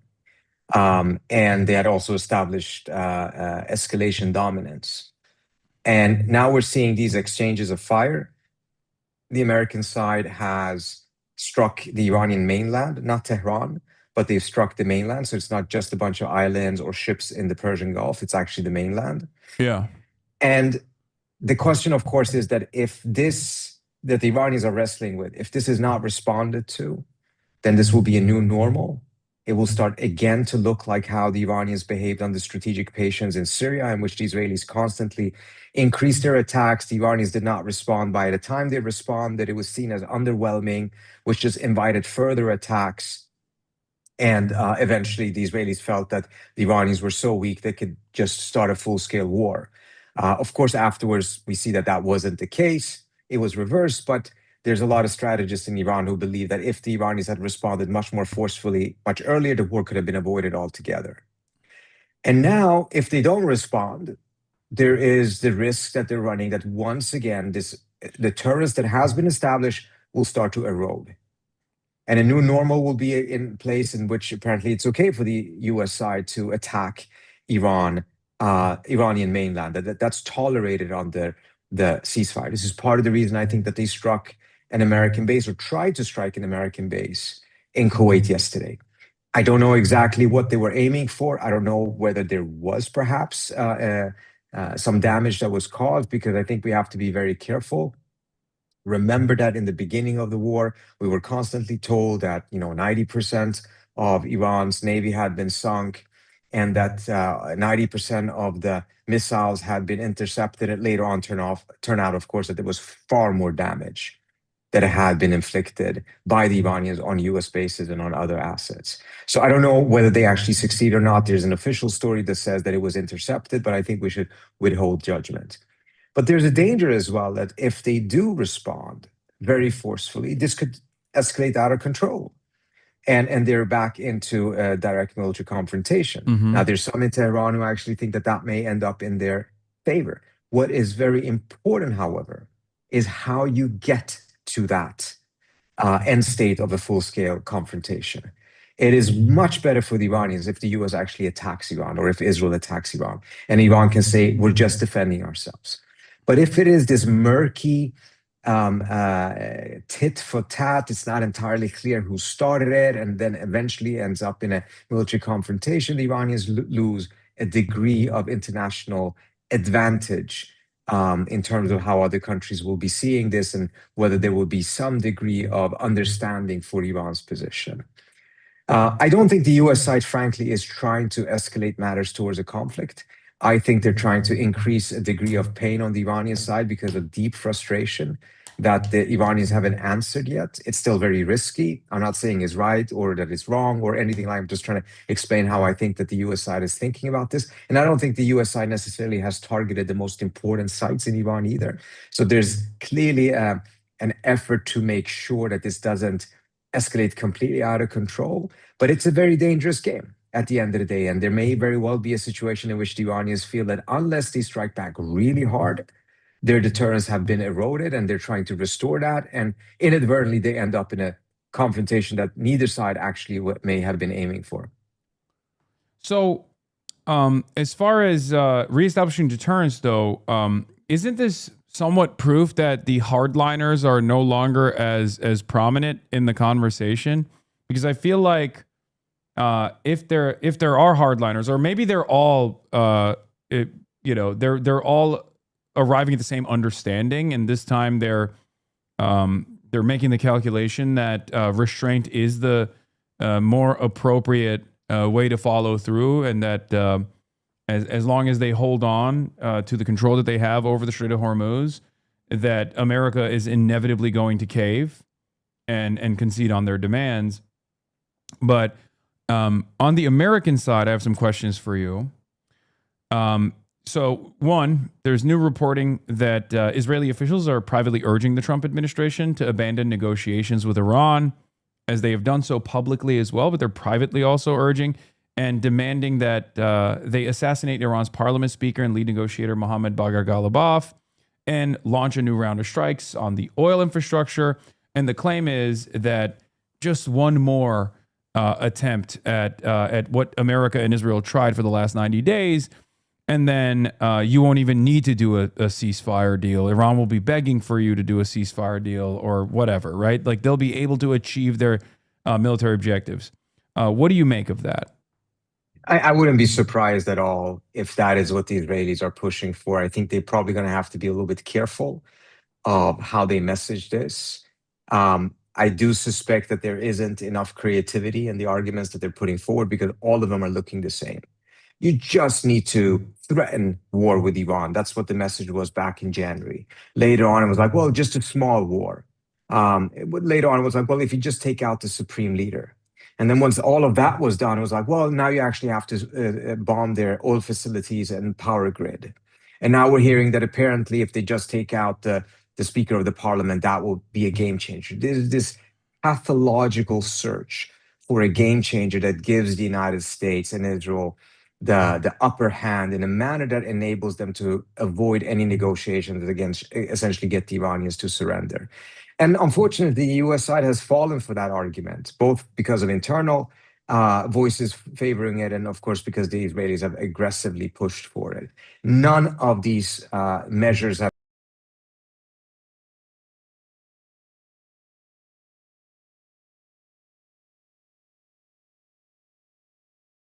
bullet or anything that actually turned things around. And I do not think that any serious person in the administration at this point thinks that taking out the lead negotiator at this point, which is the Speaker of the Parliament, does anything but kill whatever little pathway for a diplomatic deal that was in existence. Remember, prior to this, the Israelis also assassinated another person, the Speaker of the Parliament, Ali Larijani, who had been in conversations with the American side, who had been reaching out. And there had been some connection between the two sides in which they saw him as a credible person to deal with. He was more on the conservative side, but seen as a pragmatic conservative, but someone who essentially was emerging not as the final decision maker, but as the consensus builder in chief. Someone that could rally that entire system and make sure that people could come to an agreement on a yes or a no on a proposal. And someone who had some experience in negotiating with the West in the past. And it was clearly deliberately done by the Israelis in order to sabotage diplomacy. And any effort to do so against Ghalibaf would be an even more efficient way, not because he's more important, but because it just absolutely shows that there is no seriousness behind diplomacy if the US greenlights that assassination. So Israel wants to destabilize Iran. Israel wants to spoil the deal. On the other hand, America, or at least the Trump administration, according to the New York Times, is also developing workarounds to funnel money to Iran without direct payments because Donald Trump is worried about looking embarrassed. The number that they're probably going to unfreeze of Iranian assets is probably going to be upwards of $20 billion. Which is far larger than Obama's, I think, what is it, $1.7 billion, and far larger than Joe Biden's $6 billion of unfrozen assets. And he doesn't want that to be a direct cash payment, purely for symbolism, I assume. So they're trying to get the Qatari accounts that this money would be sent to actually purchase things that Iran needs, like medicine and food supplies and things of that nature, and then transit those goods rather than make the cash payments. Do you feel like, do you feel like that report is accurate, or is it just information that the State Department is pumping out to the New York Times to lend credence to the idea that a ceasefire is imminent?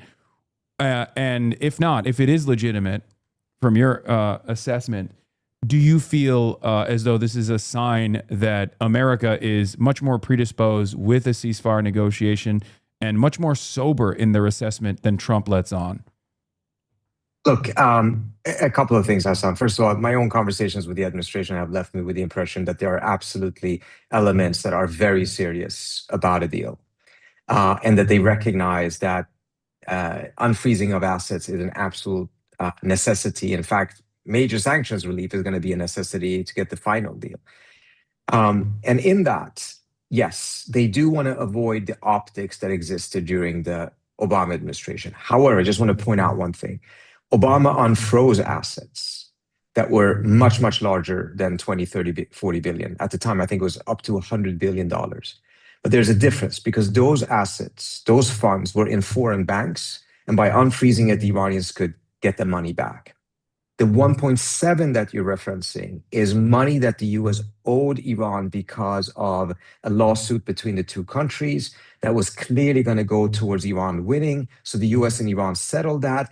And then there was actually money from the US side that needed to be sent to Iran. And that made all the kinds of more complicated issues. And because the US couldn't send them money electronically because of American sanctions, they ended up having to hand it over in cash. And the optics of the idea of pellets of cash on an airplane in Geneva with a US plane landing, unloading the money and then loading onto an Iranian jet is just something that gave that story such legs. But that was not a minor thing, but compared to the larger number of, I mean, much ultimately, larger it's number cash of, exchange, right? Like one is Well, a it direct depends. cash payment as an award for a trial, but like at the end of the day, $100 billion, and I believe the total dollar amount of frozen assets is around 200 billion, right now at this point.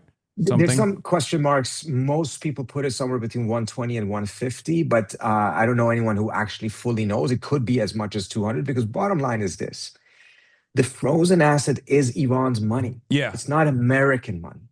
Yeah. The 1.7 was partially Iranian money because it was returning money that the Iranians had paid the United States for weapons that they had ordered under the time of the Shah that were never delivered.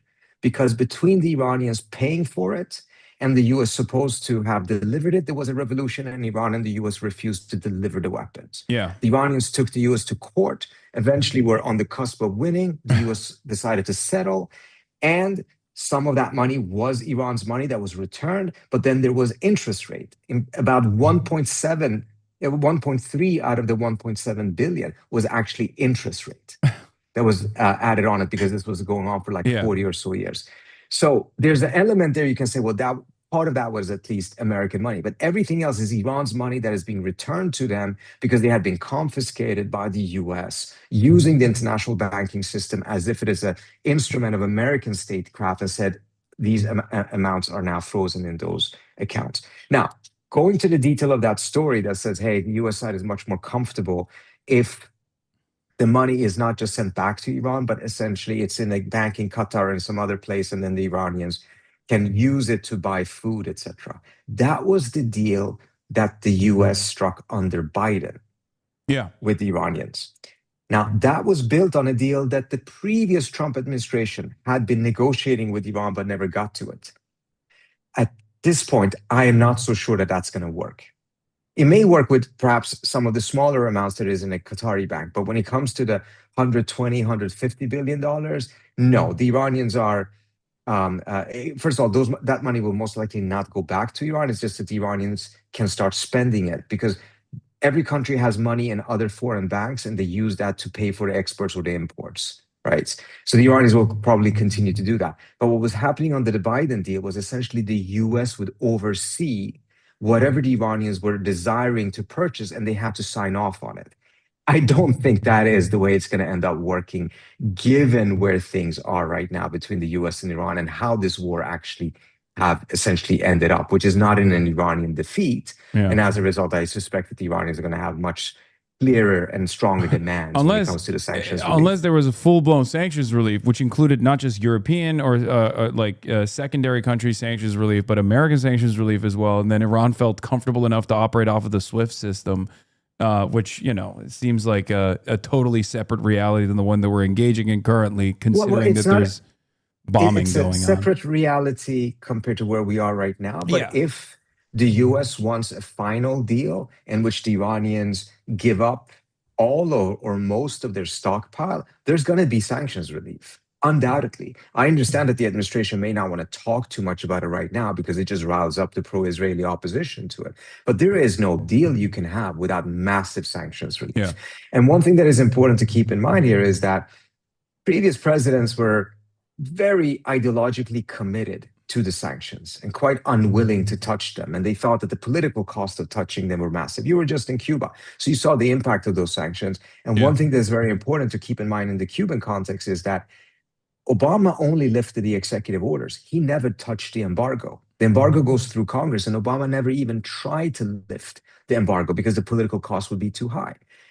Trump is a very different president. He doesn't like these sanctions. I'm not saying that he's imposing sanctions here and there, but he actually likes to lift the sanctions. He wants to use them for the type of leverage that they theoretically were supposed to be. So the US side has already signaled that there can be significant sanctions relief if the Iranians are willing to give much more on the nuclear front. Yeah. So you and I have had this conversation already. I think that, and we might even have a difference in opinion on this. I think that the nuclear program is probably like the less consequential aspect of this deal, given the way that Iran has utilized the enrichment of uranium thus far.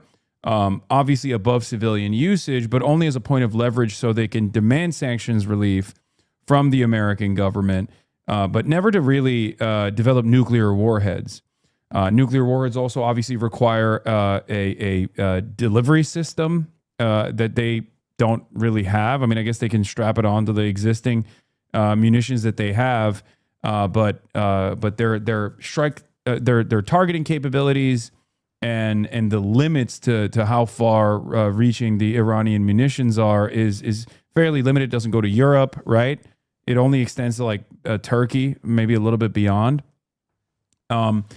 So it wouldn't make much sense for them to have nuclear warheads regardless, similar to like the Jericho system that Israel has that touches basically every part of the planet with the exception of California, where I am, and some parts of Latin America. So that's the reason why I have always assumed that the nuclear grade enriched uranium part of the bargain is a gimme for the Iranian side, but they have actually taken a much stronger opposition towards that. Do you think that opposition is actually just for the optics, because they have tremendous leverage, more so than ever before in the aftermath of the last 90-day quagmire, or is it? Or is their opposition symbolic so they can extract more concessions for the other aspects of this deal? So different when it comes to different variables of the nuclear program. First of all, look, I agree with what you were saying. And also it's important to note that the Israelis have several Dolphin German submarines that are nuclear equipped, that were given to the Israelis by the Germans. So Israel has nuclear weapons in almost any water that they would want, and can shoot nuclear weapons. So unfortunately, Hasan, you may not be as safe as you think in California. That's a bummer. So, look, the nuclear program is a serious program. And the Iranians are deeply, deeply committed to the aspects of it that, for a variety of reasons, have become highly emotional, and there's some strategic elements to it as well. So, for instance, when it comes to enrichment, the Shah of Iran had the same policy. He refused to give up enrichment. In fact, back in the early days, I mean, one of these reactors that is at the center of some of these negotiations is called the Tehran Research. Yeah. The United States gave it to the Iranians in 1968 as part of Atoms for Peace. There were two gentlemen in the Ford administration that ran a campaign to convince the Shah that he needed to have a stronger nuclear program because he could never turn Iran into a modern country without nuclear energy. That was Donald Rumsfeld and Dick Cheney, who wanted the Shah to buy Westinghouse reactors. So, and the Shah was going along with it. He wanted to have enrichment on his own soil. He did.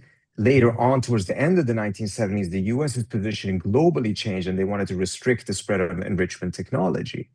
But the Iranians refused. So this is not something that is just some sort of a fixed idea of this administration, this current theocracy in Iran. It is something that has deeper roots. And it's particularly problematic for them to give up enrichment and be in a situation in which there was something the Shah could have, but they cannot have.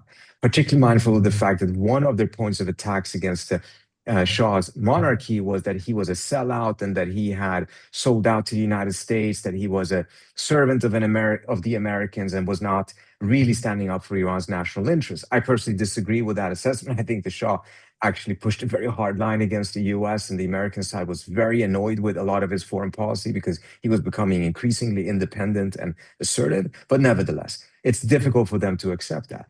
What we're seeing in this negotiation, however, is that while they're very adamant about never giving up enrichment, they seem to be accepting that they will go along with a formulation that does not make it necessary for them to enrich uranium for a period of time that could be up to 10 to 12 years. And this they have never agreed to before. There was a brief period between 2003 and 2005 in which they voluntarily agreed to suspend enrichment. This was as a result of the Europeans negotiating with them, and that was when the E3 was formed. They were very successful. They got a deal.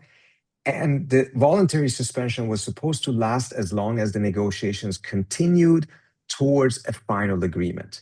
What ended up happening, however, is that once the Europeans got the suspension, they had no incentive to get to a final deal. They had already managed to get the key objective.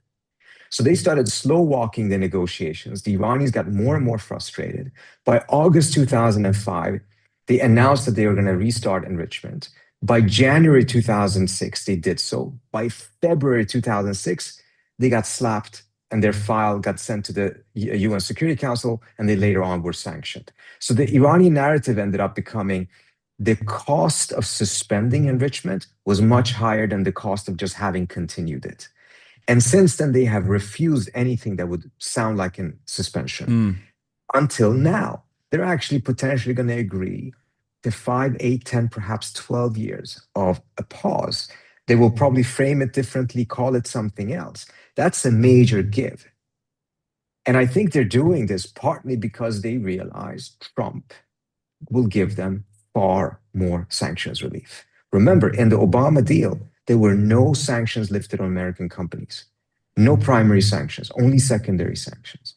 And if they get primary sanctions, that will be a game changer.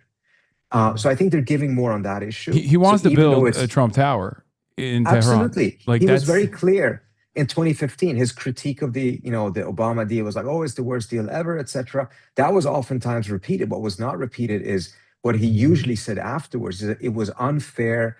Europe got into the Iranian market, but no American company benefited.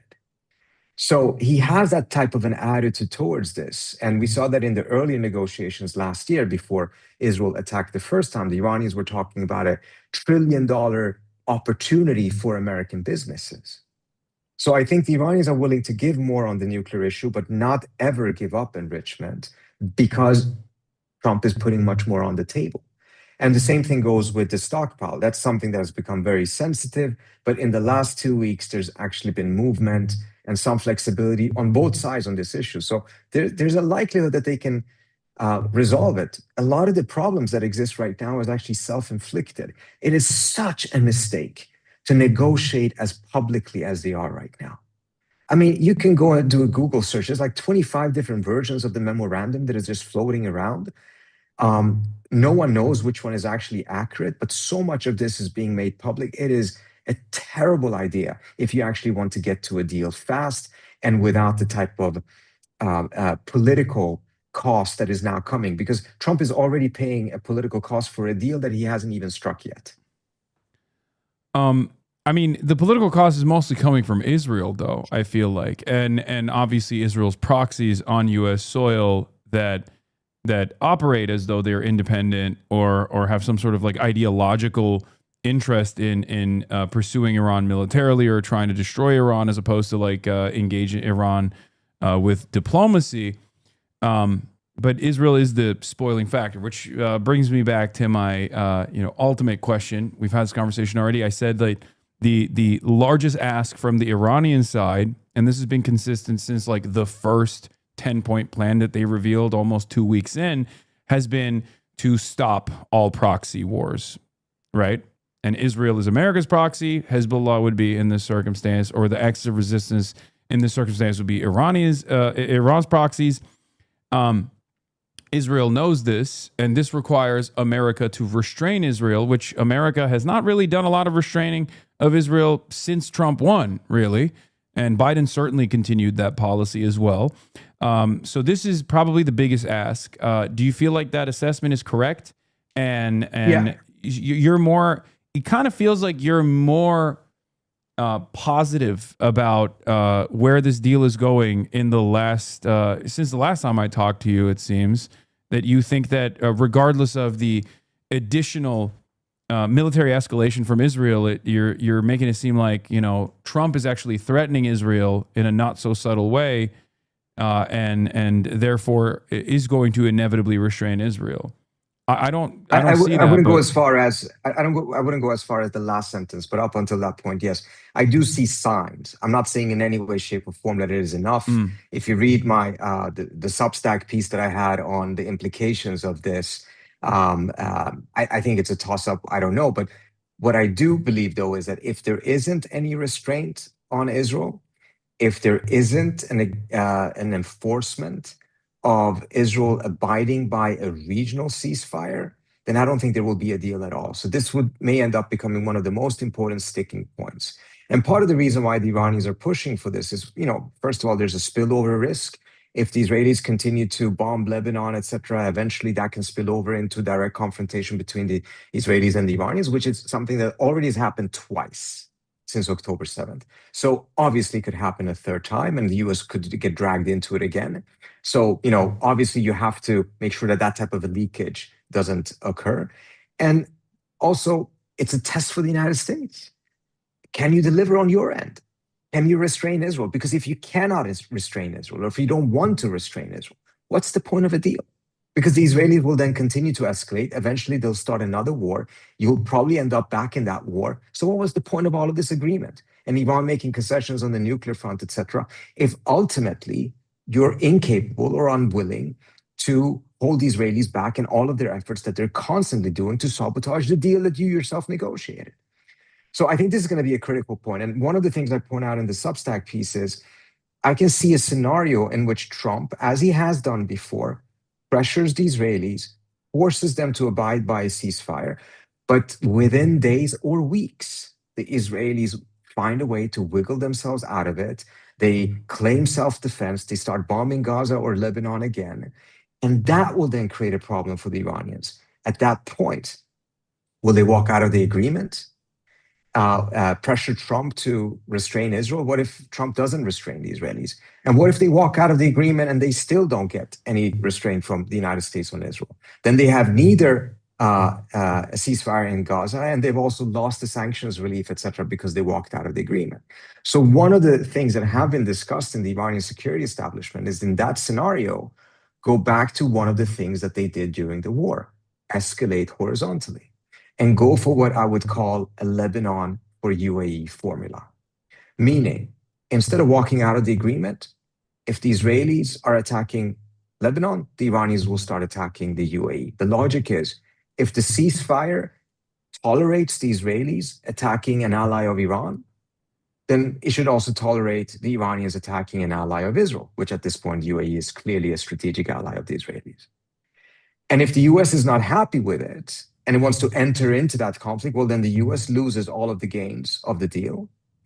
If it, or alternatively, has to restrain the Israelis. It will put some of the GCC countries also in a tough spot, because they will be very unhappy about it, not because they care that much about the UAE, but because that instability is just bad for them. Mm-hmm. But if they complain about what the Iranians are doing, it's going to make them look bad, because what about the Israelis? You're not saying as much about what the Israelis are doing in Lebanon. It will make them look very bad in front of their own Arab audiences, in which they're silently going along with what Israel is doing in Gaza and West Bank and Lebanon. But once the Iranians retaliate for that within this logic, then there's a reaction from the GCC states. So I think it would be a very bad scenario ultimately. And that's part of the reason I really hope that the administration recognizes that it is a necessity to restrain Israel if you want to have any type of a deal, any type of a sustainable stability in the region. Yeah. So going back to restraining Israel, what is going on there? Because I feel like at this point, especially in this last iteration, when there's a tit for tat taking place once again, and at least to the untrained eye, myself included, it kind of looks like the ceasefire is not imminent, but is further away than it was maybe even a week ago. And we know that Israel is playing the spoiler here. So, like, what is it from the American calculation, by your estimation, that like they just simply cannot tell Israel to just cut it out? That's one question I have. And the other one I have is obviously, why is Iran not retaliating against Israel directly? I think that's a very good question. And even during the war, we saw that they struck the UAE harder than they struck the Israelis. Yeah. And I think a critical element, I'm sure there's many different factors, but a critical element was the Iranians were trying to end the war. And their calculation was, to end the war, you had to go to the most accessible pain point that existed. And their assessment was that the Israelis actually would tolerate a tremendous amount of pain as long as the US was bombing Iran. So if you wanted to inflict so much damage on the other side so that the other side said, you know what, let's stop this, Israel had a pain point that was too distant. Whereas if you struck the GCC, if you closed the Strait of Hormuz, you struck American bases, and in the beginning, they were doing everything they could to inflict significant American casualties. And they were successful in the first couple of days of the war with the attacks that they did in Kuwait, in which a very large number of American soldiers were injured, and some of them were also killed. That was, they went all out trying to get as many as possible either injured or killed in order to make this too costly for the US to continue. So the American pain point was relatively accessible, but the problem was that they didn't have enough targets. They had bases, but the bases had been vacated. So they were looking for where are the hotel rooms in which some of these American soldiers had been housed after having left the bases. The US Navy was keeping itself 3,000 kilometers away from Iranian shorelines to make it as difficult as possible for the Iranians to hit them. So the most accessible pain point and targets were in the GCC states and the global economy. So they went after that to raise oil prices, get these countries to really start pressing for some sort of ceasefire, and eventually making sure that the higher oil prices would translate into very, very bad economic and political situation for Trump at home. Whereas if they had put all of their efforts on striking the Israelis, as long as the US was still in the war, the Israelis were clearly willing to take a lot of hits as long as they saw Iran destroyed. Now, in this current situation, the Israelis have not directly targeted the Iranians. If they did, I'm pretty sure the Iranians would strike back at them. But when the US is attacking, I mean, again, they didn't strike, in their view, Kuwait. They struck an American base in Kuwait. So they were trying to strike American targets. It's just a problem that many of those targets are not that effective any longer because they're empty. And this is an important point for a different question. What's the point of the US having 19 or so bases in the region if every time it wants to go to war, it has to vacate and empty those bases? Yeah. It tells you the lack of utility and, frankly, the targets that they are. And it's very costly for the US because the Iranians have inflicted a tremendous amount of damage, but not a lot of human damage, since the US was essentially clever enough to understand he needed to vacate them. The other question I had was, there's very clearly a divergence. There's very clearly disagreement, at least within the American intelligence apparatus and the American military and their assessment, their capabilities, and their risk profile versus what Israel has been telling America over and over again. The idea that you could do something similar to the Maduro operation. I mean, that clearly was wrong. And it became such a spectacular failure that what Trump thought he was going to have was maximum leverage going to China, turned into maximum leverage for China.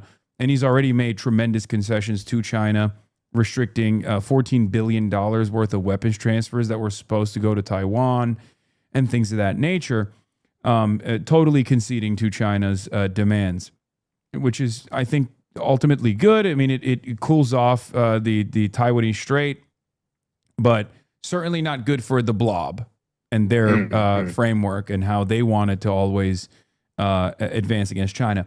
Now, at what point is Trump going to say, okay, you have, pardon my French, fucked me over too many times to the Israeli side, and tell them to dial it back? And why do you think that hasn't happened yet?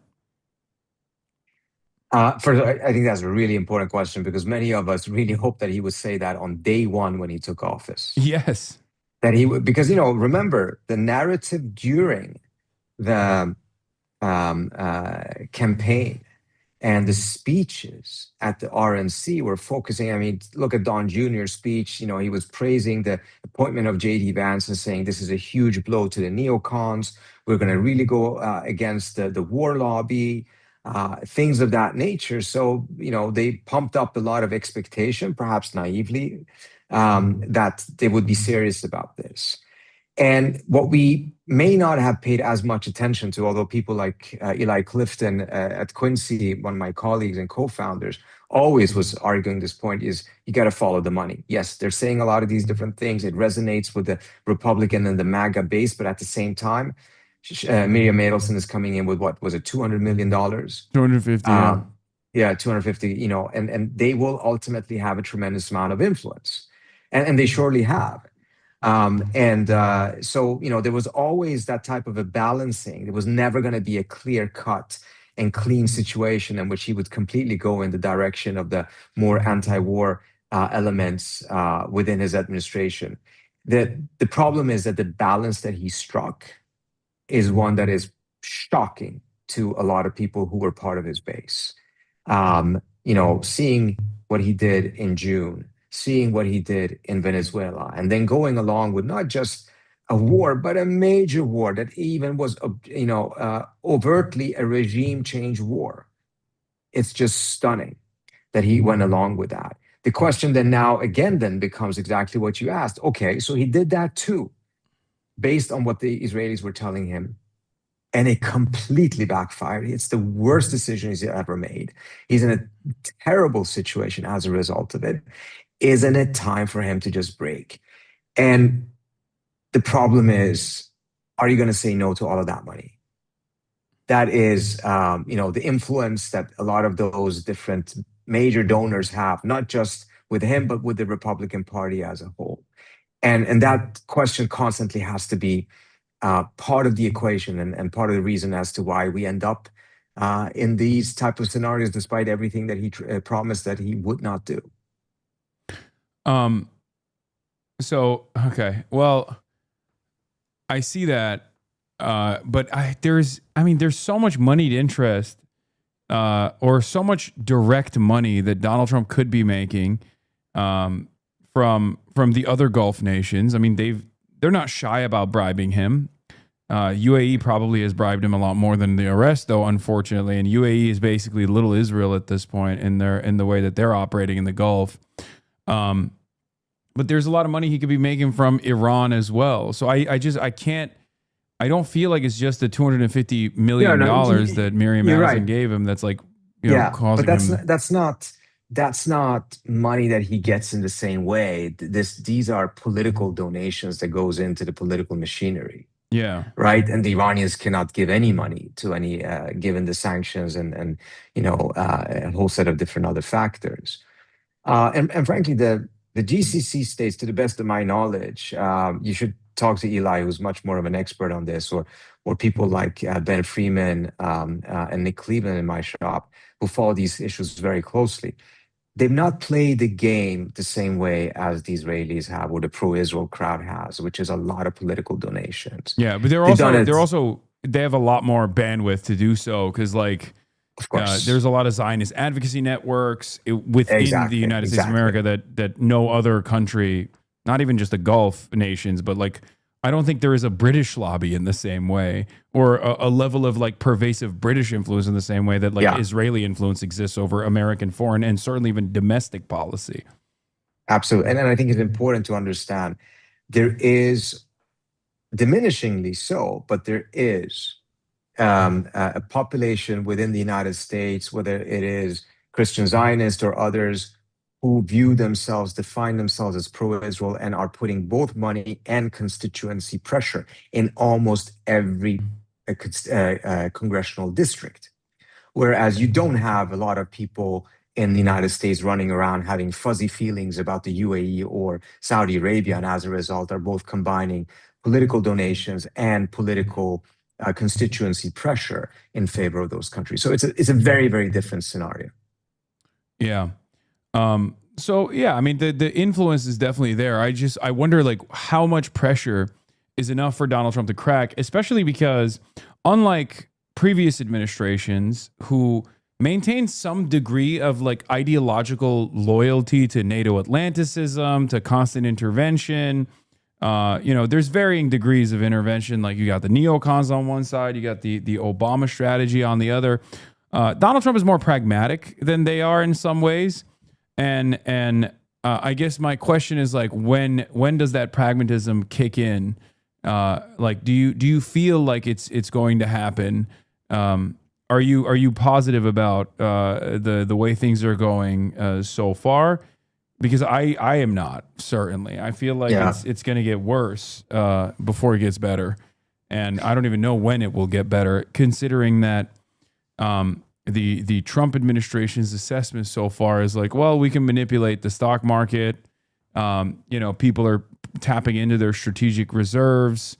It doesn't seem to be running out, the oil, regardless of the 20% of the entire energy supply, or almost 100% of the entire energy supply of the Asian markets is completely shut off at this point, or diminished dramatically. And he seems to not care about that at all. So let me give you a couple of factors as to why I think I wouldn't call myself optimistic. That's almost a dirty word in this context, but perhaps less pessimistic than you are. First, I think it's important to recognize no politician, no president would pick this fight unnecessarily. I saw that during the Obama years as well, in which many of us who were working with the Obama administration back then were a little bit frustrated that he wasn't pushing back harder against AIPAC and the Israelis during the run-up to getting the deal.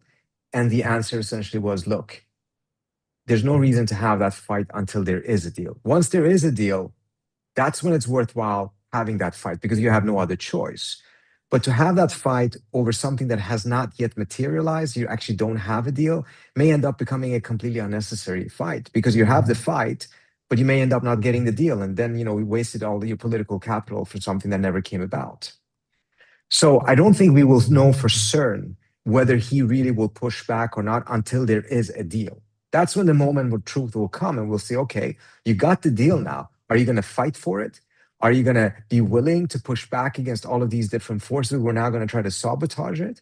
Now, when you know what you can get because you have it in your hand, that's one thing. The other, sorry, go ahead. No, you go ahead. The other thing. Actually, why don't you ask? Because I kind of lost my train of thought. Oh, damn it. It will come back to me. Okay. Well, the question I have is damn it, now I'm losing my train of thought. God damn it. All right, I regain mine if we want me to go back. Go ahead. Go ahead. Yeah. Okay. The other factor is simply looking at the situation objectively. Trump needs a deal. So do the Iranians. I mean, look, they cannot continue this situation. We're going to see oil prices go up much, much further in a couple of weeks, perhaps even as short as in 2 weeks, because of the accumulated problems that are being created as a result of what the situation is. And we're actually in a period in which the Iranians are not letting in or letting out 25 to 30 ships a day now, which is a significant increase. But nevertheless, it's not enough to be able to compensate for all of the problems that are occurring. And then we're getting closer to the midterms and, inflation, all of these different things. He just needs to get out of this situation, and he can't unless there is a deal. And the same is true for the Iranians. The Iranian, I forgot which institute in Iran just came out with the numbers saying the Iranian economy is going to shrink 10% this year as a result of the war. And the Iranian situation, economic situation, was terrible even before this war. They need sanctions relief. They absolutely need to have it. And it's not just an economic issue. If they don't have sanctions relief, they cannot rebuild themselves. If they cannot rebuild themselves, they will become weaker. And if they're weaker, they will become an easier target for Israel or anyone else who wants to attack them again. So it's actually from a security standpoint, they need to have the sanctions relief in order to be able to rebuild themselves, to be able to defend themselves. So I know that is rational, that is logical, and unfortunately we have far too little rationality and logic in decision-making, but it is also an objective reality. It will be suicidal for both sides to actively opt against a deal. Now, they may mess it up, they may commit too many mistakes, they may have the situation in the Gulf, in the Persian Gulf right now, lead to an escalation that they can't control, but that's different from saying that they will choose away from it because they think they're going to be better off without a deal. Wouldn't the realist framework here be to lean heavily into China as an alternative market? I mean, they already kind of are doing that. They've increased the amount of oil that they're sending to China. obviously that's not going to make up for the Strait of Hormuz being closed from the Chinese perspective, but whatever shrinkage they experience through not being able to participate in the global economy, wouldn't they be able to make up for it by entering into the Chinese market? I mean, I don't know if the Chinese government is even invested in doing that. So by and large, no, because years of sanctions have already made them completely dependent on China. It's their biggest trading partner.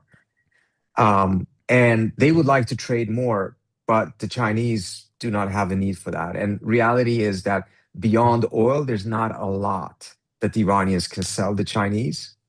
Now, oil, of course, is very, very important for them. They're buying a lot from the Chinese, but there's resistance to that also in Iran because it actually destroyed a lot of the local industry. What they need is diversification.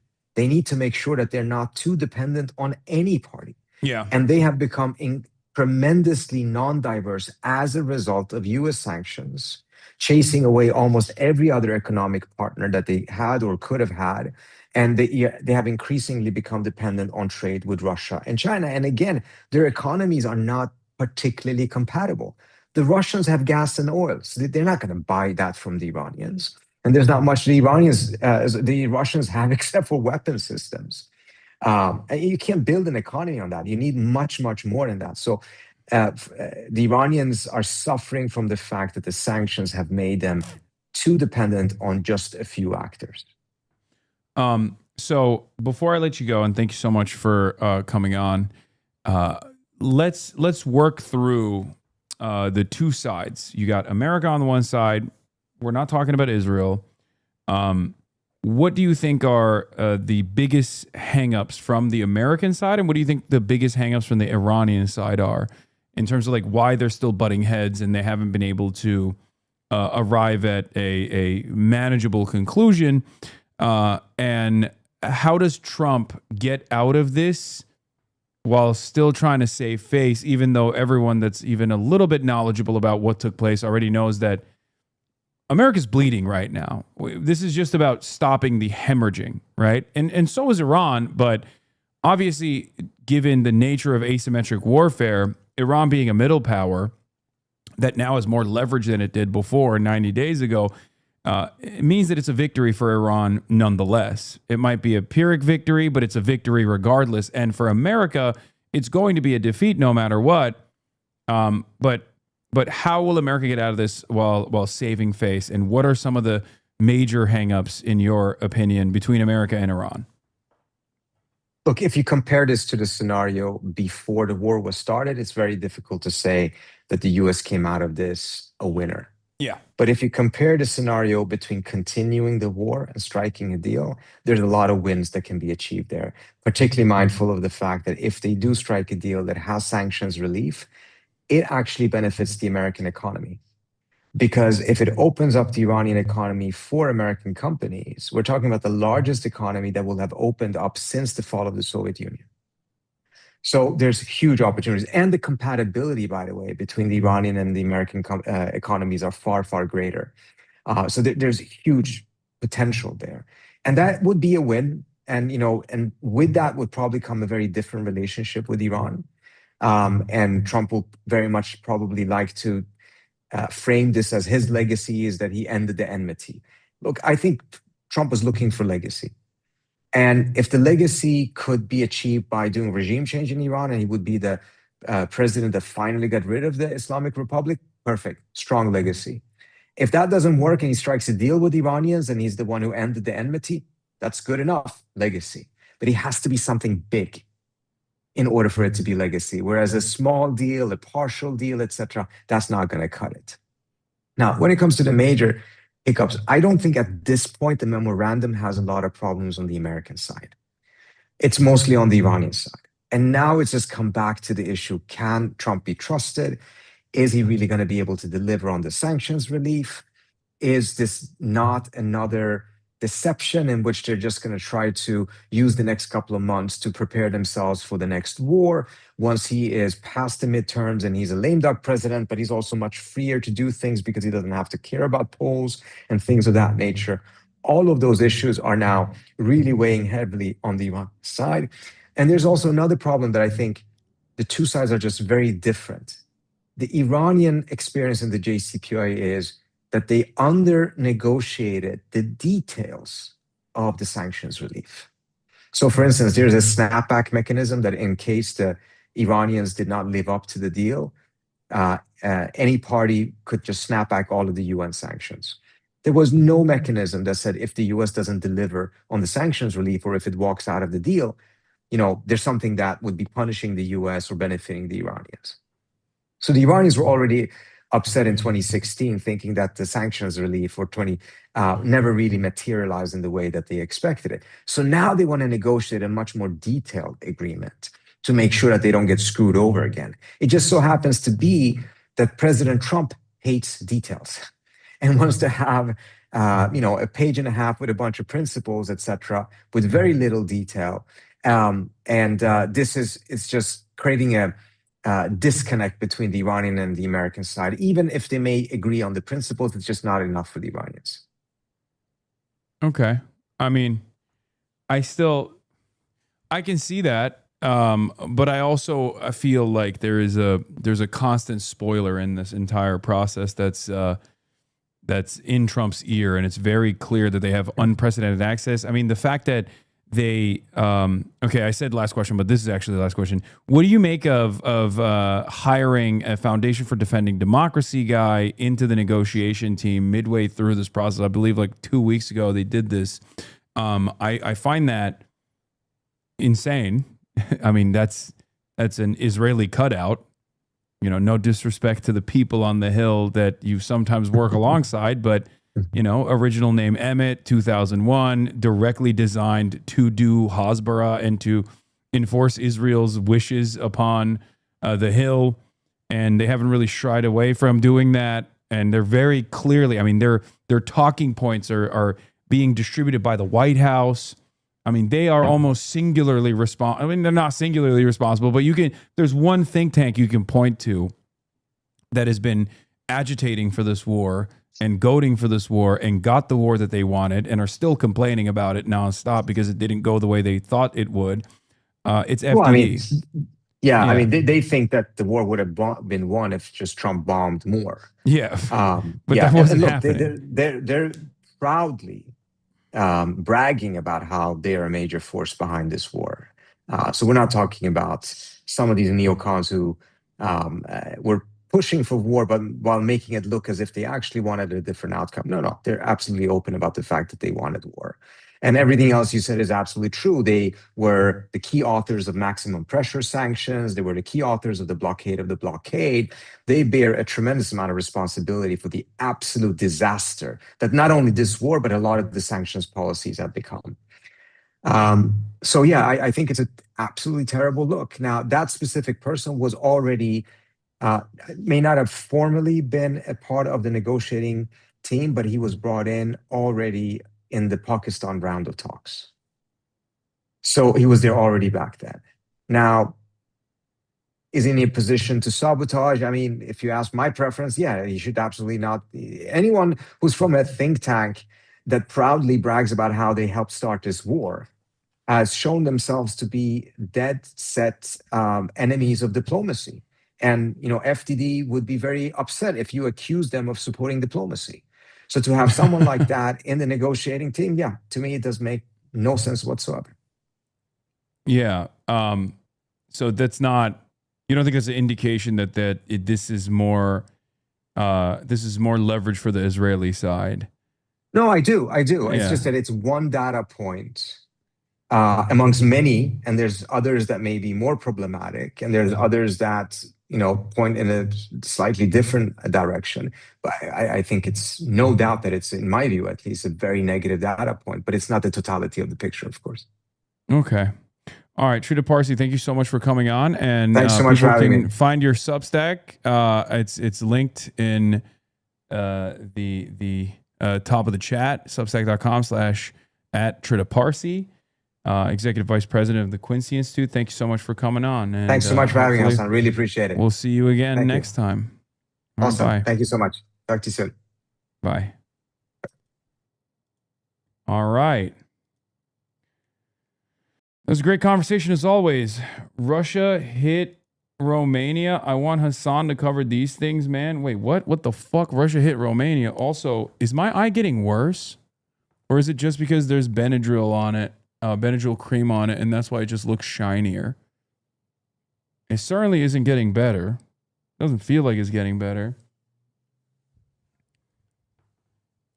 It's just the lighting, maybe.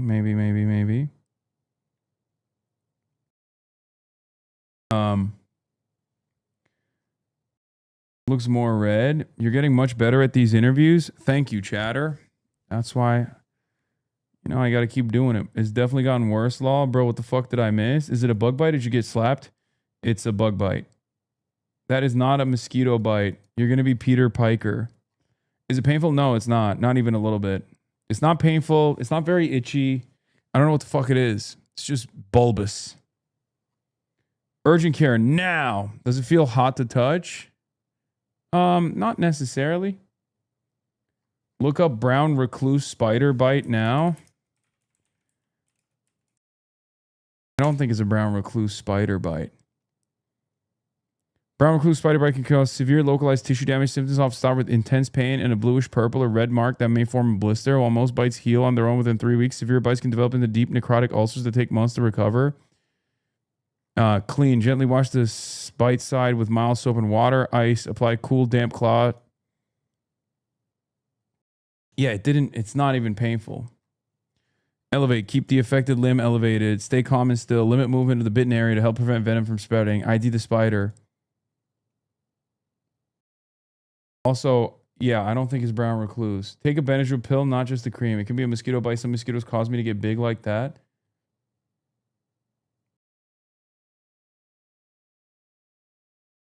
Fire and Rescue Services rushed to the site of a Russian drone attack on a residential building in Romania. What the fuck?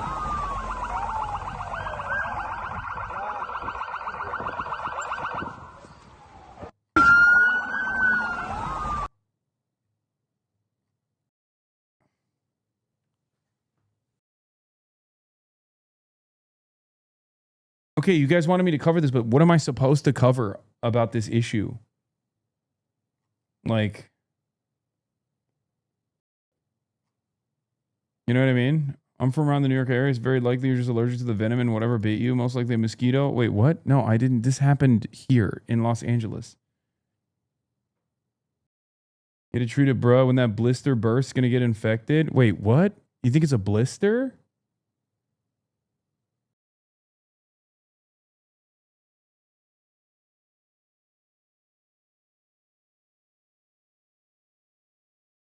I don't think it's a blister.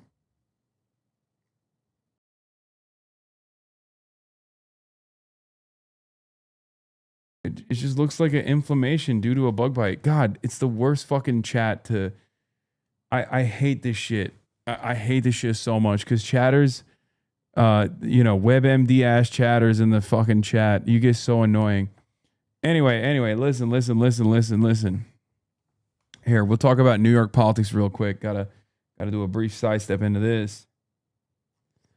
Antonio Reynoso and Adriano Espaillat. You might recognize both of these names. Antonio Reynoso is up against Claire Valdez, and Adriano Espaillat is going up against Dara Liza, who I recently had on the broadcast, can each expect 7-figure spent independently on their behalf in the coming weeks. A Democratic operative familiar with the matter told me, but did not disclose the source of the funding. There's also some good news. There's also some decent news, at least. And that is that Zoran Mamdani is leaning in. Zoran Mamdani is leaning at potentially an endorsement of Dara Liza as well. Oh my God, I just had a cancer knock on my door for Adriana Espaillat. Told her I'm on Team Dara Liza. Good. Stop listening, chat. Go to urgent care after stream or set up a doctor's appointment with your normal doctor as soon as possible. Okay, everybody calm down.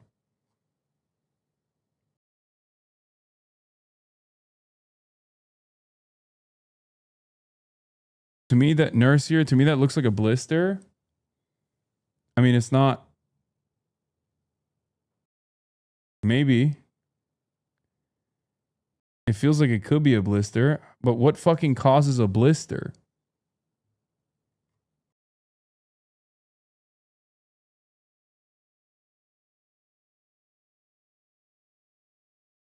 It's also massive. I don't know if it's filled with fluid. I feel like a bite, something bit me and I had an allergic reaction. Maybe a spider bite or something. Skeeter syndrome is a large local inflammatory reaction to mosquito bites. It causes redness, warmth, swelling, and or itching where the mosquito bit you. The area is sometimes hard and painful. It can sometimes make you wonder if you have a skin infection. Is most common in young kids. Rarely, you can cause fever and hives in many of your body or swollen lymph nodes.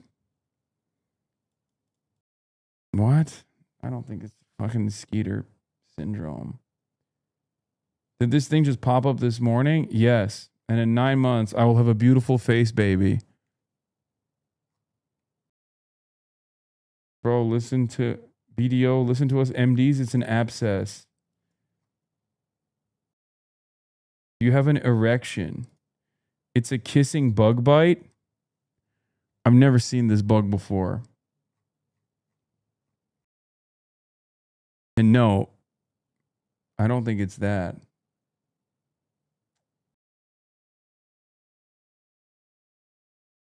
Therapist here. Chat is just a manifestation of the inner critic and should be almost completely disregarded right now. You're not the most reliable narrator when you're anxious.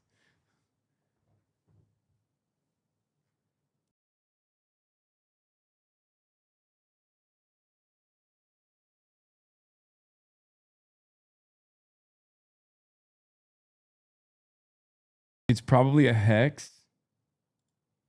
Doctor here, you're looking at a classic case of ligma. I thought. What is?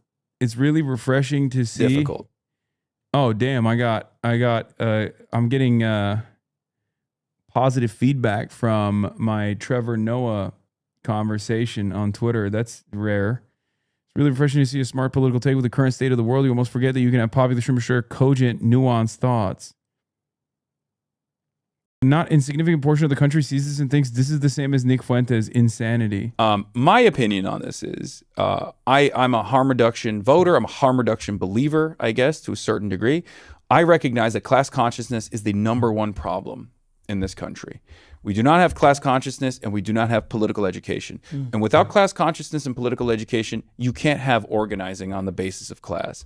So in order to foment class consciousness and to engage in agitative propaganda, as as is the Marxist tradition, I believe that elections are one of the most viable routes to reach the masses. Okay. Because I think a lot of people, no matter how radical they present themselves as, or no matter how critical they are of Bernie Sanders, a lot of people self-identified as socialists in that insurgent campaign in 2016 when Bernie ran against Hillary Rodham Clinton. That juxtaposition of a left populist force, an anti-establishment force who was unbowed and said that they were a socialist and weren't afraid of the moniker, going up against an establishment, like an establishment figurehead like Hillary Rodham Clinton, made a lot of people self-identify as socialists. It made a lot of people go, wait a minute, I agree with that guy. Right? I agree with that guy. I didn't know that this designation existed. Or I was so negatively propagandized against what I thought socialism was, but it turns out it's this, old curmudgeon, right? And who is fighting for me, who has been fighting for me for 800 years at this point. So that's why I believe that, and I've seen this in the data as well, like whenever you got an AOC style figure or Zohran Mamdani, the DSA rises, the DSA's ranks explode, right? There's so many new paid members, or paying members, that join the organization. And the DSA is very good at instigating class consciousness and also doing political education. It's a massive institution with many different caucuses, and they're constantly fighting one another. You go to the national conference, and you're like, I like them all. I have no, I don't have. It's like picking favorite children. You can't do it, right? But they're constantly warring. There's a democratic process. It's complex. It's very diverse. But you have every different tendency from liberals, social democrats, all the way to Marxist-Leninists, Maoist, third worldists, people who do not participate in democracy at all because they think it's ridiculous and counter-revolutionary. You have all of that, right? And that is political education, and that is an absolute necessity to make the changes in this country. And I see electoralism as a route to foment class consciousness through proving that alternative modes of governance are viable. And that's why I look to people like Zoran as movement leaders in that regard, because every day that he's a good mayor of New York is a day where we are able to tackle the stigma associated with socialism. Every day that he's a handsome, charismatic fellow that gets to improve people's lives is a day where more New Yorkers go, you know what, maybe I'm a socialist after all. I'm not, I understand that, you have to organize with the masses that you have, not the masses that you believe should exist. And many people in the United States of America are self-identifying as liberals. That's mass politics. That's what the social base, that's where the social base is at. They self-identify as liberals because they don't really understand what that means. If you were to pick apart their worldview and offer them a little bit of political education, you might find that they're actually not liberals at all. Maybe they're socialists. Maybe they're Marxists. Maybe they're, they have a different ideological tendency than liberalism, which is basically just the monoculture that we've taken for granted. So at a time when liberalism is failing, and the Democratic Party, as the liberal Democratic Party, is failing to keep up with the reactionary forces on the Republican side, I believe that it's important to try to push for as many radical candidates as possible and change the makeup, the political makeup of this unbelievably weak party that is not a real political party in the sense that they exist in Europe and in parliamentary systems. There's no paid membership structure, like paying membership structure, but a party that simply is a holdover for a litany of different corporate interests and maybe some advocacy groups on the side if you want to throw them a bone every now and then because you need door knockers. That's a weak party. That's a party that you can seize. That's a party that you can take advantage of. Because at the end of the day, I have no loyalty to the brand that is the Democratic Party. Right. Okay. And I don't think anyone should have any loyalty to any party. I think you should see politicians as an agent for change because that's what they are. Are they making those changes for their corporate benefactors, or are they making those changes for you? Are they promising to you that they are going to change your lives for the better? Or are they telling you better things are not possible, which is what a lot of Democrats do, unfortunately. So, even if I know a politician personally, Zoran is a great example of this. AOC is another example of this. If they do things that I don't like, I'll say it. I'll be like, no, this was wrong. I disagree with you on this. And I will hold them to account because at the end of the day, they're public servants. They work for us, for all of us, right? There shouldn't be any loyalty to a party or a brand, especially if that party hasn't done enough to deserve your loyalty. You can have an ideological commitment to a movement. I certainly do. And I have my moral convictions, and I demand that the elected representatives that I push for also have similar shared moral convictions. But outside of that, I don't really care how we get there. Another Deng Xiaoping quote I'll use. I don't know why I keep using Deng Xiaoping quotes on this, cool. on this conversation, but also because it's Tuesday. Yeah. You know what they say about Tuesday and Deng Xiaoping? What? Nothing. Carry on. I was very excited. I know. This guy caught us. He said when market reforms were taking place in China, he said famously, a black cat or a white cat, it doesn't matter as long as it catches the rat. And that's the way I see it as well, where it's like, I don't really care about what these brands are or what, how people identify focus themselves. too much on the labels and not on the outcome. I care about changes. I care about necessary changes and getting those necessary changes across.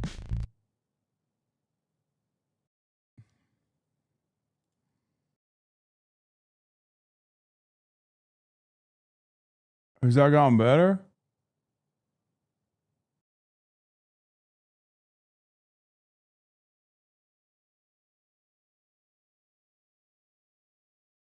No.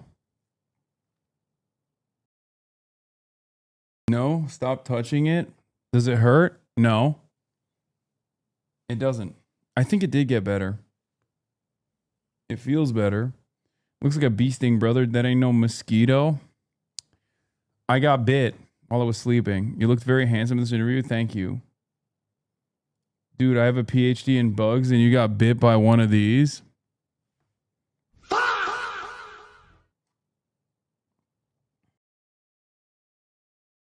My mom says it looks so much better now that he has a spoon over it and I can't see it.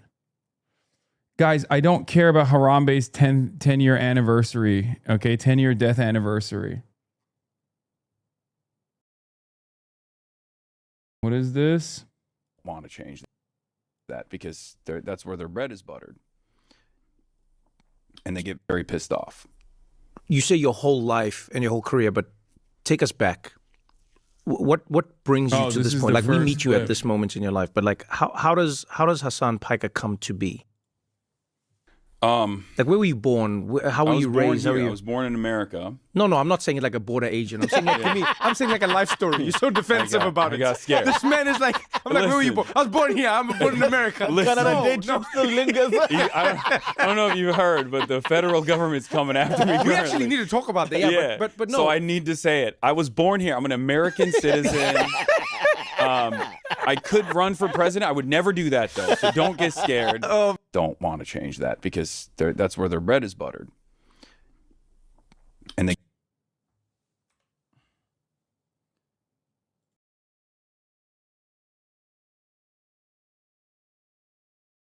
Anyway. MashaAllah. What the fuck? Bro, that's crazy. He came in all halal is over. It's over. He came in halal style, bro. It's over. He's bringing, oh my God, he has found the light of Allah. He has brought Islam into his life.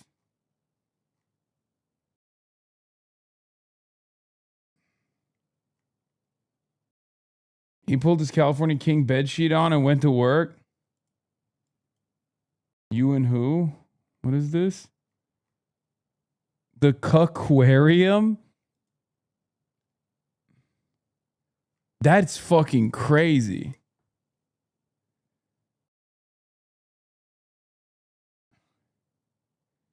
What utility does this have? Yeah, you know how Wemby says he likes to read books when he's in the locker room before the game? It turns out the book that he likes to read, the Quran. May Allah awaken the people and help them to see the evil doings of Israel and the United States. Straight up, bro. Yeah, the book he was reading, in the name of Allah, read. It's the fucking first thing that Allah told the Prophet Muhammad, peace be upon him. Too much reading and all of a sudden you're reading the Quran. Buddy.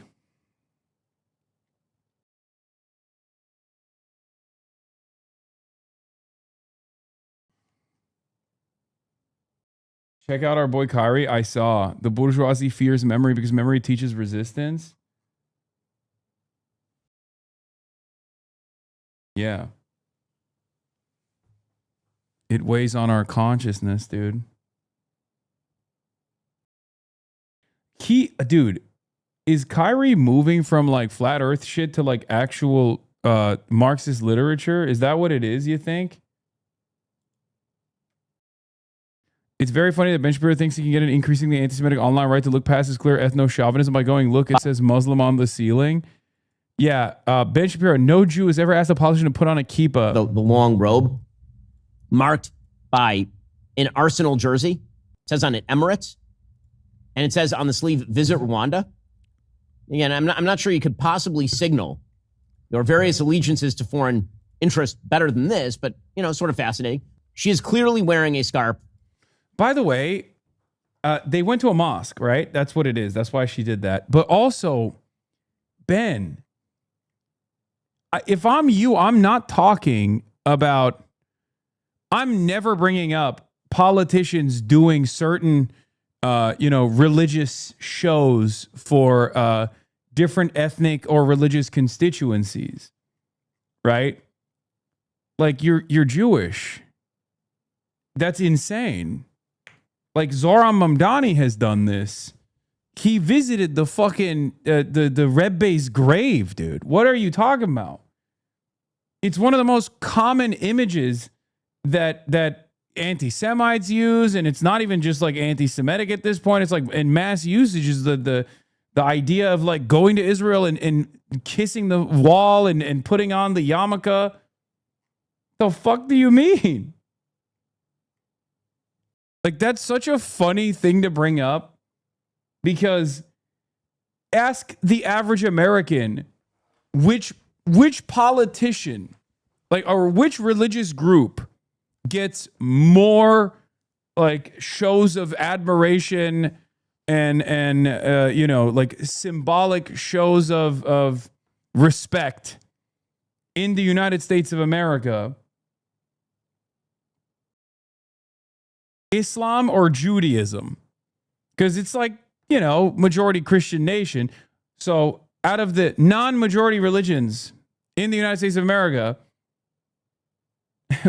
which of the two other Abrahamic religions do politicians heavily show respect to? I don't think people are going to say, oh yeah, it's obviously fucking Islam.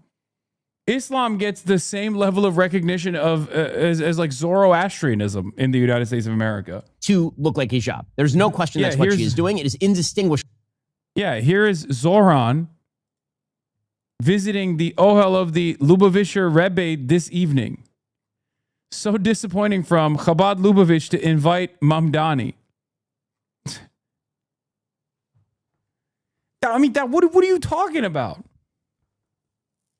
Soda trick worked. It looks less swollen now. Let's go. Well, larger area of coverage.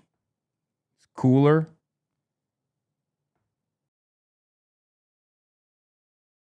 Trick question. It's Baha'i. True.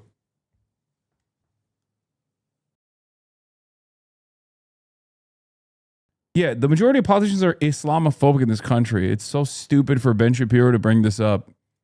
From hijab. Millions, hundreds of millions of women all over the world are forced into these. What do they mean disappointing? Are they calling Chabad anti-Semitic now? Yes, they're saying Zohran Mamdani is an anti-Semite and he shouldn't be visiting the grave of the Rebbe. Sorts of head coverings. And so it's kind of strange that AOC would don one in the United States. Now, I know the response that's coming here, right? Because I wear a funny head covering, right? I'm an Orthodox Jew. I wear a kippah or a yarmulke. How dare I talk about AOC wearing hijab? Now, you'll notice I'm not talking about Ilhan Omar wearing hijab. She's a Muslim woman. She wants to wear a hijab, her business. But let me start with the dumb and wrong comparison. Politicians who will put on a yarmulke at Jewish events. So first of all, no Jew has... Wait, what? AOC is a politician putting on a headscarf at a Muslim event. It's literally the same, dumbass. What the fuck are you talking about? Ever asked a politician to put on a kippah? It is not a thing. As an Orthodox Jew, okay, let me just say this. Don't do this. No one's asking you to do this. It's silly. It's really stupid. You have no religious or moral obligation to wear a kippah or to cover your head in a synagogue if you're a... Oh, Ben's argument is that the scary Muslims forced AOC to do a head covering, whereas our Jewish institutions, they don't even ask for it, and the politicians are like, please let me put on a kippah. Yeah, how about it's just respect on both accounts? Have you thought about that? Because I don't think the fucking rabbi is like, you better put this fucking kippah on right now, boy. Right? Like when, Trump is visiting and kissing the wall or whatever, right? But it's just respect, right? I don't think the imam was like, AOC, you better put this fucking turban on.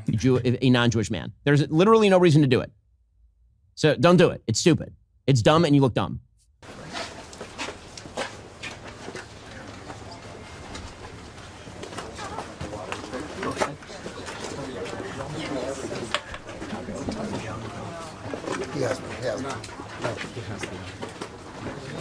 Yes,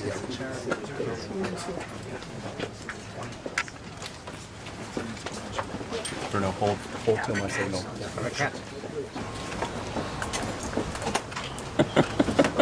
I still think it's funny.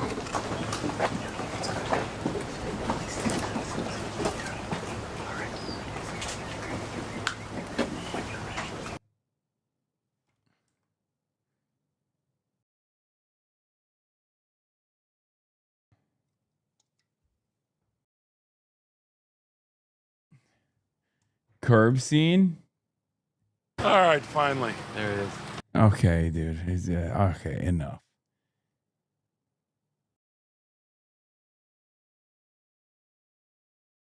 Oh, he threw in the footage of Trump at the campaign trail. I was like, why did Ben put that in there?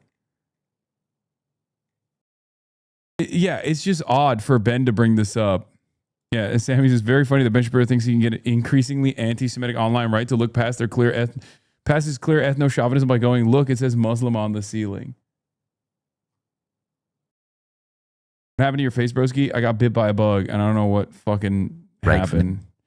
Dr. Nick Maynard, a British surgeon who's worked repeatedly in Gaza since 2010, says he remembers all the children he watched die from starvation during Israel's siege on the enclave. Speaking to Tucker Carlson, Maynard described children wasting away in hospital beds because doctors had no food, lacked medicine, and basic supplies to keep patients alive. He said Gaza endured a deliberate engineered starvation campaign so severe that patients were too malnourished to heal from surgery.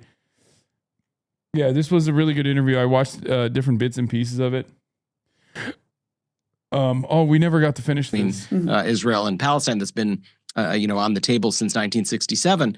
That's the only way for Israel to be both Jewish and democratic, because if the state of Palestine provides the self-determination and the national rights and the individual rights and the future and the hope for the 5 million Palestinians who live in Gaza and the West Bank, and 2 million Palestinians who are citizens of Israel out of a population of 10 million are given full and equal rights like any minority in a democracy, this actually is a resolvable problem. It is not by definition that having a national homeland of the Jewish people, there are so many countries around the world that have a national identity, a people who feel strongly as a people that gives their country a national identity. Doesn't make them all nationalist states. Sure. But like what in your view would happen? Let's say we get the two-state solution, right?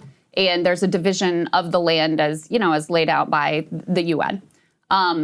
What happens if the Palestinian citizens of Israel start having too many kids? And now they're threatening to become a demographic majority within Israel. What happens then? I think the biggest problem, ironically, the biggest problem that Israel has demographically is that the ultra-Orthodox are having too many kids. Yeah, that's true. No, that is an issue. But I mean, classic liberal Zionist, by the way. Classic liberal Zionist. Had to throw that in there, okay? Dude, that's why it's so funny when a lot of pro-Israel people will be like, wow, Hasan called Orthodox Jews inbred or whatever. It's like, listen, motherfucker, okay? I've heard what you call Orthodox Jews in Israel, okay? I don't want to hear it. I don't want to fucking... Dude, ask a liberal Zionist, Ashkenazi guy what they think about the Orthodox Jews in Israel, and you will hear shit that is almost as bad as the way they talk about Palestinians. Not as bad. Sometimes they'll compare them directly to Palestinians. They'll be like, what are we, a bunch of fucking Palestinians? That's what Itamar Ben-Gvir is doing. He's behaving like a Palestinian. So obviously that's, still the most, maximum racist you can be.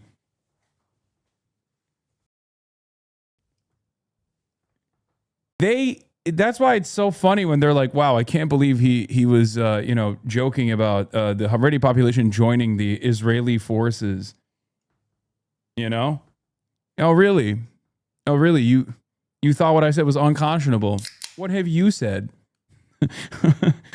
What have you said, I wonder, about this group of people? Getting at here, because I suspect, we have a big Christian nationalist movement in this country, led by Pete Hegseth and others who are in government right now. And I suspect you don't support that. So how do you support, a Jewish nationalist ideology when you would oppose that here, domestically, because you understand the way that that would infringe on the rights of others who didn't meet the definition here in the U.S.? Well, if that is the way that it's going to be implemented, I'd oppose it. But what I'm arguing, and we may not agree, but I believe, that the Declaration of Independence of the State of Israel and the values on which it was founded and the basic laws that were established, the idea of it was that all 10 million Israeli citizens, whether they are... The Haredi population is different from the Ben Gvir settler group. That's why I said Orthodox. The Haredi population mainly live in Jerusalem and the Tel Aviv suburbs. The ultra-Orthodox don't really care about Zionism, but will riot if their yeshivas get one less penny on their subsidies. No, I was talking about not the ultra-Orthodox. I was talking about the Orthodox settler population as well. Not just the Haredi population. Because some of them are not even, some of them are anti-Zionist even. The ones that even live in Jerusalem. That's not who I'm referencing. Christian, Muslim, Druze, Jewish, Russian immigrants, Circassian, whoever they are, that they all have equal rights. It is the demographic fact that 76% of the citizens of the state of Israel right now are Jewish. And the other 25%, 21% are Arab, 4% are various other ethnic groups. This is the way other countries work too. I mean, you can run through a list of the 193 countries that are member states of the UN, and many of them have a population that has an ethnic identity that is 75, 80%, and at the same time have 20, 25, 30% of other peoples who live within their land. And some states do better than others at providing those people with rights. And I would fight and be at the front line to ensure that the Arab citizens of Israel, the Palestinian citizens of Israel, have the exact same rights and the same opportunities as the Jewish citizens. And so I don't agree that having a state that has an ethnic identity as its identity is by per se going to lead you to Itamar Ben-Gvir and Bezalel Smotrich. In fact, he seems to be avoiding her question about the Palestinians becoming a majority population. Yes, because J Street, liberal Zionists understand Western attitudes and Western interests. Like that, so they know not to say certain things that Zionists genuinely believe, right? And because either they're stupid enough not to have exhausted these contradictions to its final point, which is what Crystal is trying to get him to address, which I don't think this guy is dumb at all. It's just that he knows better than to just be like, yeah, we would have to do some culling, okay? Because the question always is, okay, you're a liberal Zionist, you want a two-state solution. You're saying that. Are you going to, at gunpoint, forcibly remove some of the most rabid Israeli settlers that are currently occupying stolen Palestinian territory to get back to the 67 boundaries? Because that's what you have to do. 750,000, not only just from, the West Bank, the occupied West Bank, but also from Jerusalem as well, which is even more difficult, right? From East Jerusalem. Are you going to do that? With what army?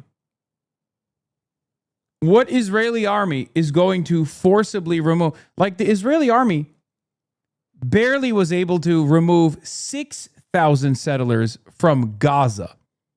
6,000. Okay? They had a hard time removing people from the Sinai Peninsula. And that was hostile living circumstances, and it was still difficult. And it was a huge crisis to remove 6,000 Israeli settlers from the Gaza Strip. Okay? They had to do that at gunpoint. They had to literally arrest people to remove them. Because these guys are not fucking normal. I'm sorry. They're insane. Okay? They are literally insane. They're the tip of the spear of the ethno-nationalist, religious supremacist, constant expansionist Zionist project. Okay?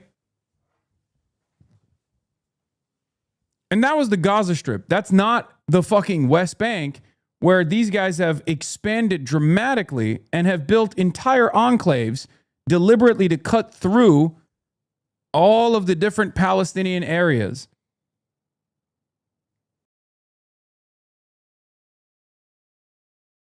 That's a question you have to face. If you're a liberal Zionist and you're like, this is what we got to do. I believe in a two-state. I'm like, okay, what's your plan to forcibly remove 750,000 settlers from the West Bank? They all are Itamar Ben-Gvir, by the way. Or some of them think Bezalel Smotrich is too woke, okay? Like imagine 750,000 Bezalel Smotriches and Itamar Ben-Gvirs. How do you remove them? 90% of Israeli Jews vehemently oppose Bezalel Smotrich and Pay them to Itamar Ben-Gvir. leave. And as I said, 75% Pay them to leave like they paid white slave owners after Enfant Door. I don't know how you keep bringing this analogy back to Black American existence, and you end up taking the most reactionary points. You literally just said, like, offered the fucking West Bank settlers money to leave? What do you mean? No, arrest them. You want to give reparations not to the fucking Palestinians, but the settlers? Are you insane? Are you on fucking crack? What are you saying right now? No, they don't get to live there and then get paid to leave. If they're already living there illegally, I'm saying the appropriate measure in a two-state solution, if you're a real one, is to forcibly remove them from this land. I'm saying that's virtually impossible. Okay?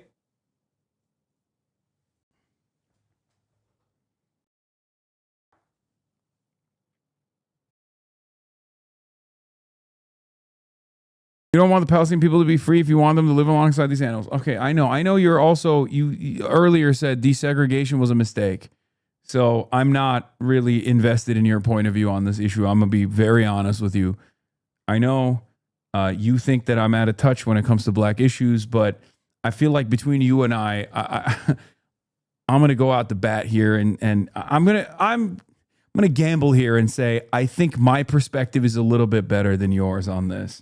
Because no, I do think that while desegregation as an attempt became an abject failure, in theory, it's still the appropriate measure to take. Because one, segregation still very much exists, and two, the older version of segregation that you are clamoring towards is something that is seemingly going to happen regardless. And it's a devastating reality that we should avoid at all costs. So I'm going to keep fighting against that reality while you, I guess, agitate towards segregation.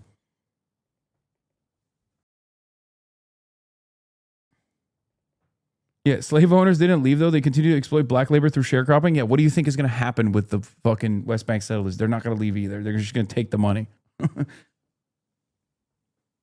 oppose Netanyahu. And when they tried to take apart Israel's democracy and the rule of law and the independence of the judiciary, millions and millions of Israelis took to the streets in order to ensure that the functioning liberal democracy that they were brought up in would be maintained. So, you know, I'm willing to fight for that. I'm willing to continue to be out there making the case that is a possibility. And I hope that the state of Palestine that's created next to Israel will also set up a structure that provides opportunity for all of its people to have equal rights and protects those. Oh, interesting. Here's the other setback on a two-state solution. Okay, two-state solution is implemented. It's governed by Hamas. The standing military is now the Al-Qassam brigades. Are you going to be happy with that? Would you be in favor of that? Because that is the other side of this equation as well. Whenever people talk about like a two-state solution, they're like, oh yeah, let's do a two-state solution. Israel will never allow the Palestinian state to be sovereign. Israel will never allow the Palestinian state to have a standing military. You can't have a state without a standing military.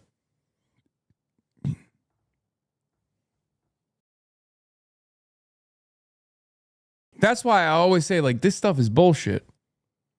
And also, logistically speaking, harder to implement than a forcible one-state solution, because a one-state already exists. It's a state where, unfortunately, Israel is sovereign. It's a state that is an apartheid state, and it is an ethno-supremacist state. And all of those structures need to be destroyed 100%. And there needs to be an end to the occupation with equal rights and representation for all, and reparations for the Palestinians, and a right to return for Palestinians. Rights and has the rule of law, independent judiciary, etc.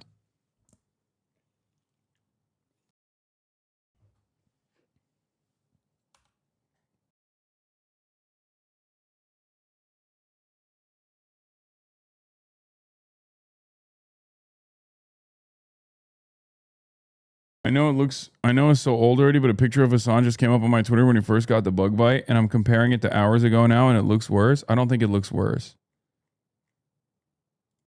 Dude, what are you talking about? It definitely doesn't look worse. My eye was so swollen I could barely open it in the morning.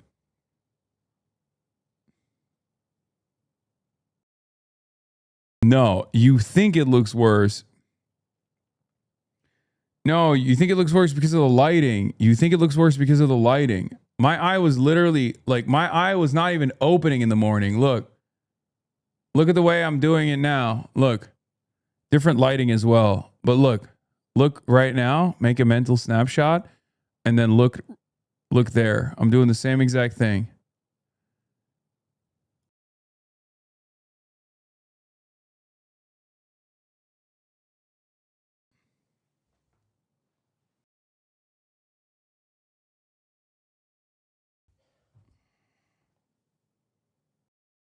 What happened? Did her ass fart? Okay, dude. Gross. Just try some antihistamines. How did it move to the other side? I don't know. Maybe this is mirrored.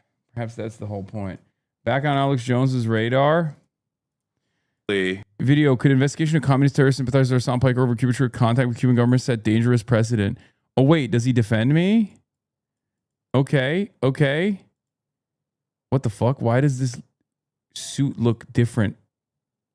Did you change what? The suit color changes dramatically.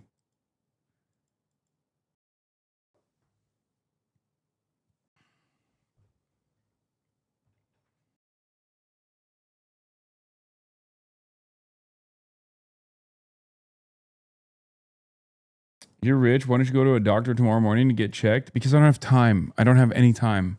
What do you think? I don't have time. That's why. I never have time.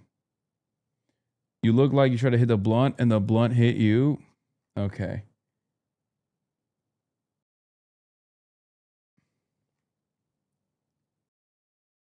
You don't game? Of course you got time. You guys are so stupid. Yeah, that's why. This conversation was fucking nutty too, but I'm not even going to get into it. I don't really care that much about it.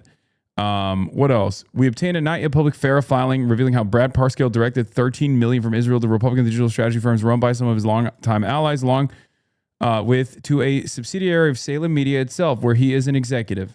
Salem Media also hires the CNN guy that I hate, Scott, the gay one, the in the closet gay guy. What's his name? What the fuck was his name?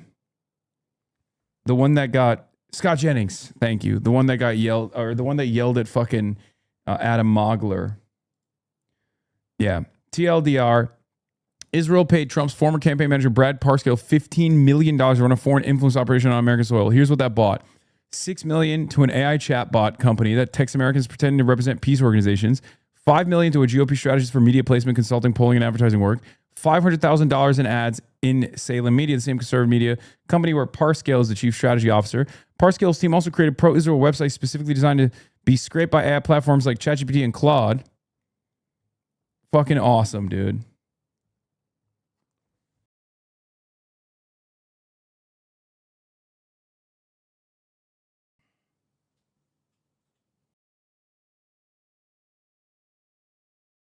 Here are the texts. I always answer posters, calls, texts. Dumb bitch decides she wants to play with me today. Stay tuned. Wait, what?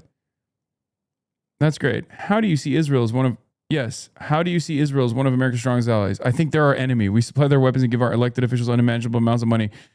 I strongly disagree. Israel's a vital ally. This short clip explains it. That's not a poster. You're duking it out with a chatbot.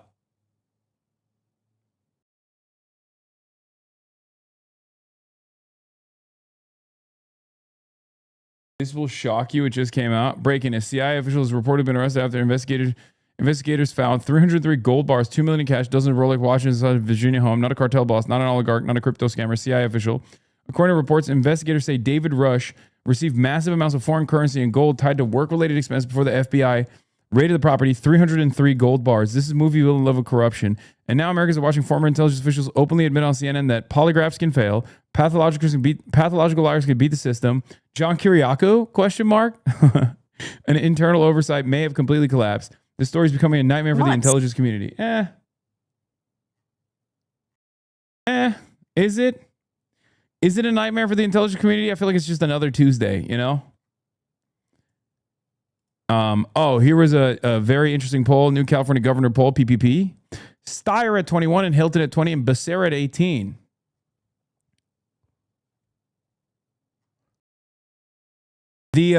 The whole Tom Steyer situation, the California gubernatorial race is so blackpilling, honestly, because Javier Becerra is so ass, and he was getting no motion whatsoever. And then the California Democratic Party machine immediately collapsed on top of him as soon as the top contender, Eric Swalwell, the previous choice of the California Democratic Party machine, decided that what do you call it? Decided that you know, he was no longer viable because of the sexual assault allegations, and over fucking night, they all single-handedly, universally decided to back Becerra, and just like that, Becerra momentum began.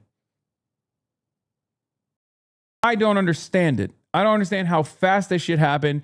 I always say Republicans are cattle, but honestly, Democrat voters are cattle too. It's crazy. Yeah, this guy's just a bunch of corporations in a trench coat is right. It's unbelievable how much money he's gotten. How much money he has gotten from every fucking major company.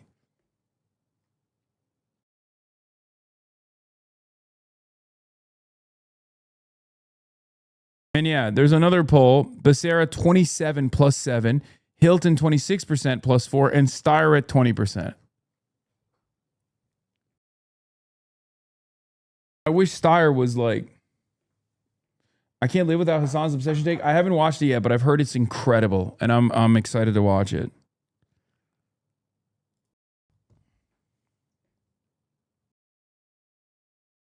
I'm a firm believer. Weren't people trying to smear you for not supporting Becerra earlier? Wait, smear me for not supporting Becerra? I've never supported Becerra. The problem is, like, Steyer is very solid on a lot of issues. I just wish he would be, like, more aggressive on the Israel stance. It's just a 30-second spot, but striking that Becerra ads are still bio/fighting Trump with no details about his governing plans. Javier Becerra now also attacking Steve Hilton for being a MAGA Republican critical of California's policies, most assuredly not a ploy to elevate Hilton in the runoff to avoid a ruinously expensive face-off with a free-spending billionaire. Yeah.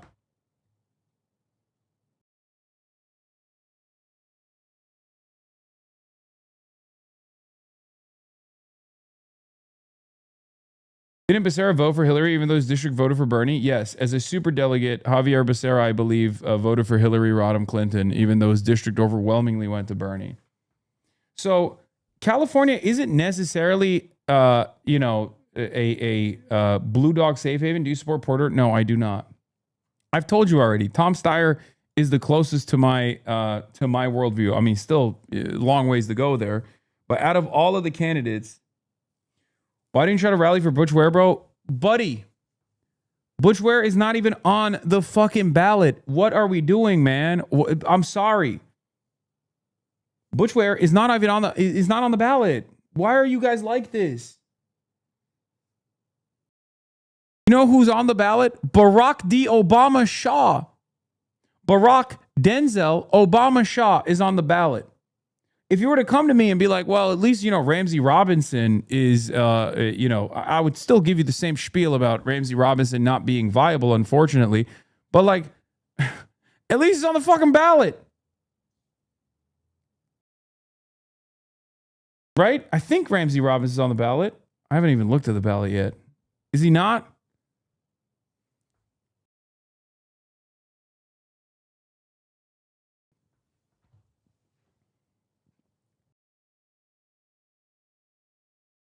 Yeah, there are. Dude, look at these names, man. Look at the motherfucking governor's race. Look at all the names. And then look at who's not on there as a name. Butch Ware.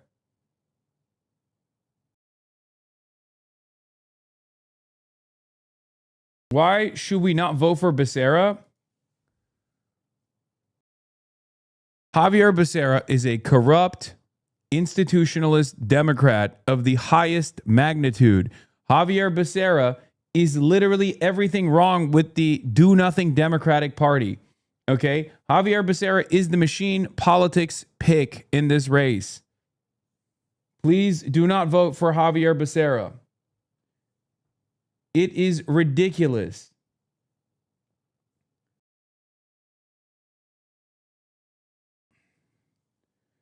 I mean, every single one of these candidates is pro-Israel. Tom Steyer is the only one out of all of the top candidates with viability that is anti-Israel in some capacity, and even then, it's not. He doesn't go hard enough. Yeah, dude, look at the names that are on this ballot. That's not Butch Ware. Living for God and Country DeMott. Okay. Living for God and Country DeMott is on this ballot.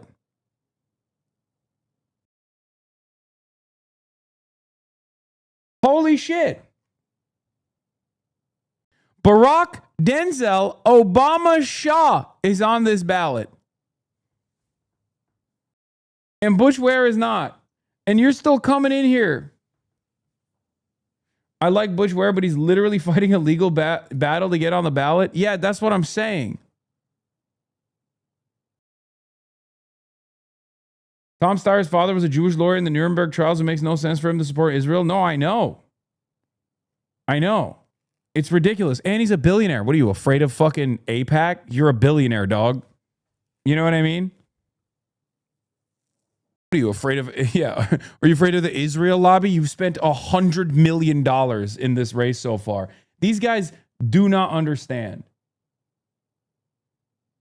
These guys do not understand. I don't think Tom Steyer recognizes that if he were to come out, balls to the fucking wall and be like, listen, I'm a billionaire. I'm bought. I'm my own man. Here, I'll prove it to you. Israel can suck my dick.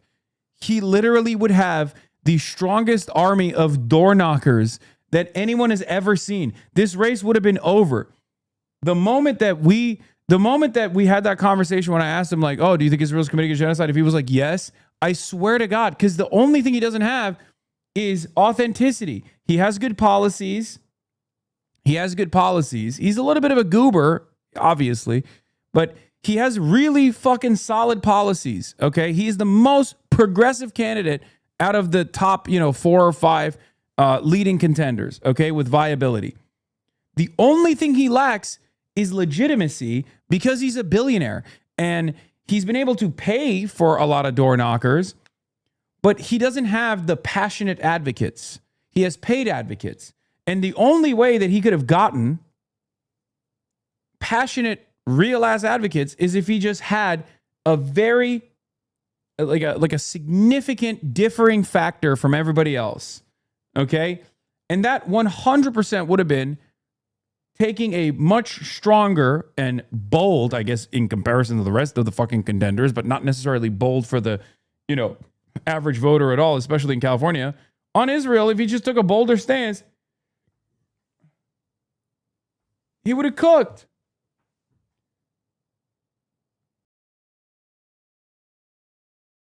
Yeah, why the fuck are we still doing lesser evil voting? We should have been rallying for Butch Ware. Dude is literally being blocked because they know he'll make a huge change. What a lame write-off. Wait, what? Okay, but he's not on it. What do you want me to do? I'm not on the ballot. It's like me saying fucking vote for me. Do a write-in candidacy for me. What the fuck are you talking about?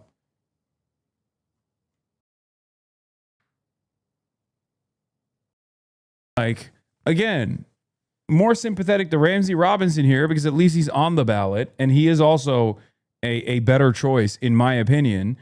But Ramsey Robinson, unfortunately, is at like 1%. Okay. But you guys are also crazy. You think like me as a singular person can make like Ramsey Robinson the next governor of California. You're delusional. It doesn't work that way. Which is also kind of transphobic. I don't even care about all this other stuff. It just doesn't even matter. It's like,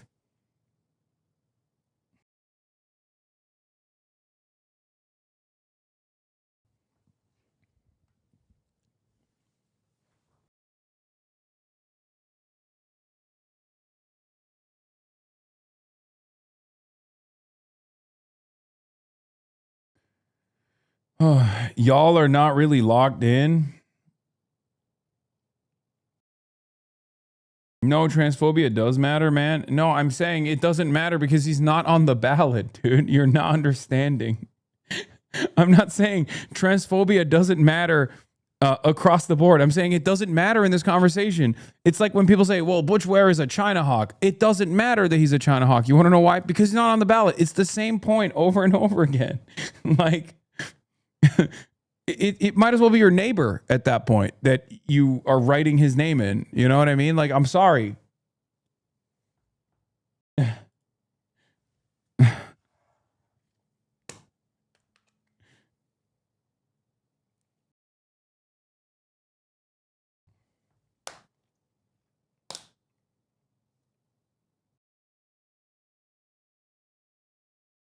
Anyway.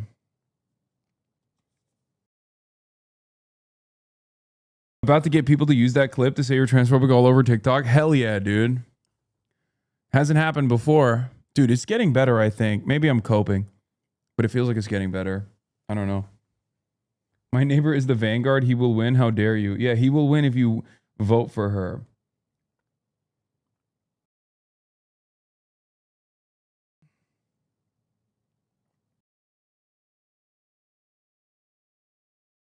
I'm sorry to spam, but this seems very bad. Aliens.gov. No, I'm good. Javier Becerra is likely to become the next the California governor. He's dumb, arrogant, incompetent, and tolerates criminal behavior by staff. He'll likely be recalled fairly soon. Becerra outpolls all his rivals when it comes to black and Latino voters. I'm a broken record, but corporate power in the Democratic Party flows through black boomer voters. Becerra got large sums of money from Chevron, Meta, and PG&E, which is even worse than Chevron and Meta somehow for California politics in general. He'll raise costs and harm California residents. At some point, we have to be honest about older black voters choosing these awful leaders to bring around. Okay. Yeah, Matt Stoller does a very bad job of communicating this point. And this, I think, literally turns into a tangent about the black voting bloc. So I don't want to get into a fucking additional argument with chatters in here. But yeah, Becerra's background is terrible. Did you see this? It feels like the establishment is tracking your moves. It's not the establishment, man. Well, it is the establishment, but it's also the Israel lobby.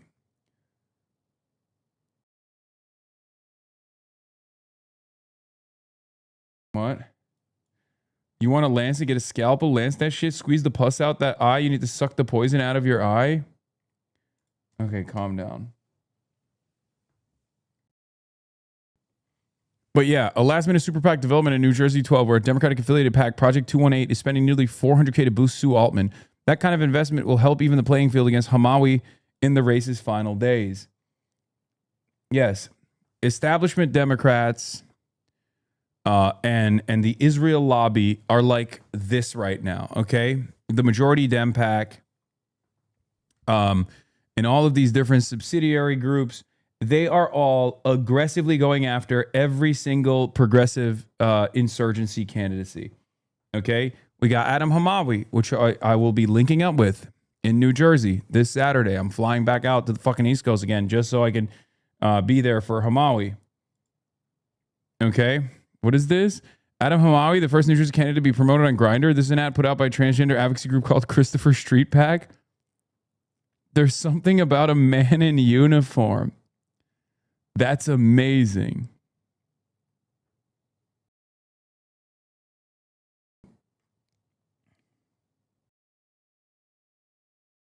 You'll know this country's on the right track when people are campaigning on imprisoning unregistered Israeli agents. Oh my God. Oh my God, what a life. Oh my God, what a dream.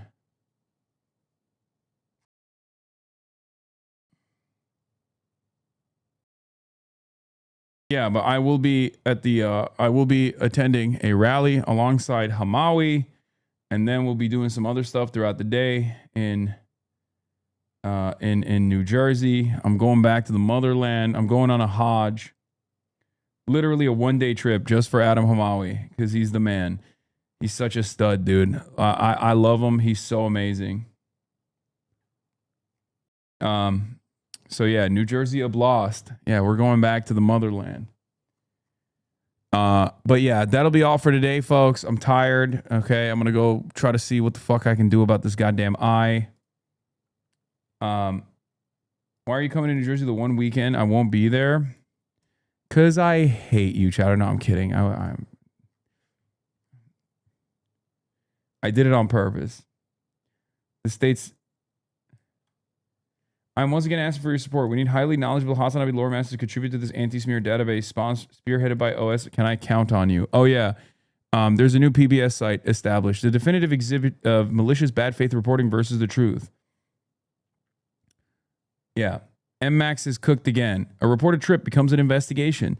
In May 2026, DOJ and Treasury issue subpoenas tied to Cuba travel by U.S. activists and journalists. Coverage framed Piker, who has openly discussed the trip on stream, as a subject of a foreign influence probe. Fed subpoena Hasan Piker, Medea Benjamin over Cuba trips. Missing context. The subpoena was a part of a broader DOJ Treasury inquiry into U.S. nonprofits and individuals who traveled to Cuba, not a Piker-specific probe. Piker discussed his trip publicly on stream, including the legal framework under which it was conducted. Read full entry. Also, I never got a subpoena. You should probably put that in there. Hasan Piker names pro-CCP tycoon Singham as financier of political moves despite nonprofit veneer. Misleading frame. The on-stream segment was a discussion of how progressive media nonprofits are funded in general. Singham was mentioned as one of the many donors, alongside conservative line funders cited for context. The framing implies Piker endorsed CCP line funding. The sources show the opposite. They're after your boy. Hasan Piker reacts to federal subpoena. Selectively edited. The full clip shows Piker explicitly defending civil liberties protections for journalists and activists irrespective of political alignment. The selected pull quote is from a self-deprecating aside immediately preceding that argument.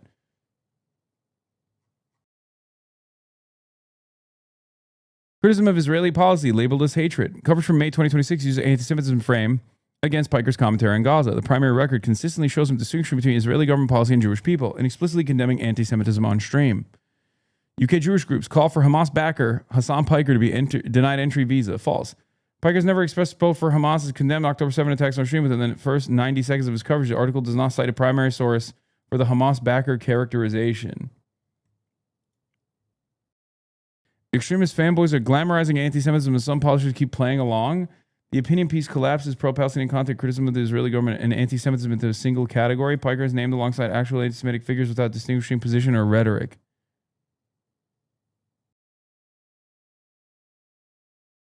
Commentary cropped into endorsement. Far left streamer Hasan Piker mock shooting near White House, pokes fun at Trump's ballroom. I mean, I did do that. I did poke fun at Trump's ballroom. Segment question: criticize the political response to the shooting and renovation costs in the same breath. Two separate news items in the day's coverage.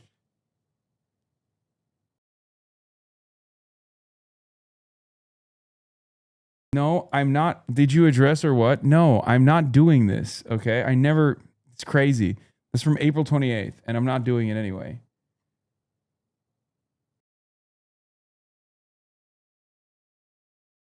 Bro, what if it was Vance who leaked the subpoena and that's why Trump's all big mad because it was supposed to be a surprise? Oh, yeah, there was a...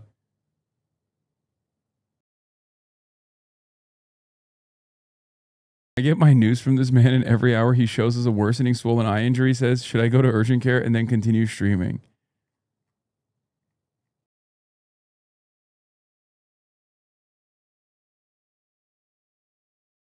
It's on beta. That's why we need lore masters. All the content in it is placeholder. Okay.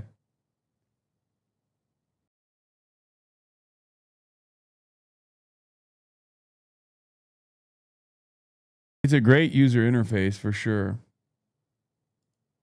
You can't boo me. I'm the vice president. Watched a few highlights of graduation speeches where this or that corporate leader will discuss artificial intelligence, AI, and be met with literal boos. Now, you can't boo me. I'm the Vice President of the United States. So I've watched a few highlights of graduation speeches where this or Nick Fuentes on the Trump administration. Why can't it just be fighting our actual enemies? Women, Hasan Piker, illegal immigrants, African migrants, the Jews.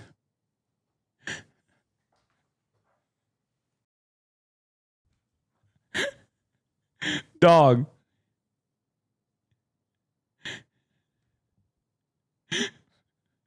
What? What is this?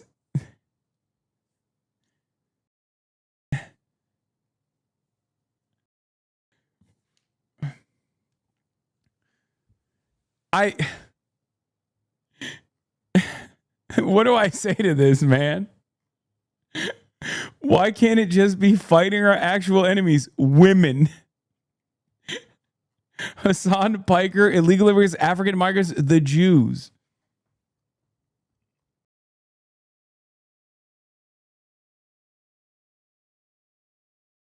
Oh, God. Okay, I'm done. All right. Good night, guys. Good night, everybody. I'll see you tomorrow, all right? Peace. Just you wait.